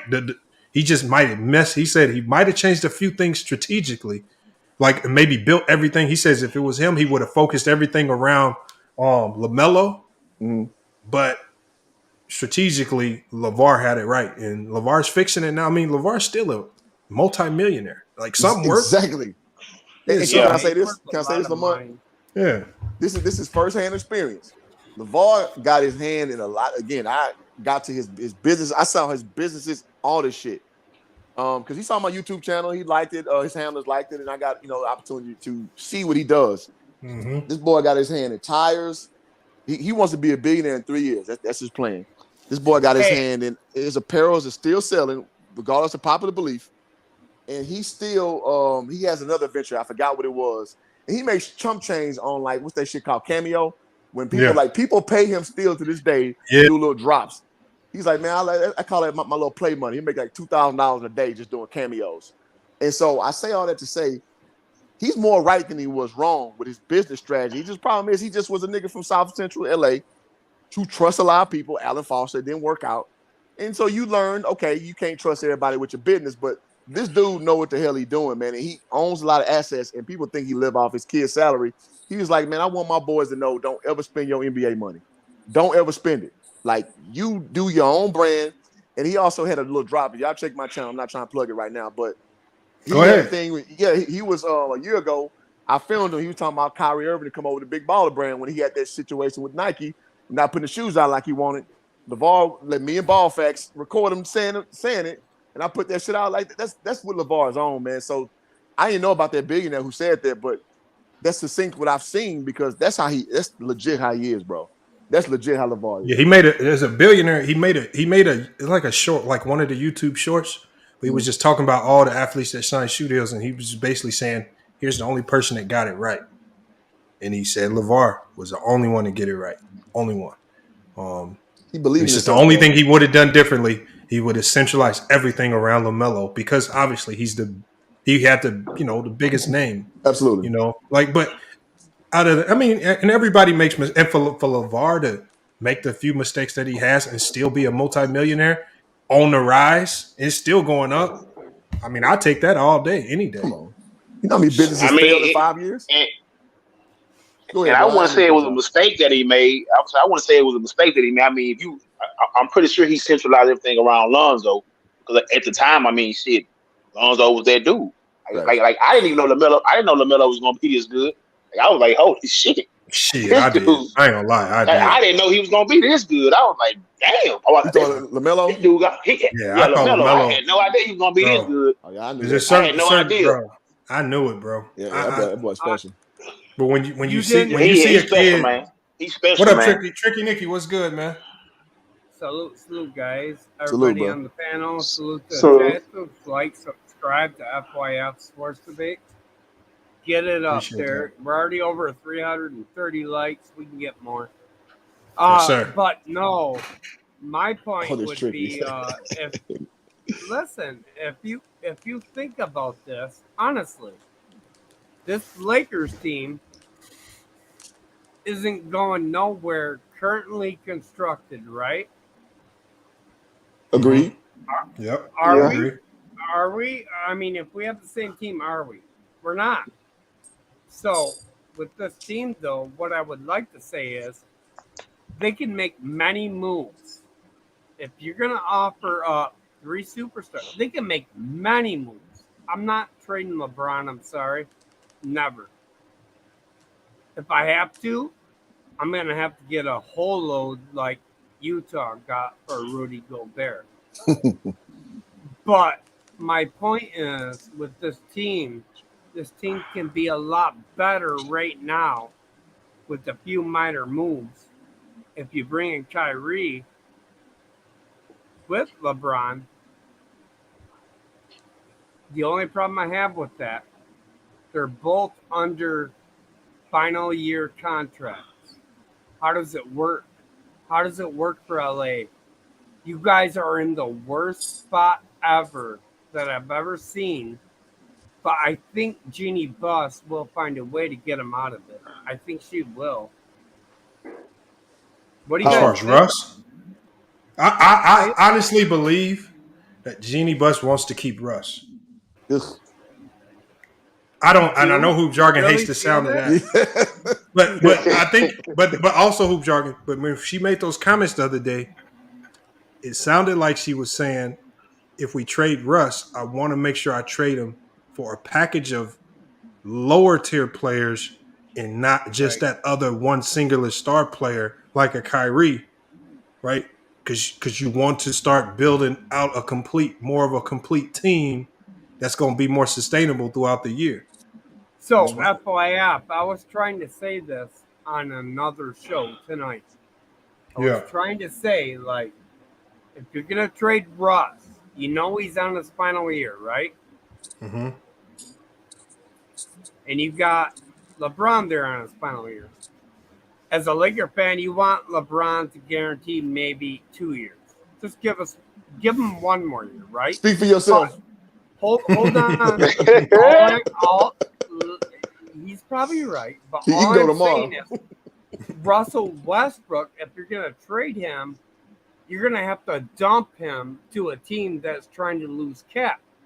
Yep. So you're going to have to look for a team that was basically a bottom 10 team in the league last year, a lottery type pick team, and trade him so they can just move him right away. Tricky. You know who that team is? I do. Your favorite team. Yeah. They got the pieces. The Knicks got the pieces because the Lakers, what could they use? You know, a guy who would fit in on that Knicks roster would fit in with LeBron perfectly. It's Evan Fournier. Evan Fournier. Agreed. And, when you look at I know they traded Alec Burke. Alec Burke would have fit in perfectly. Agreed. When you talk about the players that thrive around LeBron, these are the prototypical types of players that have the most success around LeBron. When you get those guys, and they could have put together a package because we know the Knicks all they want to do is clear cap. They love chasing the big names. That would have cleared a ton of cap. They traded Alec Burke and Nerlens Noel for nothing anyway. Mm-hmm. So they traded them for next to nothing anyway. Yeah. I mean, so it's just like this is what I mean when you get so focused in on a Kyrie, you miss out on the real deals that could improve you. I think Fournier, if you could have got Fournier, Nerlens Noel, let's say another guy for Russ. No, hold on. Sam Reddish. Why not just get Fournier and Randall for Russell? Well, I don't know if they give up Randall. Well, That's we the get thing. to move those contracts. But see, and tricky. Westbrook. But see, tricky. The thing is, the Lakers aren't in a position to be bad. Like they cannot try to dictate these trades. Facts. They have to say, we know we with Russ we're compromised. All right, we understand that the Knicks are doing them a favor, so you got to take Fournier, which they don't want his contract. They didn't like Alec Burks and Nerlens Noels. If you take those three guys for Russ, you might have to give up a young guy with it like Kendrick Nunn, but it makes it's addition by subtraction. It makes the Lakers better. Fournier can go off for 30 on one of them nights where 80's injured. If 80 goes out with a hand injury, he's gone for 5 games. Fournier, he's shown that he can step up his scoring for a short stretch while other guys are out. Lamar, I'm gonna keep it real, man. But it's what up? not like I'm gonna let that Tricky go. Go ahead, Tricky. But I just want to go back at him for a second. It's ahead, not like New York is gonna be in the finals this year. So to me, if I'm a New York GM and I'm Leon Rose, I'm straight up saying, give me Westbrook. You take Randall and Fournier and put Westbrook on our team. We'll cut bait.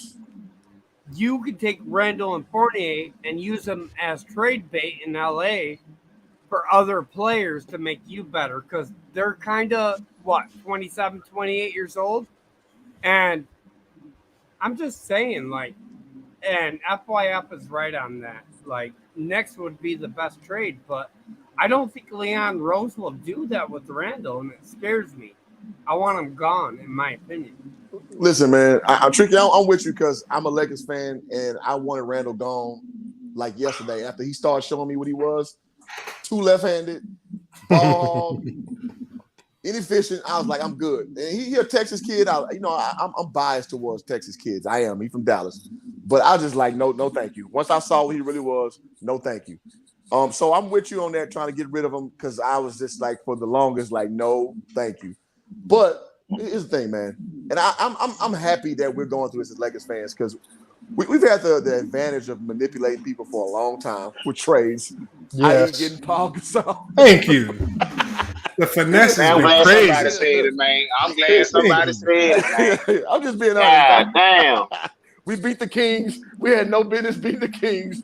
We had a lot of favor, dog. I mean, hold on. You go back to James Worthy. They got finesse to get that pick. Yeah, we had more. Him and Magic like damn near back to back with number ones. It's been a joke. I mean, what do you guys? I'm an honest Laker fan. What do you guys? Hold on. Let what do me you land the guys plane. think about? Hold on, Tricky. Hold on, Tricky. Let me land the plane. So I'm not. I know people don't owe us no favors, dog. And I don't want it. I want us to eat this fucking big old pile of shit that we scooped in our plate. We're bringing in LeBron, whatever. You can say it was successful, whatever. But bringing Westbrook in when you know damn well it wasn't going to work. You've been on 4 years. I'm sorry, 4 teams in 4 years. He is who he is. He don't play defense. His defensive efficiency was like in the 400s, right there with LeBron, right?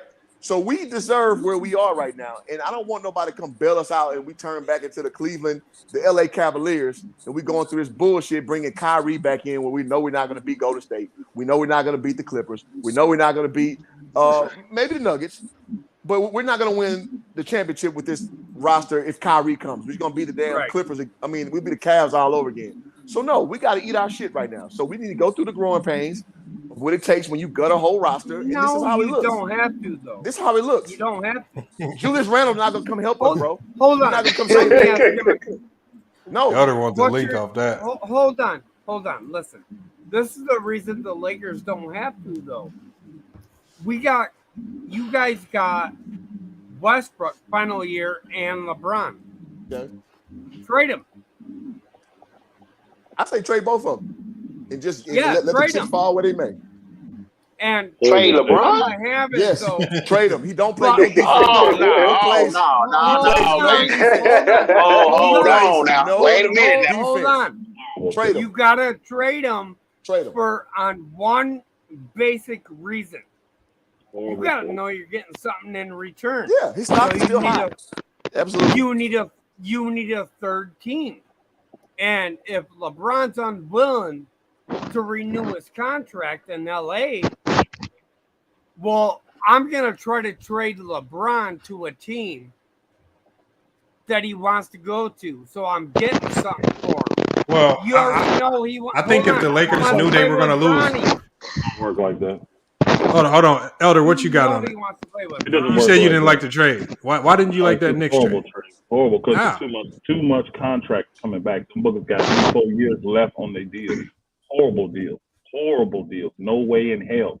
If the Knicks can't move him, why the hell you think the Lakers will be able to just take him and move him anytime they want? Facts. A horrible deal. Knicks deal don't for the want to Lakers. move Randall, really.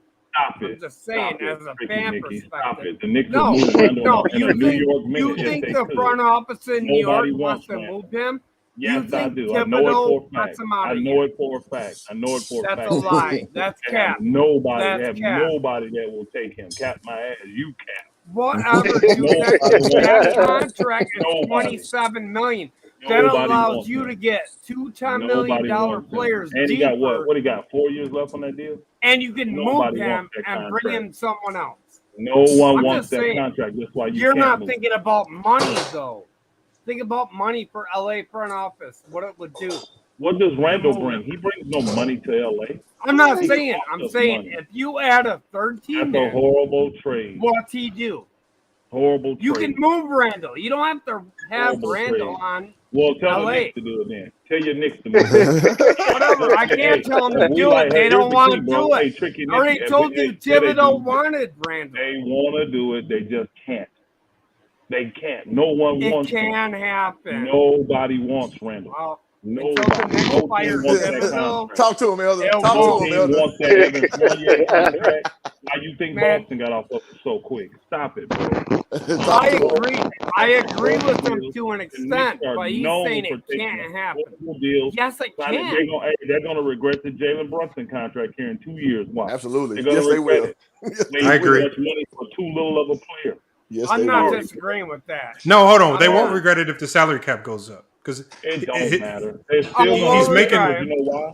They're gonna Bring regret it it, Lamont, Falcon because they're gonna be in the 2.0. same Say it. situation. Hold on, they Tricky. had Hold on, now. Tricky. Hey, when they took Fournier in, they was excited. When they got Randall, they were excited. Mhm. Now they want to get rid of these players and they can't. Now Mhm. everybody's upset. It's gonna be the same thing with Jalen Brunson. They'll be excited because they may sniff the playoffs next year. Then the play-in or Okay. something like that. And the Okay. year after Facts. that, they'll lay a dud, just like I told you they would last So year. you And nobody will basically want none of went. those contracts. You basically went on an attack rant for the Knicks fan. That's okay. You and Lamont, I'm talking you and about the Lamont Lakers right now. You and Lamont How are does capping it saying not those are work? good deals for the Lakers to take the Knicks FYF just contract. Hold on. told you No, it ain't. Let why me look at it the would contract. work, and you're saying retarded. it won't. It's a 17 retarded million deal. for listen, That's- 17 who million makes for 17? Fournier. For how many years? 26 million. Hold on, I'm telling Tricky, you, hold on, Milwaukee Tricky. Let's Westbrook go one more time. get both Oh, let guys. Elder go, and then I'm gonna let you go, Tricky. How many years, All right, I'm Tricky sorry. Nicky? How many years does he have at 17 million a year? If it's a 3-team deal, I'm saying How you move many years, Tricky Listen, That's Nicky? too much. man. Westbrook. Hold Yeah, on. you see it, Lamont. Nobody What, wants some what raggedy, contract? sorry, What ridiculous contract are you contract. talking about? We're talking Are you about talking- Fournier and we're talking about Randall's contract. Fournier's y'all got. They both contract. are horrible. Fournier has 1 year left and a team Nope. option. Go ahead and tell them the Yes, truth, he Lamont. does. Don't Okay, tell so me hold the on. Randall has Hold on. 2 Hold years on. left Hold and a on. team Tricky, option. hold on. Tricky, hold truth. Tell them on. the truth. So Fournier has. Let me make sure I get this right. 1 year left no. team option. Fournier has this year and next year. That's 2 Team years. option. And then team in option. hold on, Tricky. then And in the team option. 24-25, he has a $19 million team option. So he has wants that. 2 years on this contract. And what does plus Randall the option have? for a third. He has a team option And too. hold on, Julius Randle's Just under signed. contract till 25-26 with a player option in 25-26. So Elder is right. These guys are locked up under Horrible contract too long for the Lakers. That's the one thing that does throw a monkey wrench in this because I didn't know both those guys were locked up that long. That I kind didn't of know kills it. Randall That makes was sense. a player option. That's bad Told y'all. for me. Well, you know, Both Julius these Randle. guys. Yeah, Julius What Randle has a I'm player saying, option. What I'm saying though, if you're the Nets ownership, you should bring in Westbrook, get rid of those two guys, and don't tell me the Lakers can't find a spot for them. So they Why can't the get Knicks some do it? draft Why capital the Lakers got to find a spot? Let the Knicks do it. Why the Lakers got to find a spot I for would them? do Y'all it. find a spot for them. Nobody wants Westbrook's garbage contract. Nobody. And before You just said the Knicks want it. You just said the Knicks will I'm take it. saying He did just say that. because That's true. That's because true. they I can tell can you dump 5 it. teams right It's now that'll 1 take year. Westbrook contract. No, there's a lot of teams that want that A contract. I lot of promise teams you. that want that contract. Yeah, Stop it's 1 year though. 1 year. That's That's why. why they want it. That's why It's they not want like it. they want it because they I want to guarantee that. resign Hey, Tricky him. Nicky. Hey, Tricky Nicky. If Randall had 1 year left on the contract, everybody in the league would want it. Yeah, Man, that's you're facts. acting Evan like Fournier, you're acting like if Evan Fournier you're had 1 year left, everybody would want his That's contract. facts. okay. Just telling you the truth. okay. Expiring contract has value. These bookers are not on expiring contracts. They're on horrible contracts. They are horrible production players. It'll be the worst trade in America. Sorry. Listen, Yeah, Evan If I'm a Fournier at $18 million a season Horrible. is not good money. Evan Oh, Fournier no, should it's probably be more so around 12 to 13 a season max. right. If he wasn't overpaid. So he is overpaid that's too much money for Randall's overpaid. Yeah, Randall's gonna be He had making one halfway decent year. And he's Randall's gonna overpaid. be making close to $30 million a season. Just like Jason Brunson. You He's tell like hold on. at You telling 26 me and it goes up. Jalen Brunson was offered a he wanted a $55 million contract for 4 years and they turned it down. And all of a sudden he's worth double that now. That's now crazy. don't get me No, wrong. He bet on himself Right. and he made money. That- but he ain't worth That $110 wasn't. million. That bro. was overpaid. That was a bad buy. Way To overpaid. be honest. Well, It's hold the on. Hold on. The only Hold reason on. why I Nick say said I love, that a hey, point Lamar, guard you know I'm forever. down for guys getting all the money they can get. You know I Yo, want facts. that. The only reason why I say Brunson is not necessarily overpaid. This is the only reason why. If you look at the going rate for an all-star player in the NBA, it's about $30 million a season. That's about the going rate to have an all-star quality player. If you go right under that tier, I think Brunson falls right under that tier. Right. Of all-star caliber. I think he's a starter, but not an all-star quality player. I don't think he's an all-star caliber player. No. That's what I'm saying. That's what I'm saying. He's not an all-star caliber player, but he's right Not under an that all-star, tier. but not like C.J. McCullough was right under the all-star caliber. He never made all-star, but he was pretty much all-star. Okay, I'll give you that then. That kind of guy makes that kind of money I'll give in you the high that. 20s. He ain't that dude. Yeah, but you know what? But That's CJ, but too in the much money West, for him, bro. Dame wasn't in the All-Star game for the longest, but he was an All-Star That's caliber way guy. too, but Dame done made plenty. He made what, 6 or 7? I know, but there was a stretch there where he wasn't even when he making was All-Star young, game. it's hard to get in. But I'm telling you, Brunson is not on those guys' level though. He's not on CJ level, and he's definitely not on Dame level. But it did make sense for the Lakers, for the Knicks to chase him. The Knicks always chase those tweener guys. The Knicks always do that, And then they pay too Salute, much, and then a year after, salute, guys. 1 year You after, don't know when that they 2 yet. years You in a can't 5-year say he's deal, not they're on that level. Was that Marvin? How can you say that? Yeah, this is Marvin, guys. Salute, guys. Salute, Hey, pal. don't get me Salute, wrong, guys. Tricky Nicky. Don't get me wrong. I'm very glad Jalen Brunson got paid. I'm not mad at that at all. No, but what I I'm just wanted saying to chime is, in if I could. the reason I got you. the Hold reason on, I give me get 1 second, upset- Marvin. I'm about to the get you. reason All right. The reason I get upset about that though is, bro, is simply off the basis that it's not because I'm a New York Knicks fan. It's off the basis that I don't like people disrespecting a player's growth. And I think Jalen Brunson can be something. I really do. But was he overpaid? Yes, you're right. I mean, If see, he's overpaid, being I on the mean- Knicks overpaid, you're gonna probably regret it 2 years from now. Yep. Hold on. Let me go. Yeah, go ahead, Marvin. Salute, guys. Salute, chat panel. Just wanted to chime in on this. I think we might be judging Brunson a little bit too early, guys. Nobody's seen him leading the team yet. I'm not saying the contract is friendly. Don't get me wrong. I'm not saying that. But the Knicks have to start somewhere. They've been looking for a point guard for a long time. Now I know, but the price of all players in this league is going up now with the salary cap raising also. And far as Randall is concerned, know that it is not a bad contract for his production. 4 years at $25 million, anybody would take that. Now his attitude, nobody wants that. But far as his production at 4 years, $25 million, that's a team friendly contract. Now, and I want to say this one more time. And I want to say this, and I agree with all Knicks fans that he acted fool this year, but they cannot diminish the fact of what he gave back in his returns on the floor. He was a 20 and 10 guy. 20 and 10 guy is 4 years, $25 million. I think we all would take that on our team. Now, Brunson, in Brunson's case, I think it can turn out to be something special. And I believe this was done basically because of what's going on with the league and the needs of the New York Knicks right now. I mean, they were going to overpay for any guard that they got right now. Everybody know that they needed them, so they're going to ask for the highest contract they could probably get. And in Brunson's case, I really can't judge that as being a bad contract. Well, I still say the money is off, is a little bit off keel. But let's see what he does this year coming up. He might change this team completely around. The Knicks hadn't had a true point guard in a long time. And Brunson is capable of being okay. Where he sits in the category of top point guards and middle point guards and upper echelon point guards, I believe that's yet to be seen, guys. Let him run the team, and then we make our assumptions then.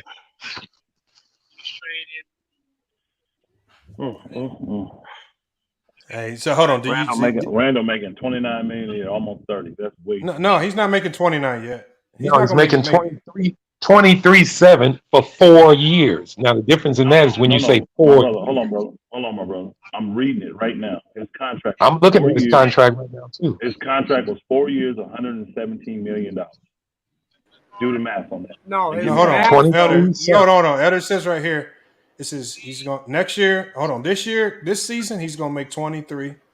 It's going to go up in 23, 24 to 25. 28.8. And then in 24, he's going to make 27. And then the last year where he has a player option, it says he can make 29.4.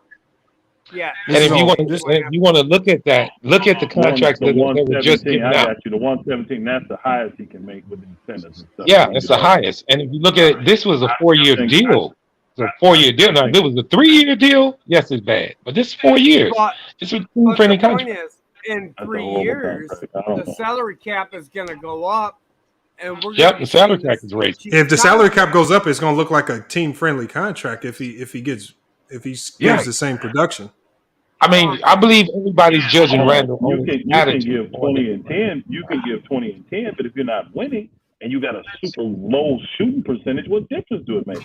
He shot 40. Well, I mean, not winning. Okay, but Elder, does not winning equate more to team? Does not winning more equate to more of the team success, or just Randall in himself? Hold on, it does. But when you're the lead dog, which he was supposed to be, and that's why he makes the money he makes.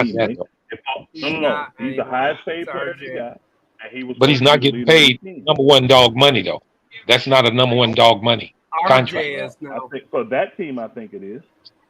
But that's not a contract on any team as a number one dog for their team. So that's not it. The Knicks used him as a number one, but he's not a number one. He's not even getting paid as a number one. I would definitely agree that he's not. He's not getting paid like a number one. But he's not even getting paid like that. I'm not mad that the Lakers allowed him to walk. This contract is very glaring because of the success of the New York Knicks.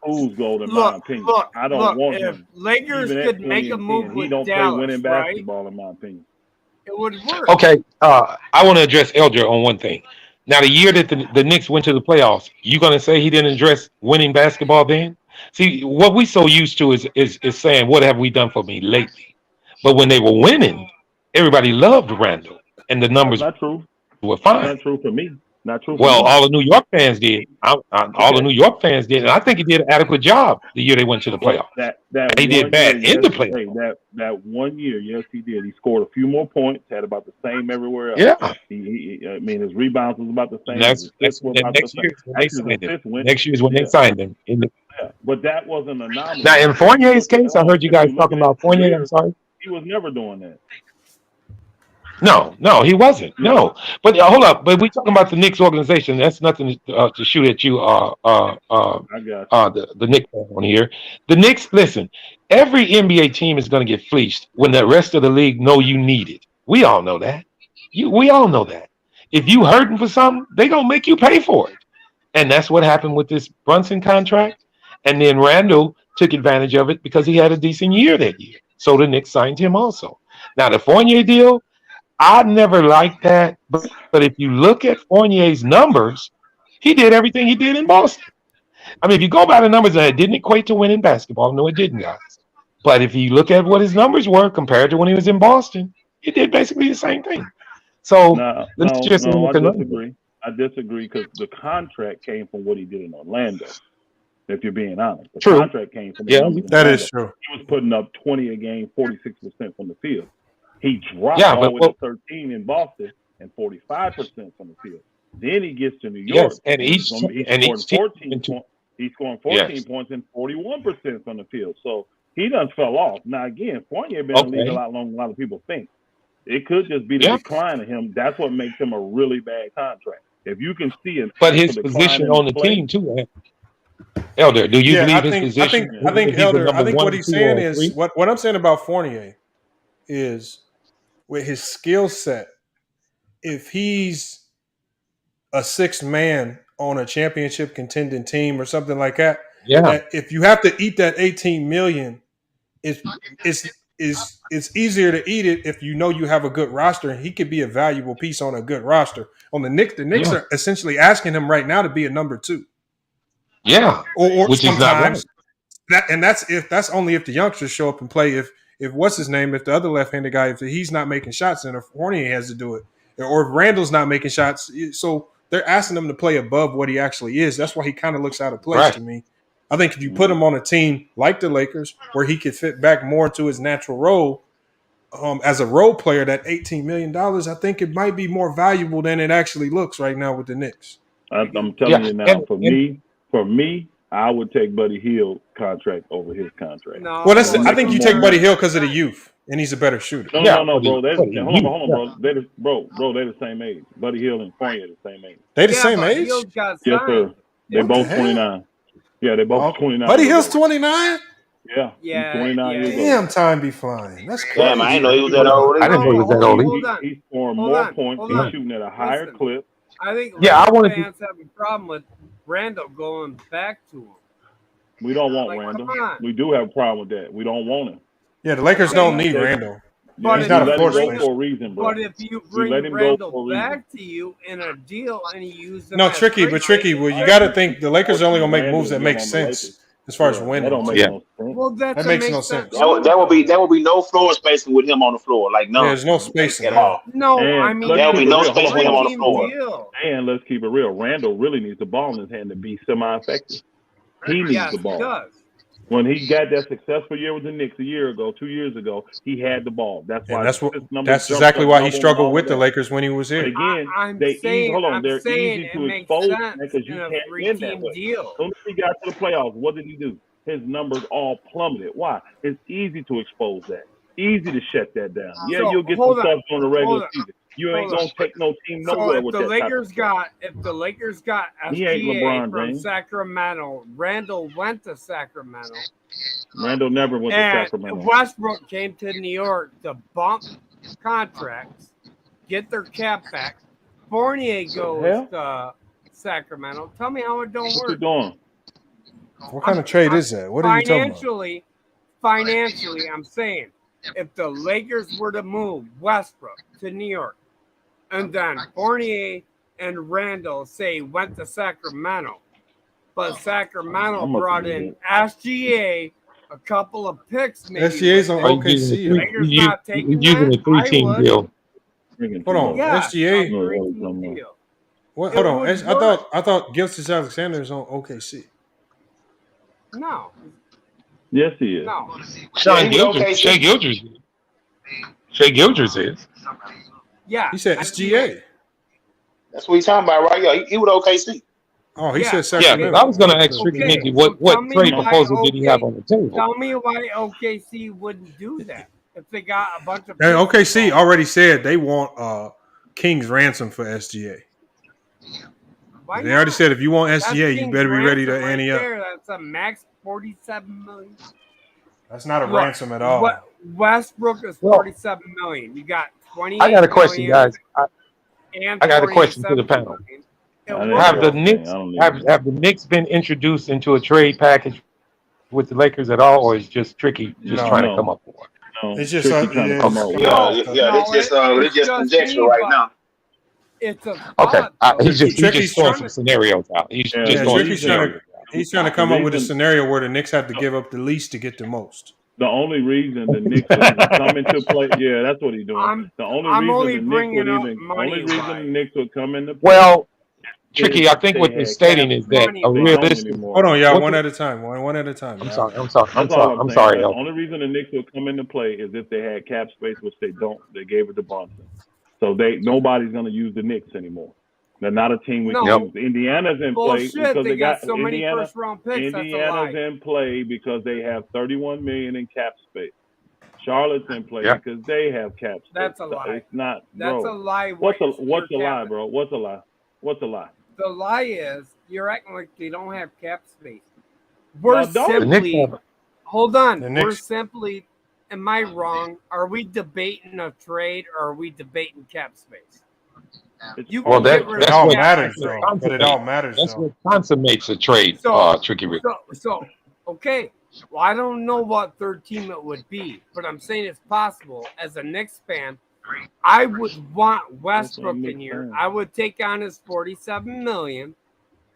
I will give Randall and Fournier away and maybe a couple of picks to another team. But what team are you guys getting? I can't come up with the scenario. Maybe Yeah, that's but why Tricky, what you're trying to do is back. you're trying to desperately get rid of Randall, and you don't know what team is willing to take him on in your three-team Yeah, trade that's scenario. the Telling you you say none. desperately, but no, I'm saying like You just keep throwing Randall in there like as, the teams in the league are And clamoring Fournier. as for. a And Laker, Fournier, like as a somebody Lakers want him. fan. You notice in find my somebody? scenario, I did not include Julius Randle. I know it's going to be a tough sell to Fournier is an trade for him. impossible sell. I'm not taking him. But and I know I can go right over to Indiana and get Buddy Hield, better player. I'm taking Buddy Hield. that is true too. I give you Buddy that. Hield taking already Buddy signed Hield. though. Fournier's Well, already this would be a signed too. trade package. Isn't Yeah, this is a Buddy trade Hield on package. the Pistons right now? Buddy Hield is on the Pacers. No, I thought he signed with the Pistons. You thought wrong. He wasn't a free agent. No, he's on the Pacers. All right. So my question is, do the Lakers just stand pat, wait for Westbrook to come off the books after this season, and then make all their moves then? Can't. You got LeBron on your roster. You can't stand pat. Yeah, I know you don't. I'm gonna say I know you don't want to waste another year with LeBron. So I'm saying, I mean, who wants Westbrook? I mean, it's like who's gonna take it? A team that would take Westbrook is a team that wants to dump salary cap. And you got till the trade deadline. You really do. But No, the we problem don't. is the problem is LeBron James isn't owning up and saying, well, I want to be a Laker for another 2 years. He's not. Well, Guys, hang on one second. Why Hang on one Why second, should he Tricky. with Russell Westbrook on the team? Yeah, well, I want to ask you a question, Elder. Do you think sir. the Buddy Hield trade will move the needles for the Lakers? I personally do, because first off, if they do the Indiana deal, it's not just Buddy Hield. It's also Miles Turner coming back. And the Lakers save money because that's only $40 million in contract. You know, when you add them up, it's only $40 million. So Indiana also eating $7 million, which would actually save the Lakers about $21 million total dollars because they won't have to pay tax on that $7 million. So that's why you give them both picks. One pick for the player, one pick for eating $7 million and saving me $21 million. It's worthy of that. So the needle in your eyes is not just for this year; it's actually for time down the line. Meaning you're going to save money off the cap. Also, I do understand that. Yeah. Absolutely. Now, overall, save money. Yeah. Yeah. And I think, honestly, I think that makes my team better. I got a guy that's 5 who can play 2 and 3. I got a shooter. I got 2 shooters actually. I got a stretch 5. I got a shot.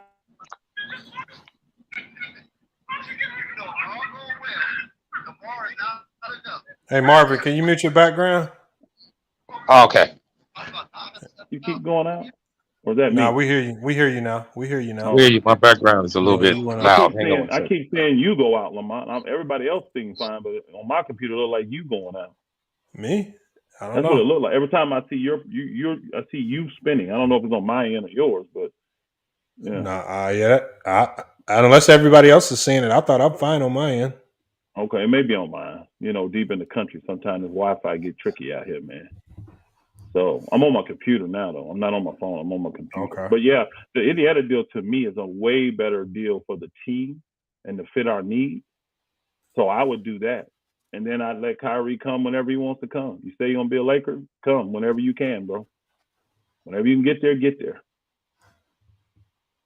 But that ain't going to move the needle for LeBron is what people are afraid of. LeBron ain't going to re-sign unless Kyrie, but LeBron ain't speaking to nobody. So you don't know what LeBron's going to do. And I agree because I go back to what the Bulls did. A lot of people didn't like what they did here in free agency, but one thing they didn't do is hard cap themselves and go into luxury tax and still gave their team a chance to add to their team at the trade deadline. A lot of teams, I mean, us as fans, I mean, if you don't know the business of the NBA in a full, we just want the best players. But these contracts you got to match up. Plus, you have to look for the future of your team to make sure that this is not going to cripple your team. And I have a question for the panel in regards to Washington.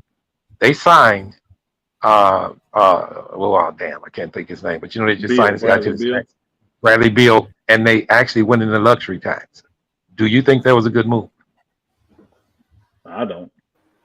No. I mean, for Washington? Yes, Washington. For Washington, I think it was a good move. Well, I don't believe it's gonna. I believe the good thing for Washington, I think, is if the season starts out horrible, you still got they can leverage it. Still got Bradley Beal. Everybody wants him. Even if whether he's under contract or not, you got a guy that 50% of the league will give you a lot for at any time. So I think you can play around and see how things look. I don't think they're going to be better. They haven't done anything to make the roster better. They've gotten worse. They lost Thomas Bryant, I believe. So, So the question I'm sorry. Beal So the question I'm leading up to is this. Think about if you go ahead and let him go before you sign him to this max deal. You bring in all because you know he was going to command a lot. Bring in all of this. You're going to be under the cap. And then you go to the trade deadline ready to make this team even better. I'm not saying being loyal to your players is not the right thing to do. I think they did the right thing. I don't know if I would have did it to put us in a luxury tax. Now, I want to reference this to the Bulls signing Zach. We signed Zach to all that money, but it didn't put us in over the cap. It didn't put us in the luxury tax. I mean, I think organizations start from building contracts early to lead up to these contracts that's going to be huge for you. And I just feel in Washington's case, I don't see them being a top contender.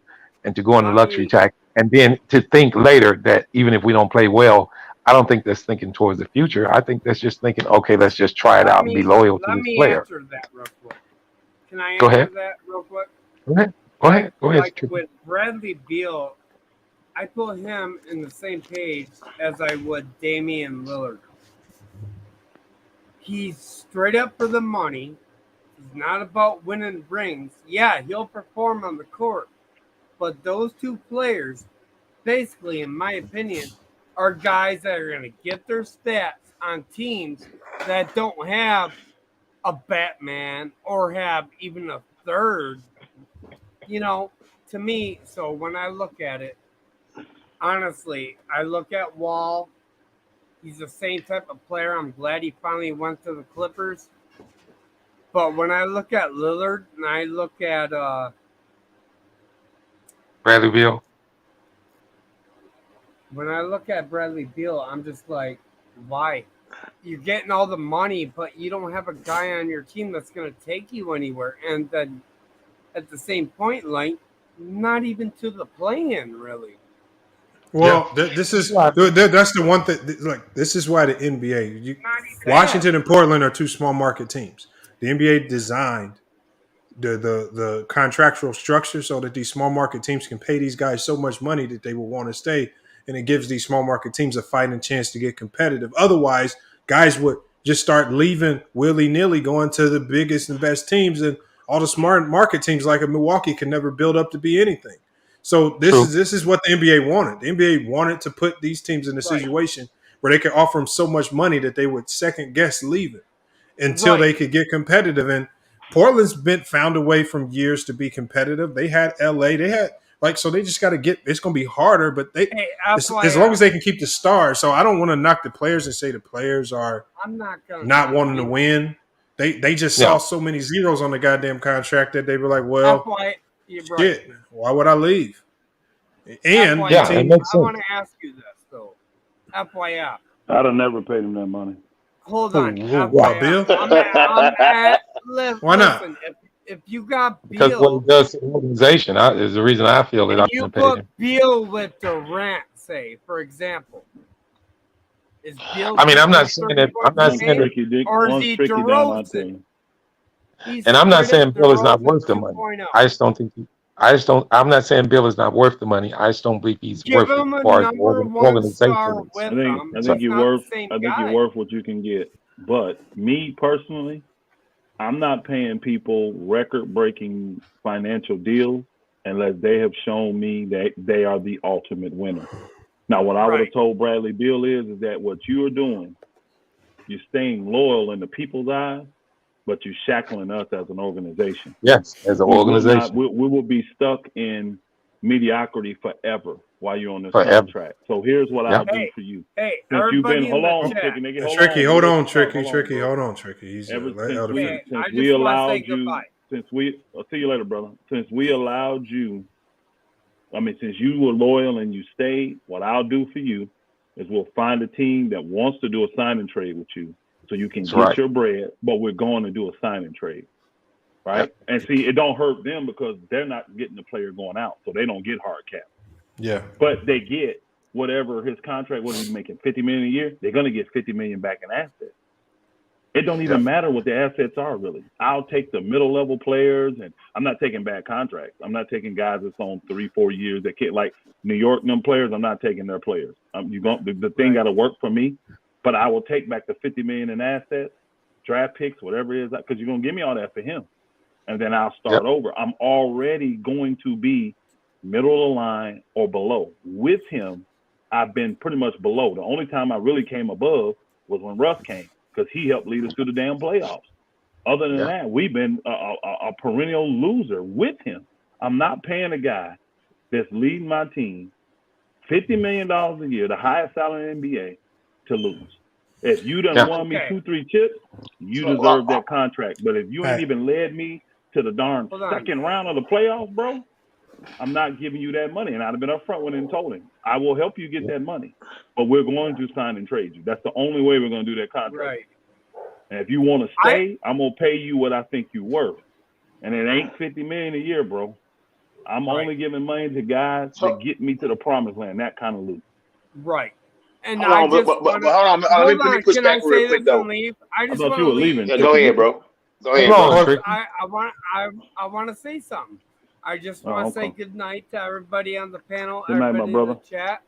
Get those likes up for FYF. It has nothing to do with Tricky Nicky. Maybe my points are invalid. I don't care. It's not about me.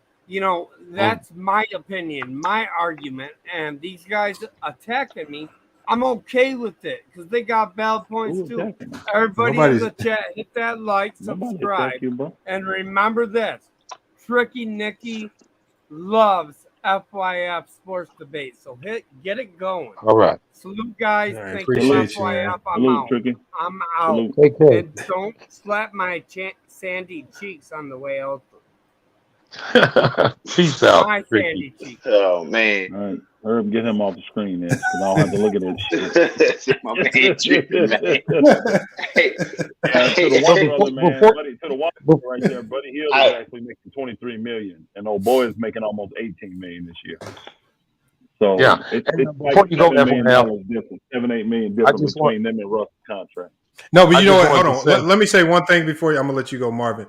I think Elder's approach is actually a common sense approach because, unlike in the NBA, we actually see the NFL do that all the time. Oh, hell yeah. A guy is about to come up for a big time payday. if they not in a position to win, they will just waive them. They don't need nothing Yeah. for them or anything. They'll just waive them. They'll cut them. Hey, Lamont. Most people don't know this, but remember the agents that I used to work for, they were big time football agents. They were big time NFL agents. So most of the contracts I sat in on and got a chance to, learn from and stuff, it was football contract, not basketball. I did a few, but bro, believe me, hey, if you ain't making that bread, they ain't got no interest in you, and they'll let you go. They'll just release you in the Let me say this. Let me ask a question real quick. Oh, go ahead, Mike, go ahead. Yeah, I just want to state this. That was the very reason I brought this Washington issue up, because I was very not liking them signing him. But being loyal, this thing goes around in the NBA that you want to be loyal to your players. But there's a way to be loyal to your players. You don't want to strap your organization for years to come. And I think that's what happened here.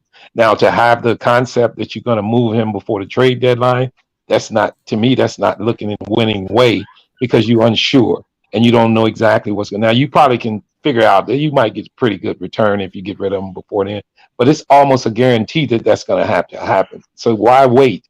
So I really feel the same way, and that was the reason I brought the question. Who said wait till the trade deadline? I don't remember who said that. Who said that? Yeah, one of the guys on the panel said maybe they're thinking about keeping him and then trying to move him at the trade deadline. Yeah, that wouldn't be smart. I wouldn't agree with that. No. Well, see, that's what my way of thinking about it was just that. Like when I seen the size of the contract, I just thought it was a leverage move. Like, okay, we're gonna sign him because we can get pieces for him if things don't work out down the line or whatever. But I will say this also.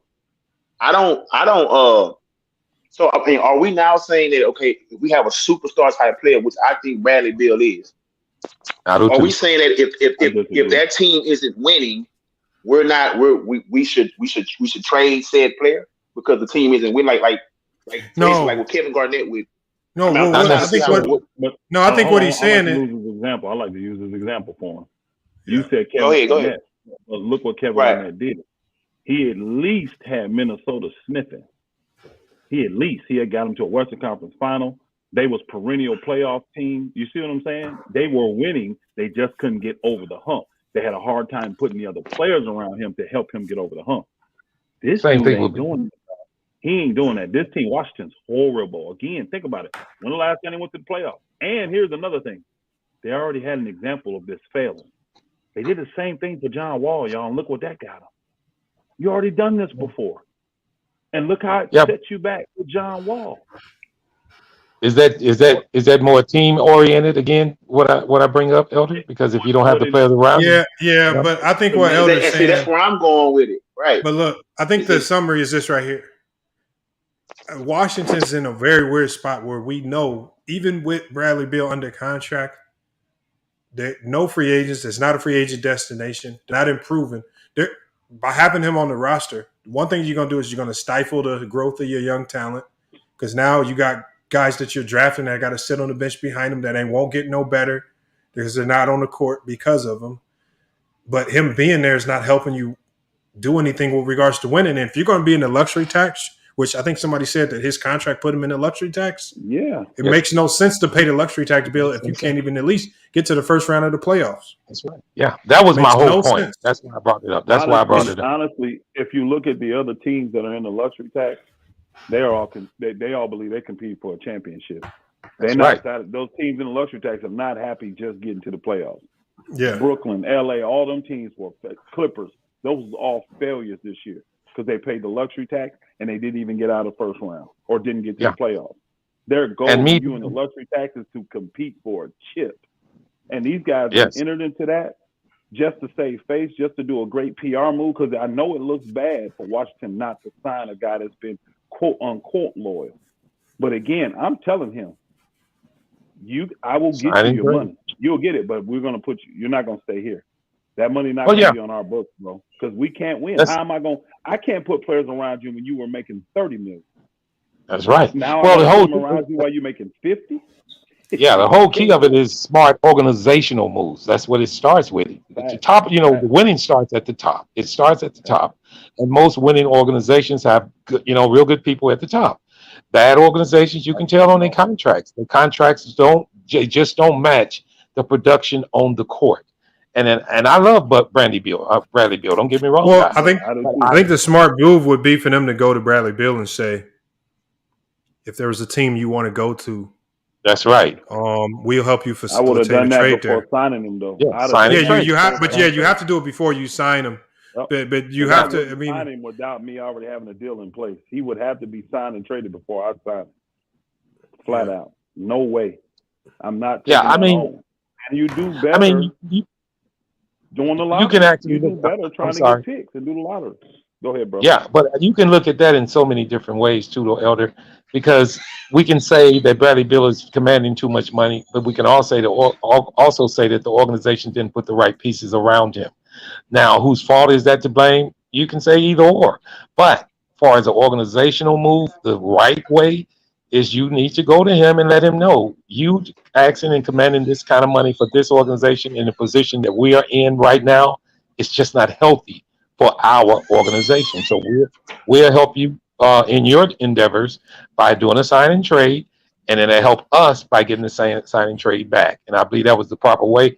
I brought it up just to ask that, just to ponder that question to you guys on the panel, because I brought it up in a couple of panels that I've been on, and a lot of people just look at Bradley Beal supposed to get paid. Well, okay, okay, that's it. So that means he got paid and the organization ain't going nowhere. Okay, if I was a fan of Washington, if I was a Washington fan, I wouldn't be happy.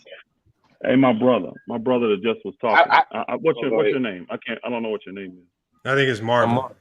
That's Marvin. Hey, Marvin, how old are you? Can I ask your age? Yeah, it's fine. I'm 58.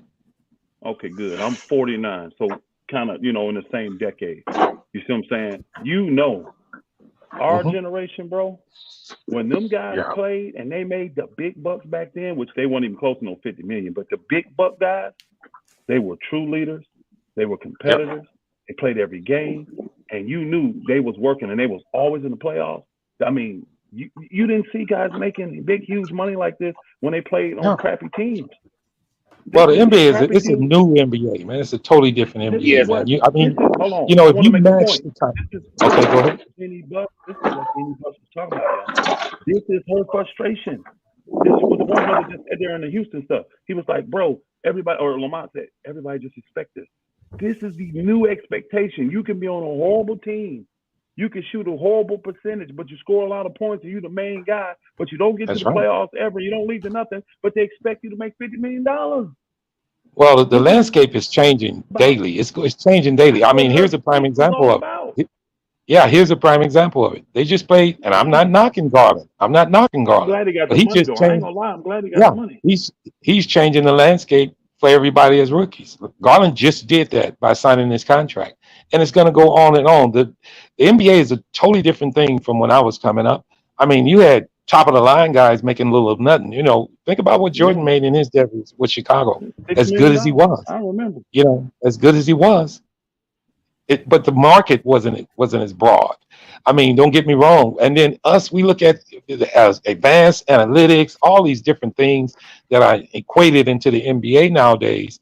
They change the landscape and contracts and the way people look at how a player is supposed to do it. Me, myself, I look at championships. Now, I speak in a lot of panels in Chicago, and it's a lot of upset fans in Chicago about the moves that the Bulls have made. But one thing they have did is kept organizational first by also trying to please their players at the same time, in the same sense of making sure contracts wasn't ready to be resolved when Zach's contract came up, keeping them not out of the luxury tax, not hard capped, to be able to better their team.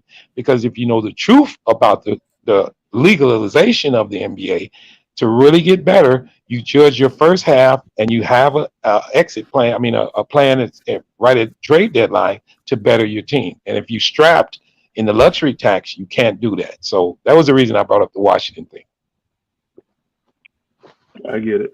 I just hey, let me switch topic real quick before we get up out of here, because I don't know if Elder's been watching any, but this is for the people that have been watching Summer League, at least for the few teams that have participated so far up until this point. I know Vegas, the big league, is going to be starting here towards the end of the week. But has any player stood out to you so far? I mean, I haven't watched. I just saw. I haven't watched and heard about but then basically Lakers for me. That California Classic thing. How did Chet do in his debut? Oh, he dominated. Yeah, he played pretty well. Now, I did hear some talk earlier today that Scottie Pippen Jr. has been playing well. He played well today, I do believe. Well, I think Scottie Pippen Jr. is going to be on the Lakers roster. If you You see think him so? play in college, yeah. If you've seen him play in college, uh, he He always got played plenty with of a. guard. Yeah, I don't think he's gonna make it though. You don't They think got he'll be on plenty the of guard. roster? Not he's on the playing at what 15, man. I position? don't. Yeah, what position Huh? is he playing? That He determines. plays point guard. He plays point guard, but he's Oh, really he's a playing scoring point. guard, and he's undersized. And we got a lot of that. He's on the two-way. Who? Scottie Pippen Jr. No, I'm saying Does he who play do you point? have? Who do you have? I mean, I don't think the Lakers We have a lot of. have first off, right now. I'm talking about right now. Yeah. We have Nunn, THT, Lonnie Walker. What's his name? Hillbilly Kobe. Brown. What's the other dude's name we got? We Those got are all 6 or 7 wings. I guards. think Scotty's a one. No. Those are not wings, bro. Those are guards. Kendrick's not a point. Kendrick Nunn is a point guard. He's 6'3". Yes, he is. What are you talking about? you forgot? Kendrick Nunn's He's a been point hurt. guard. He didn't even play last He's a year. point guard. And then old boy plays point guard because we need a ball handler. They have him play 1 and 2. He just got the long arms, THT, and they just make him guard wing sometimes, but he plays 1 and 2. So does Lonnie Walker. He's 6'4". Old boy's 6'5". He's a 2 guard. We got a lot. You got a certain amount of guards that go into your full two position rotation. We got a lot of, and then if we take in Kyrie or Buddy Hield, whoever we take in, we got a lot of guards. I don't see him getting any minutes at the guard spot. I really don't. Now I wouldn't say that, Elder.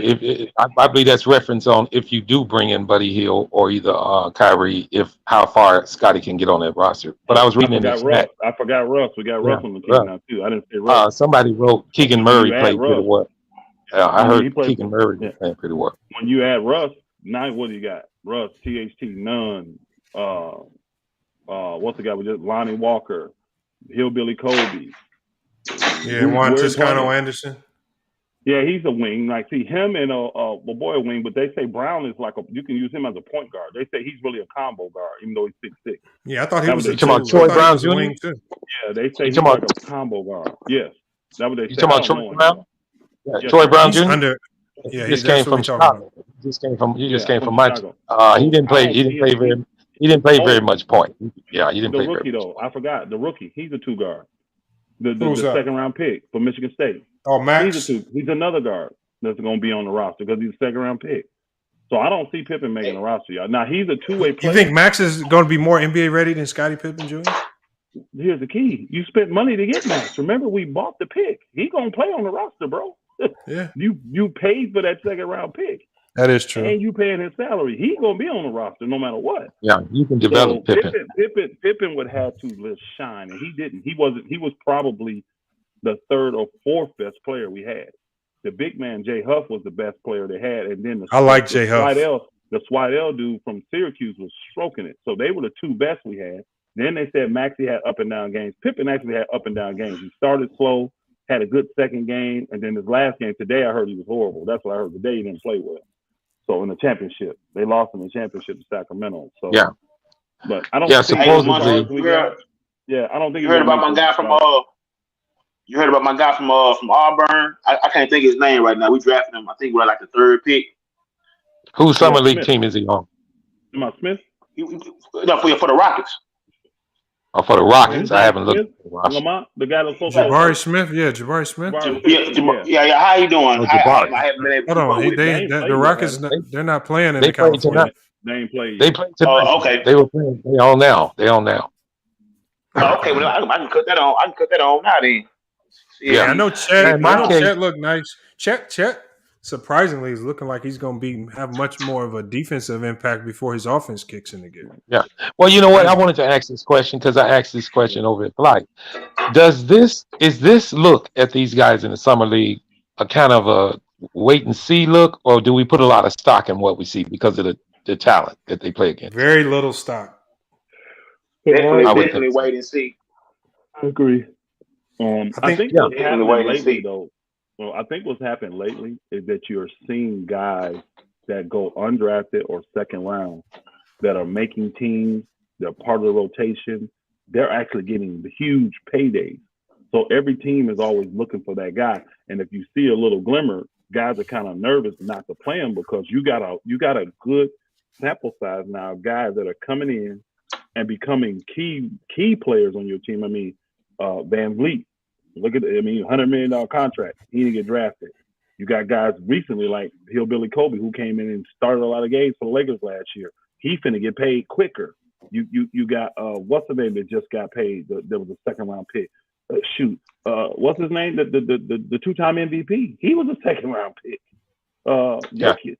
So teams are like really looking. Who was it? Lamont? Was it who was you was captain for them? Like Philly. You was captain for them. Philly. Io DeSuma just did. Io DeSuma just did it for the Bulls. You know. Did you see who Philly just signed? They signed a guy named Trevor Kyrie? Queen. No, he wasn't with the Lakers. He was a G League MVP. Lamont, I was mad last year when I watched them play in the summer league.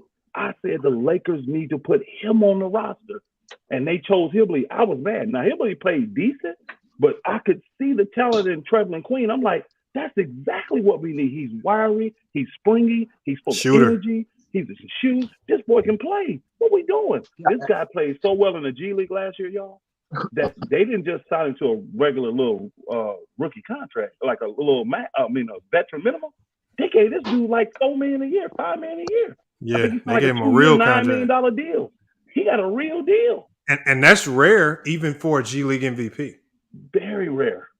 But even for the G League MVP, that's rare. These teams are realizing you get these guys, you finding diamonds in the rough. And if you take care, like Trevor and Queen, say take care of him, he gonna be out to resign with them if he keeps developing the way he is. He can play, y'all. I saw it last year. I'm like, what is wrong with the Lakers? This dude needs to be on the roster. He can play. And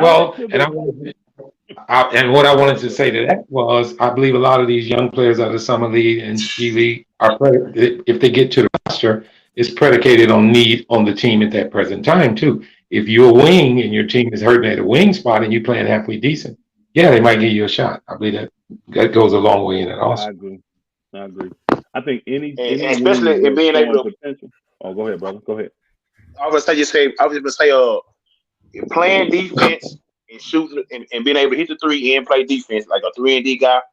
I believe like if you can show you can do that in this league, I don't care where you are. I believe there's a spot for you on any team. I think that's probably why you've seen a bunch of, because like a lot of guys come in and D is their thing, or just hitting the corner three like a la PJ Tucker type. I think it's more guys like that, but just available talent wise. Yeah, well, and being defensive oriented, like that. And being defensive oriented from the start will get you a quicker shot on getting to a roster. Because if you already predicated on good defense, a lot of people think they can develop you in the offensive side. But and I wanted to say that to Elder in the case of Troy Brown Jr. The Bulls let him go and let you guys have him. Not in a sense like we gave up on him, but I really see a lot in defense in him. He's a long guy, 6'7", and he's interchangeable. So I think he's I don't think he's up and coming just yet, but he's actually young. He's only 23 years old, so you can try him out. See how it works. I love what the Lakers did. The little bit I knew about Troy Brown was defensively back. You know what I'm saying? So that we need guys that can play D. I think we really haven't struggled scoring the ball in the last few years, y'all. We really haven't. Our problem has been defense this past year. So we need more defensive players. So this team here has a much better opportunity and chance. I don't know if you remember when Troy Brown first came in the league, the first team he was with Washington.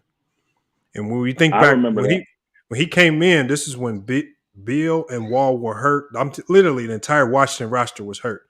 And they were just playing junk guys. Whoever. Yeah. But Troy Brown came in and was having an instant impact. I'm talking about fantasy sports wise. You wanted to pick him every night because he was putting up close to triple doubles. It's just like you could tell he could play, but he was never getting his opportunity. So now he's with this Laker team. We'll see, because I've always believed he was a good player. And you know what? When given an opportunity. One thing I could. Oh, go ahead.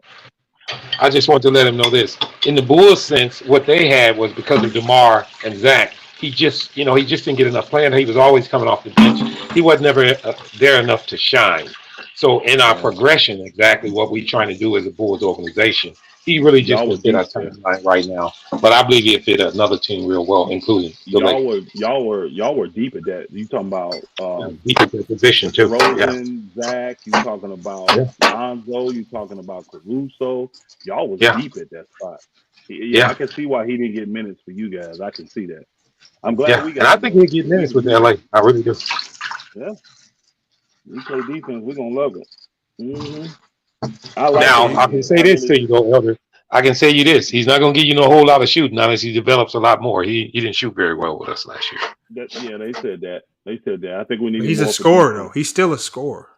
And hey, Yeah. Lamont, did you hear He's what I a was telling them the slasher other more day? than anything.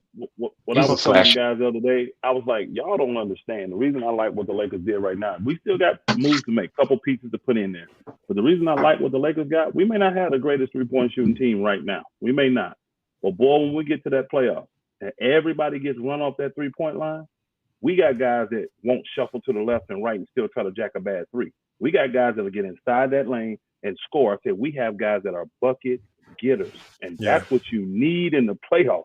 You need guys that can just get buckets, and I like the fact that that roster can get buckets. And you add the right superstars to it, and you play good team defense. That team got a chance. That team got a chance. That's one of the I reasons like what why I we like got. Kuzma. I always like Kuzma because of that. Yeah, he was. He was a good bucket getter. He was erratic, but he could score. He And could score the he ball. could. And Kuzma defense got better every year he's with the Lakers. Yeah. Now he pretty much lockdown defender. They Yeah, say, they gave up. To me, that was the one player where I would have tried mightily to hold on to I him. fully understand why they let him go. I'm glad they did. He's playing behind 2 Hall of Famers. He never would have got the shine he needed. He never would have. He never would have. So now he's in a place where he can, and I hope he does. I really do. I hope he does. He reminded me of like a Mikal Bridges type if he improved his defense. Don't be surprised to see him come back. Kuzma wanted to be in LA. So I think his contract is going to be up. And say LeBron leaves, I would not be surprised to see Kuzma work his way back to LA. He wants to be in LA. FYF, if I could, I just wanted to step in and say appreciate you, man, for having me on, man. I'm going to step back for a minute, man. You guys are wonderful, man. Elder, maybe we can chat it up again, guys. And you guys have a good night. Yeah, but the last question. I'm sorry. Go ahead. No, I was going to ask Elder one more question before I left. What are you guys going to do with Carmelo Anthony? I don't think he's a Laker. They gave us, I think Troy Brown got his jersey number. They showed Troy Brown in the number 7 jersey. What? So he's not. I don't think he's an option to come back because I think somebody was saying they saw it in the Lakers news press thing of the new players and it showed their names and their numbers and they had gave Troy Brown the number 7. So Melo is not even an option. I just read a report said that they're going to re-sign him. Well, they're going to take because he's a Hall of Famer, so they're going to take Troy Brown number from him then. Yeah. Well, in closing, so the reason I asked that question, because if you wasn't going to keep him, I was going to say we'll take him in Chicago. But if you guys don't, I mean, we need shooting. We need shooting. So I think he'll fit well with the Bulls. Hey, man, you guys have a great day. All right, Marvin. My brother. Take care, guys. Gonna shut her down, Lamont. Yeah, we're going on that 4-hour mark. I'm about to shut it down, man. Go ahead and shut it. I just wanted to get a live out today. Probably gonna be doing another one. Good cooking with you, man. It's been a minute. Yeah, I'm gonna I gotta get back going more consistent. I've been trying to spread myself out on other platforms, so I've been spending a little bit more time on Spotify. With that because you doing a podcast over there or something? Yeah, just I've been doing just an audio podcast over there. I'm just getting prepared for the fall of YouTube because I don't know how much longer YouTube is gonna. Everybody trying to eat on YouTube plate now. Yeah, I see a fall coming soon, and I want to make sure I gotta have them some other platforms ready to go because I don't know how much longer it's gonna be sustainable because I think TikTok is coming and TikTok is gonna be the new YouTube pretty soon. Yeah, it's short videos, 3 minutes, and that's it. Yeah, nobody has an attention span anymore. Absolutely not. They can't sit. I don't care for TikTok. I got on there for I'm on it. I got on there for a hot minute, but I'm like, let me do the YouTube thing. Well, they got a new feature now where people can go live on TikTok now and everything. So it's just like they TikTok is taking over the game, and so yeah, I got to find a way to get it to Twitch, TikTok, and Spotify has been pretty good since I've been on there. Twitch, I ain't even been on. I heard of it, but I ain't even been on Twitch. I ain't What time did you go live today? Was it this morning? No, I think I went live yesterday. How did I not see the text? I'm tripping. I'd be going in the morning. I knew it was kind of rough for my West Coast fans. Yeah, I think I went like 11, 12 o'clock or something like that. Yeah, I'm gonna make sure to share it the next time. We got. Did you get monetized yet? Just now, literally like last week, 2 weeks ago. Oh, okay, good. Then you good then. So yeah, just got monetized. So that's what's up. Yeah, so it's about to take off. Yeah, so I just got to get on and do more. I'm still only doing like one live a week. Mm-hmm. I got to do it more, bro. I got to do it more. Your name already been ringing bells. People be waiting on you to go live. They be trying to eat through you. You done got so many people. People be trying to itch to get their get back with you. Oh yeah. Hey, did you see what Kareem did for me the other day? He did a Elder Day the other day for me, man. Elder Day? Yeah. The 3rd, July 3rd. He did an Elder Day, man. It was at 9 o'clock and had all the cats come through, ticket. Everybody came through. What? How did I not know about this, man? What? I thought I sent it to you, Lamont. I really did. Apparently, I didn't though, because I know I get he got a little manager guy that helps him out. So I sent him the names of everybody, and I know your name was in there. I put the FYF Sports, and I'm looking at that now, so I know I did. I sent it to him because he said, "Give me all the names of everybody that you rock with." So I sent him your name, everything, but I don't know if he reached out to you or not. He the didn't. guy name was Randy or something like that. But yeah, we did it on the 3rd, the day the 5th, or the day the 6th now. But Sunday night. That would have been Sunday night. Yeah, we did it Sunday night at 9 o'clock on the Kareem Report. So we cooked for like 3-4 hours on there. Dang, I don't know how I missed that. You can check it out though, man. You can watch it later. Okay, yeah, I'm gonna have to check that out. My name is my channel. What you see there, Straightway Georgia, Elder Rufus. That's type something in the chat when you hop out of here. Type something in the chat so they know how to. If they're on a desktop, they can just click your name. Yeah. And get a hold of you. But man, I appreciate you pulling up. Appreciate the donation too, man. No problem, Mom. You know how it is. No problem. If you switch that thing with Dallas, you got me. Chicago, yeah, I'm thinking if I've been just throwing ideas out there. I know I said Chicago because I know a guy out there was basically saying, I could just use the facility he had over at the YMCA on Stoney. Mm-hmm. But like I said, if Dallas would give me a better turnout, I'll definitely gonna be out there. Bro. It's Dodge City down there, up there, man. I ain't going up there. Hell no, I ain't going up there. Nope. I just don't want to plan it again, and then I have to cancel because you literally got a lot more people in that Texas area though. Dallas, Fort Worth, Houston, only 3 hours away. You got a lot more people. Okay, that's right there.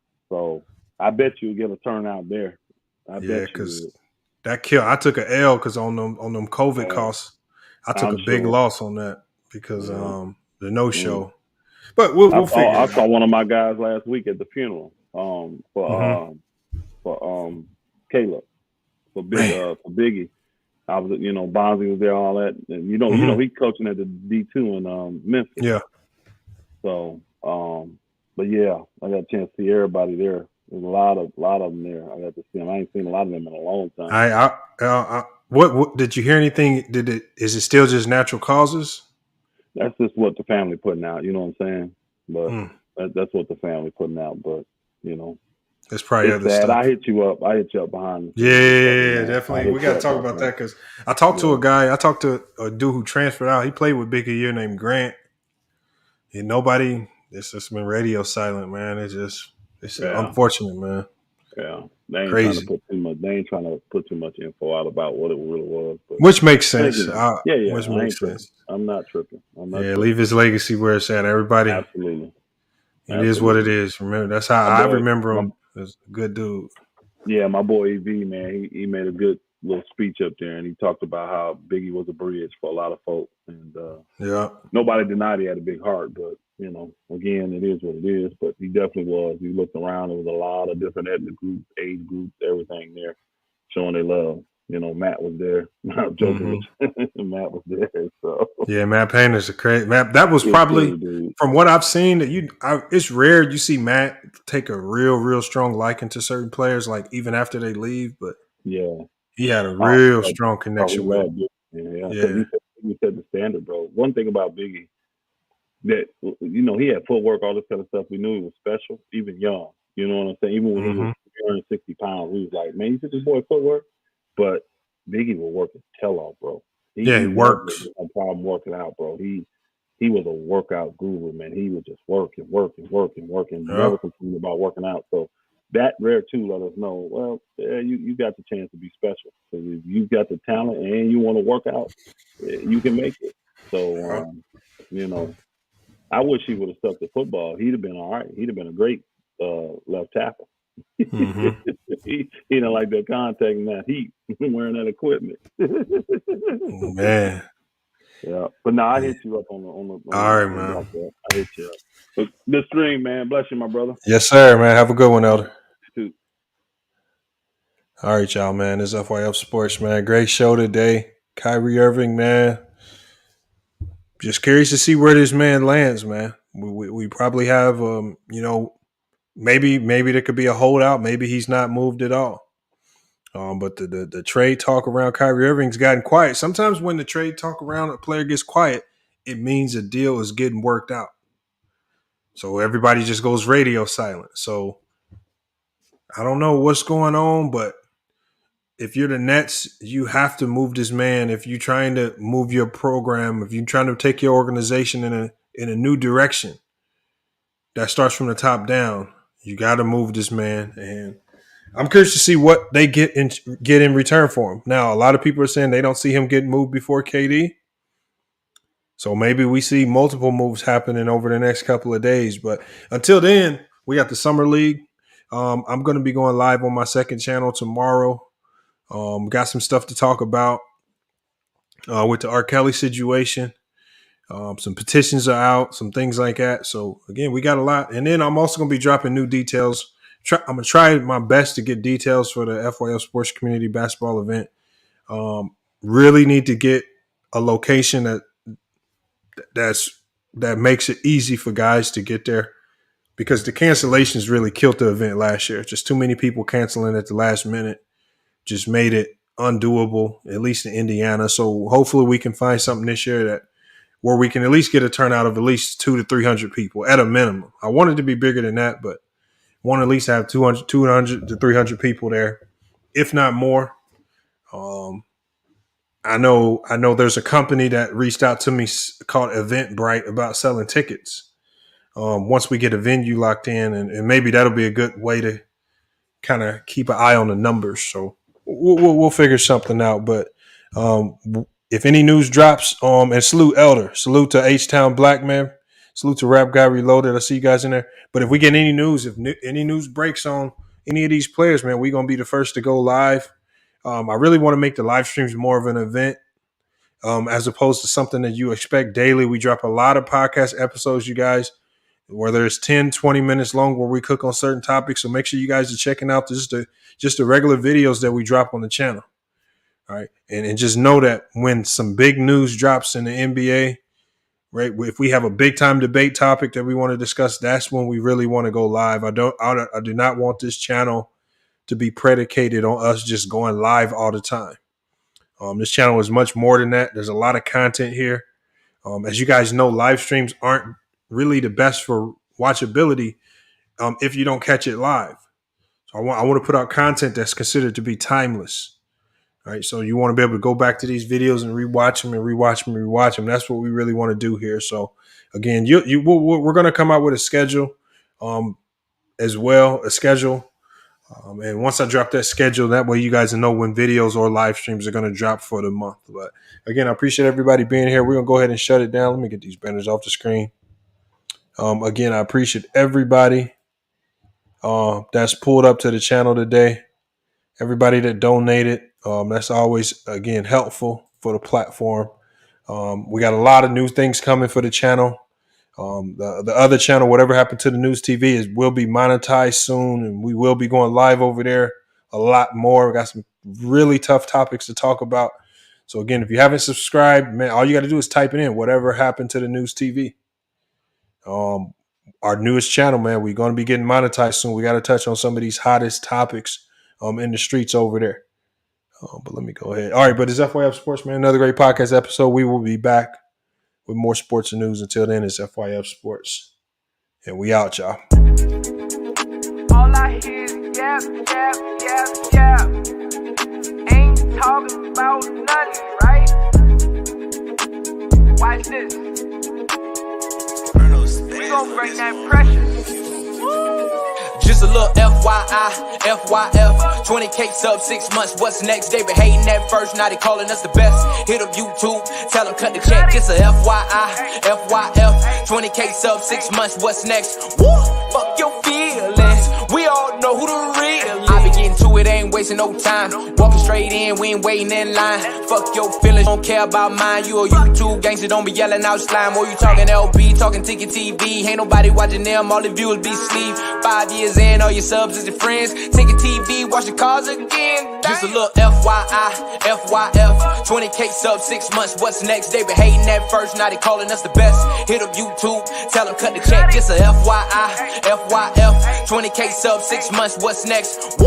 Fuck your feelings. We all know who the real. They all know. Shop don't close. Working 24, trying to make the channel grow. Look at them, pointing fingers, hating on the low. You can't compete with our podcast show. Couldn't make it in the league, so we got on TV. Crying by LeBron like a little baby. You must be crazy, trying to ever play me. Or you super tough until it's time to say cheese. Just a little FYI, FYF. 20K sub 6 months. What's next? They been hating at first. Now they calling us the best. Hit up YouTube, tell them cut the check. Just a FYI, FYF. 20K sub 6 months. What's next? Woo!